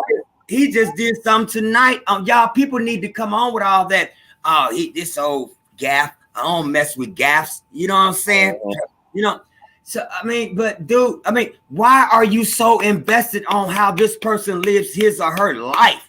God loves everybody. You know, how if you want to go, so that means that since you eat pork and the gap and the so-called gap, the transgender, the cute, you know, the person that's gay, they so you sinning for eating pork. So how you gonna try to decipher what's right and what's wrong in God's eyes? You can't judge that person. You're not God. Right. You know, so I love everybody, you know, because God is a good God, y'all. I mean, y'all just don't know. I was molested as I ain't gonna, excuse me for that M word. I was violated as a child. You know what I'm saying? By two males and a female. But you know, growing up, you're supposed to be like, you're supposed to respect your elders. I'm 51 years old. You know, And growing up in my era, I was raised by a single grandmother. She had her 6 kids. She had my 3 aunties, my 2 uncles, and my mother, and then raising me and my sister. Because my brother, he was raised over, she let somebody, that they didn't adopt him, but they were trying to help my grandmother. She didn't have a son, so she allowed her to take my son and raise him as her own son. Okay. My grandmother's raising what, 9 kids? Her 8 kids. Because my mother was never there, so my grandmother raised me from day one. And y'all people be like, why you be telling your business? Because it's therapy for me. I don't care if you don't like it. That's your problem. I'm okay with who I am and comfortable in my skin. Because if I kept this boggled in, like people in my family, like, Michael, you shouldn't be telling your family business. It's my business. I mean, so what is it hurting you? It's not hurting. I don't care what you think about me. That's your problem.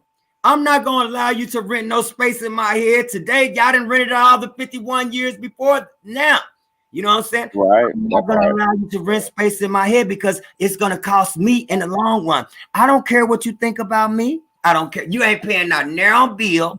You ain't paying now light bill, water bill, gas bill, telephone bill, alarm bill, grocery bill. You ain't paying none of that. So what do I care about what you think about me? If I had 50 homosexuals in my house, which I live alone and I don't have company, I'm an introvert. But I mean, that's my business. They're human being, and I hate when people be, and I was on the phone. Y'all, because she's still on the phone right now. I could say, Lisa, hey y'all, I could say Lisa, she's gonna say, huh? But I'm just saying, I just hate like that dude. I didn't hear the whole conversation with that. What was it? Otto, somebody that was on here. He's still here. He's still here. But yes, sir. I mean, I'm not trying to get into no controversy because I'm not a controversial type guy, but man, you got to have an open mind. You know what I'm saying? What do you think he was being closed-minded about? Exactly. I mean, that's why I said I wasn't hearing the whole thing. And I heard him do the rebuttal, and he was telling somebody up in here because I was on the phone, y'all. But man, we got to keep an open mind because life is too short, y'all. And in our community, people that looks like me, people that look like you, Conscious, people that look like you, Otto, if that's you, you know what I'm saying? We need to stop that. We already have enough that's going on within our own community. Look at how them 5 police officers then beat that guy up in Memphis. 5 black police. Y'all see how fast they fired them 5? Let it have been 5 white guys that did it. You know what I'm saying? So that lets us know we need to stick together as a community. You know what I'm saying? Because I mean, it's really sad at some point. If we don't love us, who else is gonna love us? We got enough people that hate us already. And we hating on each other. Come on, let's do this together. Let's come on, y'all. It's the time. You know what I'm saying? It's time. Him, because he likes a man and he's a man. So what? Is it bothering you? It's not bothering me. That's making me sick because I'm constantly, look at them old nasty. Look at them, they over there kids. So what? Is it hurting you? No. It's not bothering me. That's love. I wish I had somebody to kiss like that in public. Better, y'all. We know better. We got to do better. But I ain't trying to do all your thing. Go ahead. I apologize, y'all. How y'all still here? That's good stuff. Auto Magic, do you agree that you need to be more damn open-minded? I feel like I'm open-minded. I just feel like sometimes I don't articulate what I'm saying the best way, and then sometimes I might not.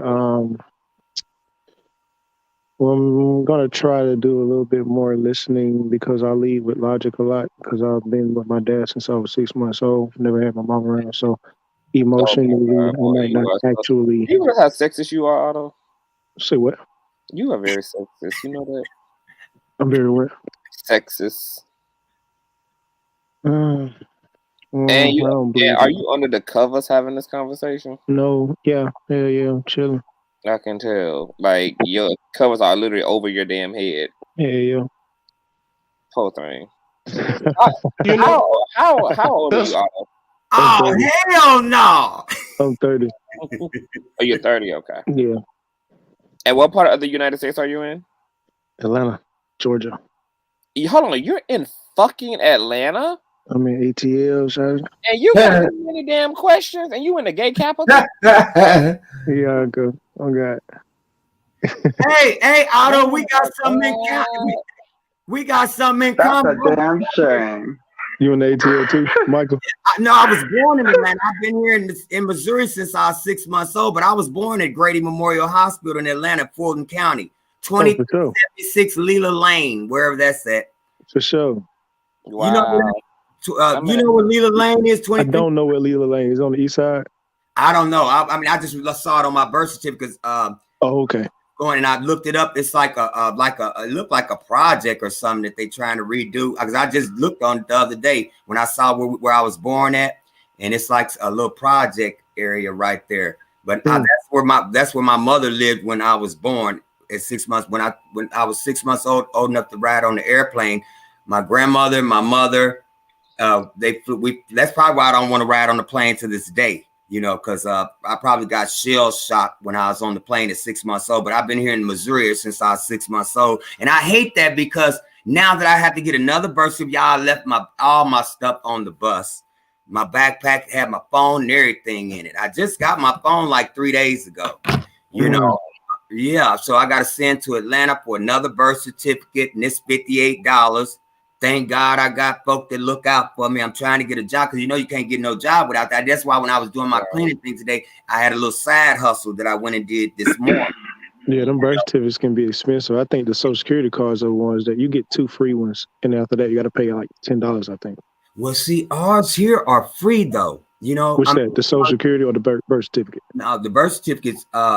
In Atlanta, they $25, but I had to wait 8 to 10 weeks to get the birth certificate here to Missouri. But I could do it online and get it, you know, within like 3-4 days or something. But it's $58. But the lady told me that if I put my name, my birthday, my mother's name, my father's unknown, and he's in Atlanta. If anybody know Eddie Griffin, he was in the Marines back in the day, one of the militaries. He looked like a Marine.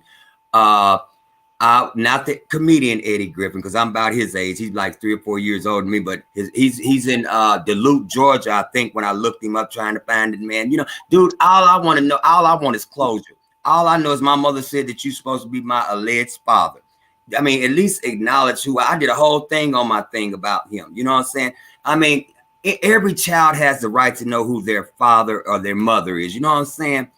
And, you know, I mean, and that I think once I find that out, child, I think I would have closure in my life. I'm 51 years old, you know, and I would like to know who my father is, you know. And so he had a Facebook page, but it seemed like everybody that was affiliated with him, they took their Facebook page thing down. Because I was like, and I don't even be on that Facebook thing. Like, well, I'm 59. God willing, I'll be 60 in May, and I don't know who my biological father is neither. Who is that? Queen Barbara? Yes. Like a queen too. Look at you. But I had a beautiful father that never told me he wasn't my biological father. Just that I know he wasn't, because he was fine as hell, and I'll be even more beautiful. He had hazel eyes, so I know that's not my biological dad. No, baby, hold up. Wait a minute. Don't be putting yourself down like that, because if you look like that avatar, you beautiful as hell. Because let me tell you this. Can I ask you a question right quick, Barbara? Queen, did you wake up looking like that this morning? Listen, I doubt that very much. I was at a baby shower. But now look, you need to be thanking your mom and whoever your daddy is waking up looking like that, because you got some damn good genes, girl. You need to be thanking. I jumped in about the daddy thing situation because I don't know who my biological father is neither. You understand? You said you was 51, so I was like, well, baby, you still might be counting. Just joking around. Just joking around. Right. I mean, but that's crazy though, Queen. Yeah, and it's hurtful too, because you know, you be like even my daughter's father, like, is that my brother or something? You know, like, you know, You don't know, you know, and it's terrible. And the reason why I said I would never say stepdad. My dad that raised me, how I know he's not my biological dad, because I think I would have looked like more the terms of Vanessa Williams, because he had hazel, beautiful eyes. And you know what, Queen? I think it's important that we know who our family is. You know what I'm saying? Yeah, but you know what I'm not gonna do is send my DNA out to space. Everybody with this yeah, give me y'all DNA. Right. Hey, I feel you on that. And get cloned. Right. Yeah. I'm with you. That's just allegedly my opinion. Because I'm spiritual. I agree, and because they want our genes. They, you know. Yeah. Look, listen, Queen. Well, before y'all go on a love connection, I just want to say something before I step down. What's up, panel? Conscious. It has been great. Yes. It has been great. This is IG. It has been great. I done been on the phone with y'all. I done took a shower, everything, so I could feel myself. I could kind of feel the energy shifting over, so I didn't want to just fall asleep. I really did appreciate the topic. I mean, I heard most of all the live from the beginning. I just, was time in the chat. Yes. And, that one thing I hope we could get in the context of saying, and I'm probably, I'm gonna try not to get up, but I do have some slight triggering when I hear people always say that God is a good God. And I'm like, especially when you're talking about the God of Abraham, I'm like, have you read about that motherfucker? Like, not every,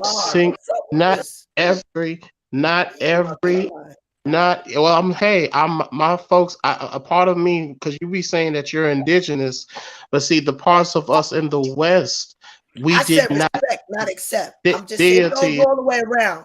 Trust me, respect, not accept. Don't go all the way around. I'm saying, Barbara, I said, have you read about? So how is me talking about the God of Abraham and calling him? Did I call you a motherfucker? See, no, that's the problem. That's the problem. People's religion. That's not my religion. Son, yeah. Well, okay. Okay. But again, like I said, just like you're triggered by that, honey. Could you imagine of me having to deal, regardless of what I believe, I have to deal with your religion. Your religion isn't just your religion. No. So that's why the church is destroyed. Yes, and I'm glad I did not have and I'm so glad I didn't have an elder. I had a real Seminole Shata indigenous father who didn't indoctrinate me with a bunch of course you don't, honey. But anyway, I'm so glad. I'm so glad that I was not indoctrinated. So yes, darling. Somebody else. He was you see how. Yeah, but see, that's the problem. Somebody was asking me a question. I was talking, and you see how she could not take a person who wasn't indoctrinated in her hocus pocus. Yes, to the indigenous.